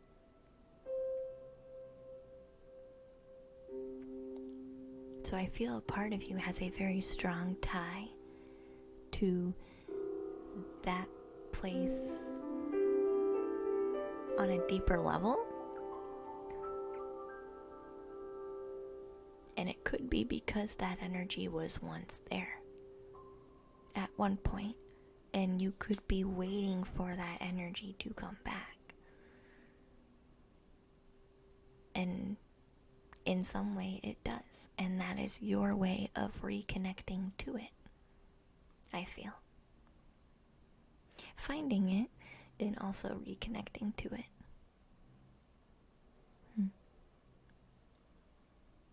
But not in, a feminine figure frequently appears in my dreams, but not in a sexual way at all. It doesn't always have to be. No, this is strictly just overwhelming love and acceptance. And there's nothing wrong with wanting just that. If it was lacking, it would feel lacking, but it doesn't. It feels complete, just as it is.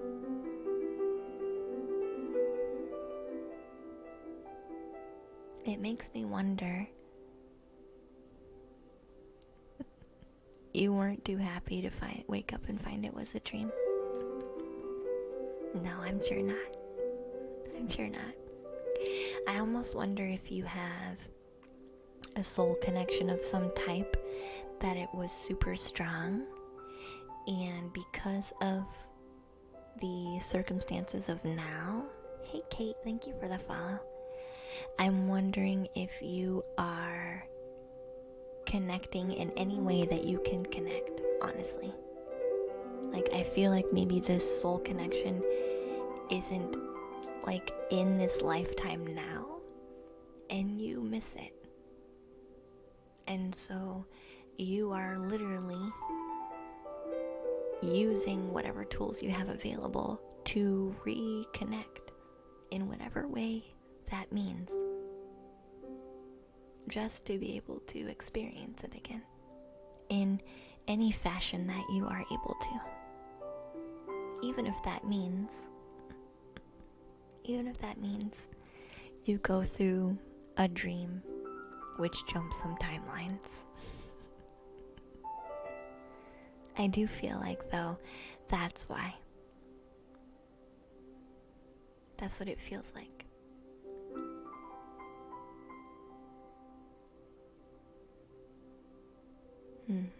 Yeah. Have you ever done meditation or anything like that? Spiritual answers? To get more information on that?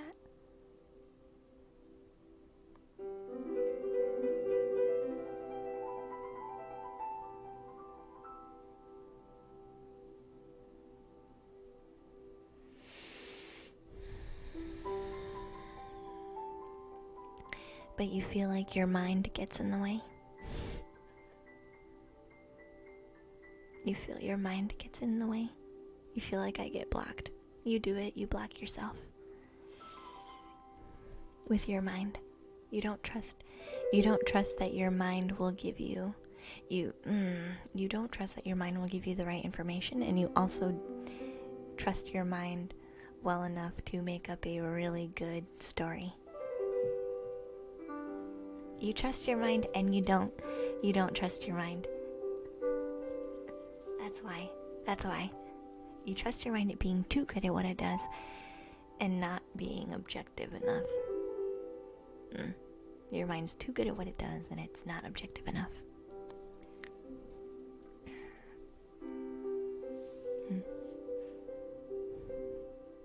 That's what it feels like.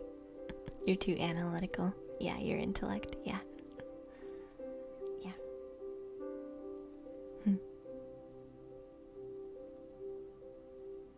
And maybe it's okay to just accept it when it comes, because a part of you is looking for it, or it wouldn't come around, you know? You know what I mean? I do feel like, though, it's some type of soul connection that you can't, for whatever reason, you can't have, like, physically now in this world. Like, in this current very physical way is not possible. So any other means necessary, you are more than willing to execute. That's what it feels like. That's what it feels like. That stinks. You'd love to be less in your head. Are you still here, Auntie Venom? Because we can do you next, dear.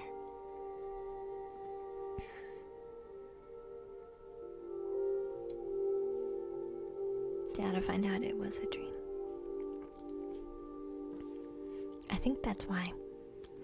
For one reason or another, the physical, tangible just is not possible right now. And that's not saying that it will never be. But I feel like now it's not. So you are getting what you can by any means possible. Literally, you will do whatever it takes. So, enjoy it when you have it. I would almost start, I don't know why this is coming through Spiritual Answers, but I would almost stop thinking about it and just be grateful for it.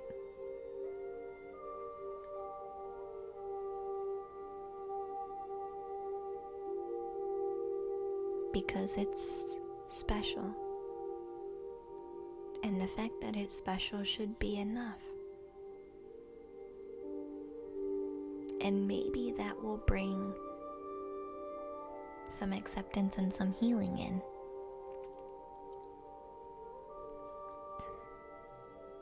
That could open the door. That could open the door in a new way. Easier said than done for me. I know. I know. I know.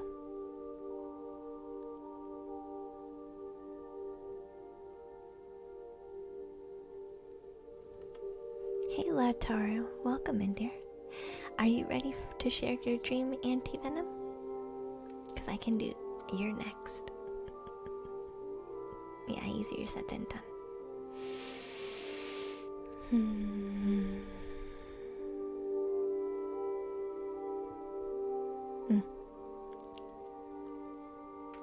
I think if we are able to let go of the mind a bit more with it, I think we could actually, and this is me saying we as in you and that energy, could actually explore it in a new way.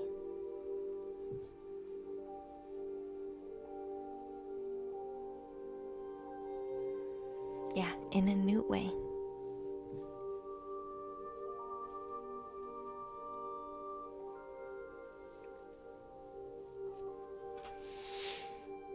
I'll give Auntie Venom a minute because they probably have to type up their thing. Their dream.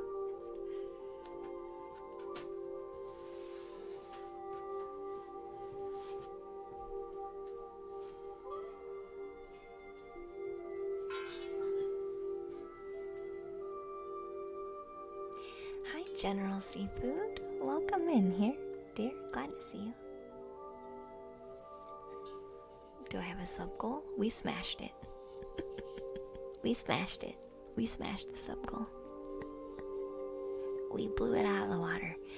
I do have a Patreon goal though for a dream group. I want to start a dream group. So we have a Patreon goal right now. So we can start that. That's the only other thing I have. But the daily sub goal has been smashed. It's been decimated.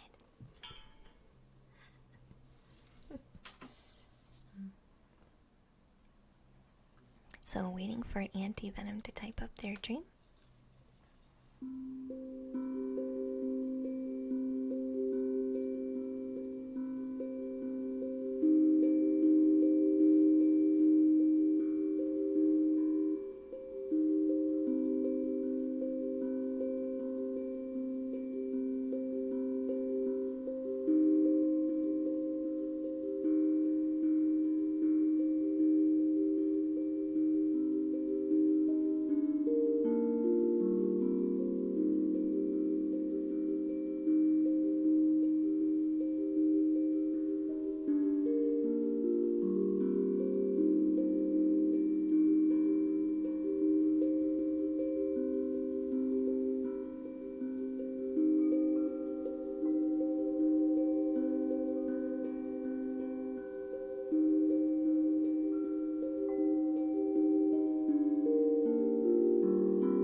Thank you for the follow.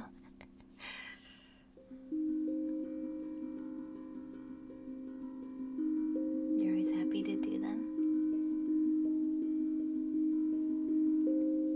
My next meditation is working on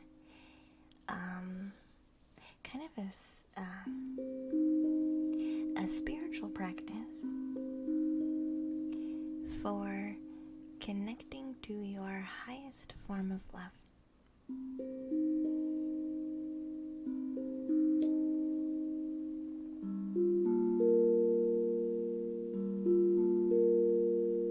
So we'll see. I'm very excited to start that one.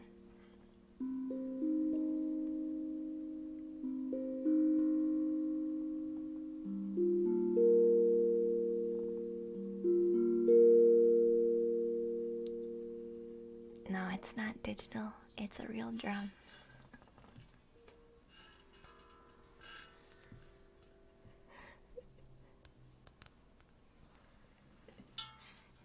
It's a real drum. You're so sweet, Spirit Chances. Thank you for helping.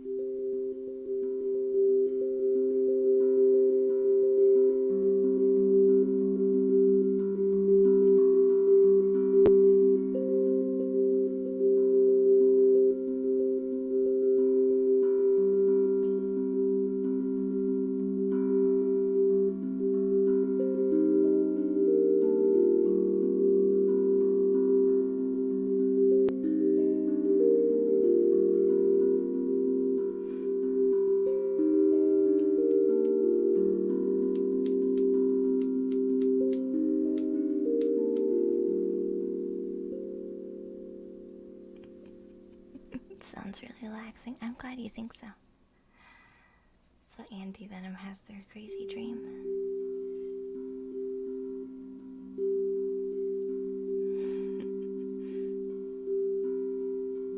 Was that your dream, Anti-Venom?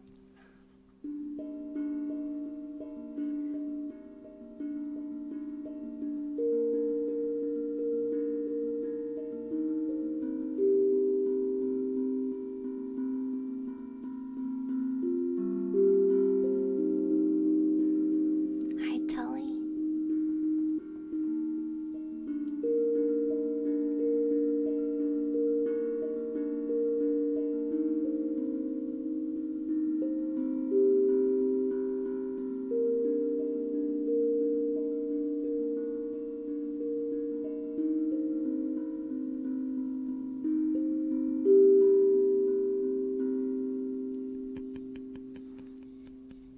What a dream. How did you feel about the dream?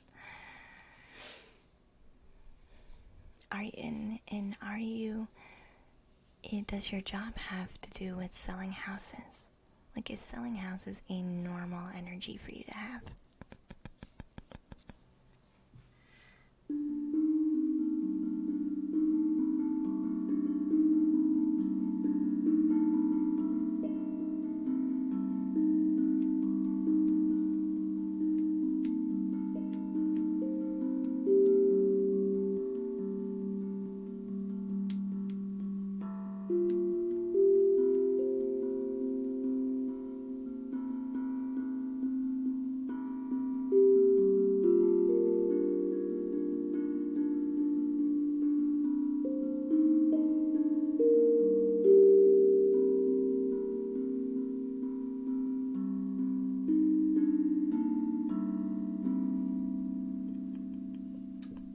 I'm glad you like it, Tully. You didn't know? You never told me until much later. It's normal for you to sell houses? Okay.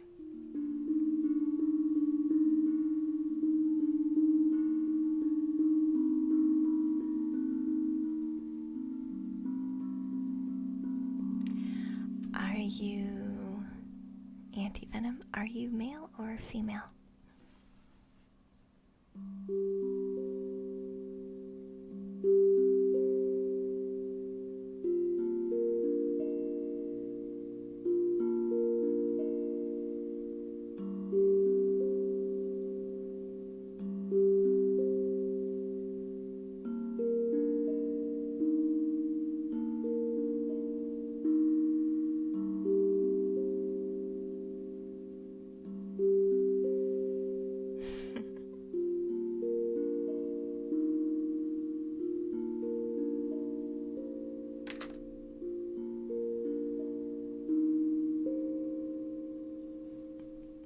You're male. Okay. Gotcha. A house for $500? That seems very cheap. Oh, no. A market analysis. Interesting. And market analysis is normal for you to be doing.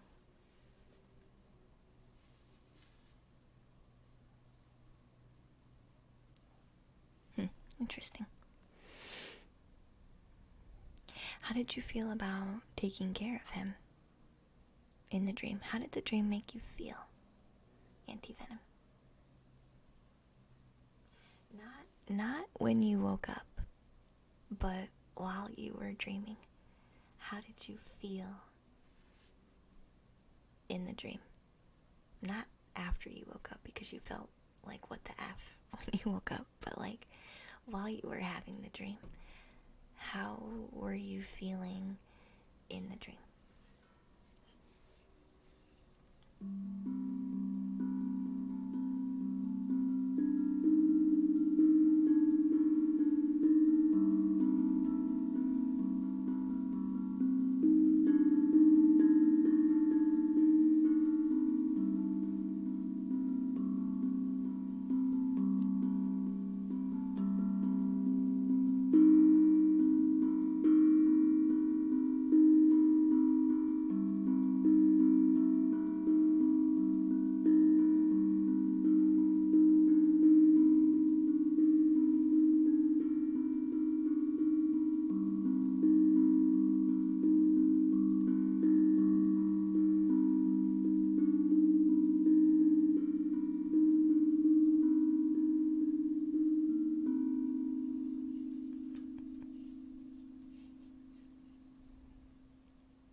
You made you feel like he wasn't even real? Like his presence was real? I don't understand, Auntie Venom. Please elaborate.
Thank you, George, for that follow, dear. Oh, Stefan, did you get timed out? Sorry.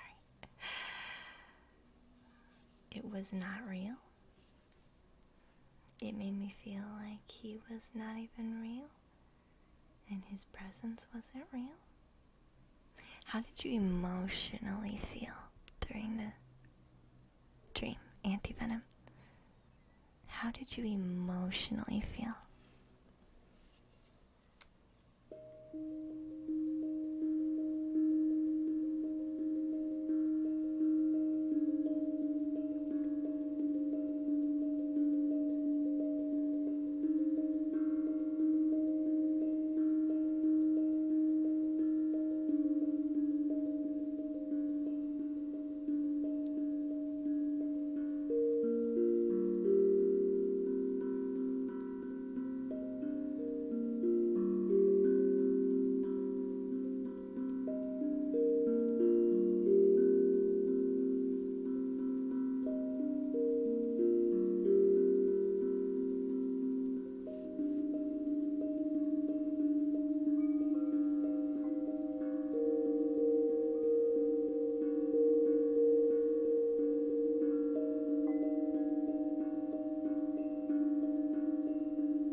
follow, kids.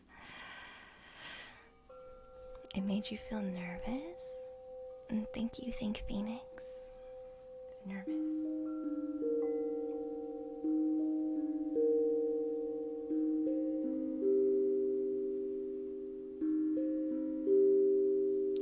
Which part made you nervous? Is that part of your job something that you are comfortable with? What in the dream made you nervous? You're okay.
Nice hat. Thank you, Rainbow. The fact that he was years old and not riding a bit. No, there's something deeper than that, Anti-Venom.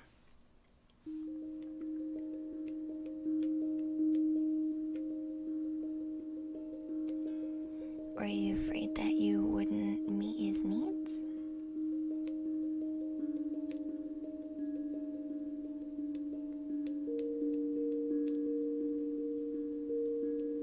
Did you feel like he was maybe a clientele that you couldn't meet the needs of? There's something else much deeper than that. Mm-hmm.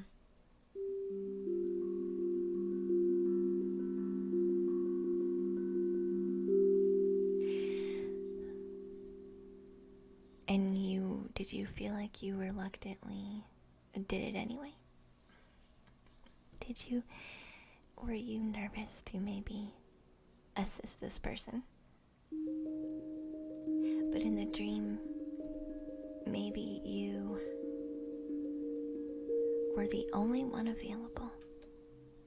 And so the dream kind of forced you into aiding this person, even though you weren't comfortable with it.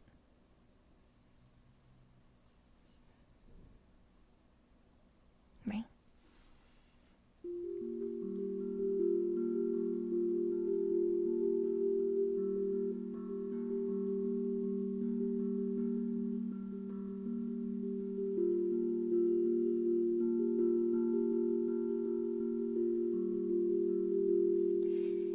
Did it end up being successful in the dream, Anti-Venom? Regardless of how nervous you were, did it end up being a successful event? Like, you felt you accomplished the task, even if you felt underprepared, underqualified, like you weren't enough. You still managed to get it done.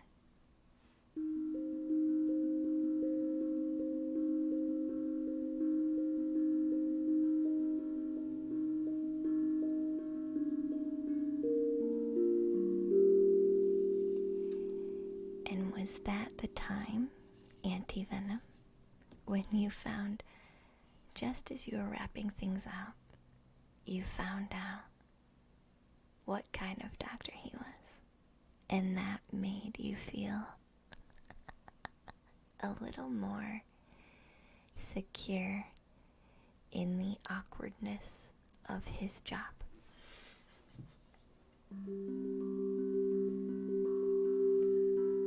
I am, yeah.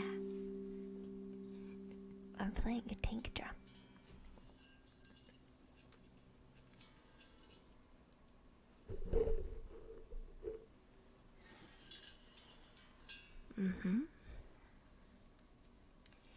So, Anti-Venom, your dream is trying to tell you, Anti-Venom, that you need to start taking clients that make you nervous. I feel like you, for some reason, are one who will take lower caliber clients because higher caliber clients make you nervous. But your dream is trying to tell you that they're not as scary as they seem. They're not as scary and intimidating as they seem.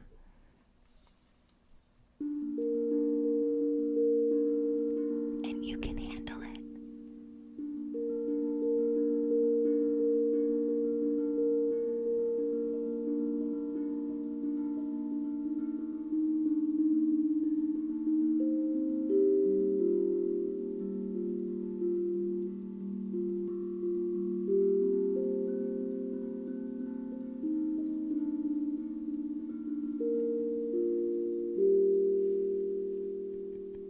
It's not as scary as you think.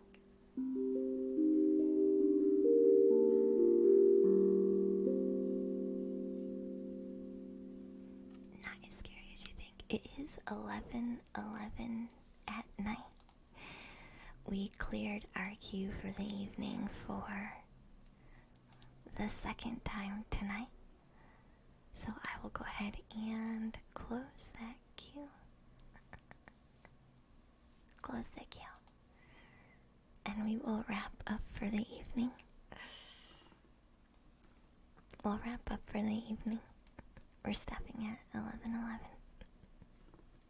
We'll find somebody else to read for the evening.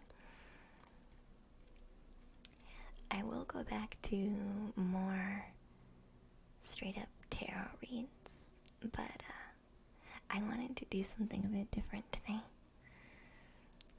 Because honestly, my table's kind of preoccupied. So, it's okay though. I have absolutely no complaints. Hey Willow, you're hiding in the background. That's alright.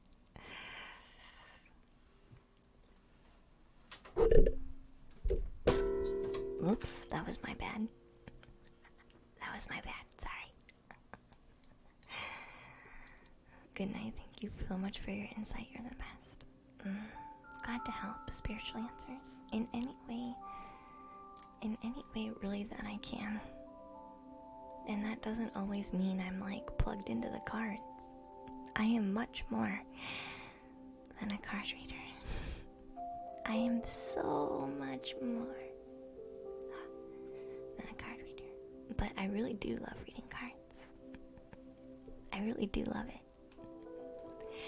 It's just sometimes you want to expand what you do. That's all.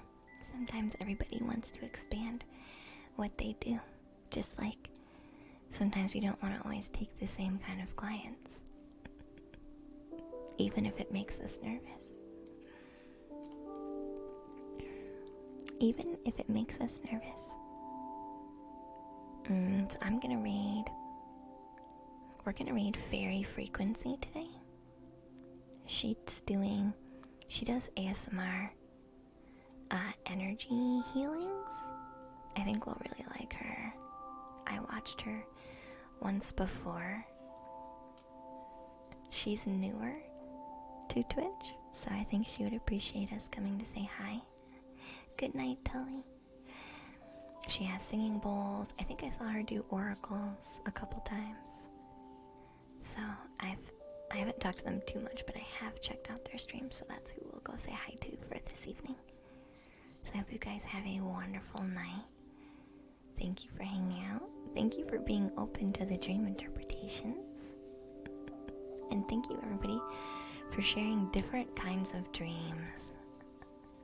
They were not all subconscious dreams, which I was surprised by. So, thank you again. We'll be live tomorrow. We'll do more chatting and painting and just chilling. So if you want to be able to talk more, we can do so tomorrow. I hope you guys have a wonderful evening. Sweet dreams. And we'll catch you tomorrow. Enjoy fairy frequency. Have a nice night. Sleep well. Bye, guys. I have so much love for all of you. Good night.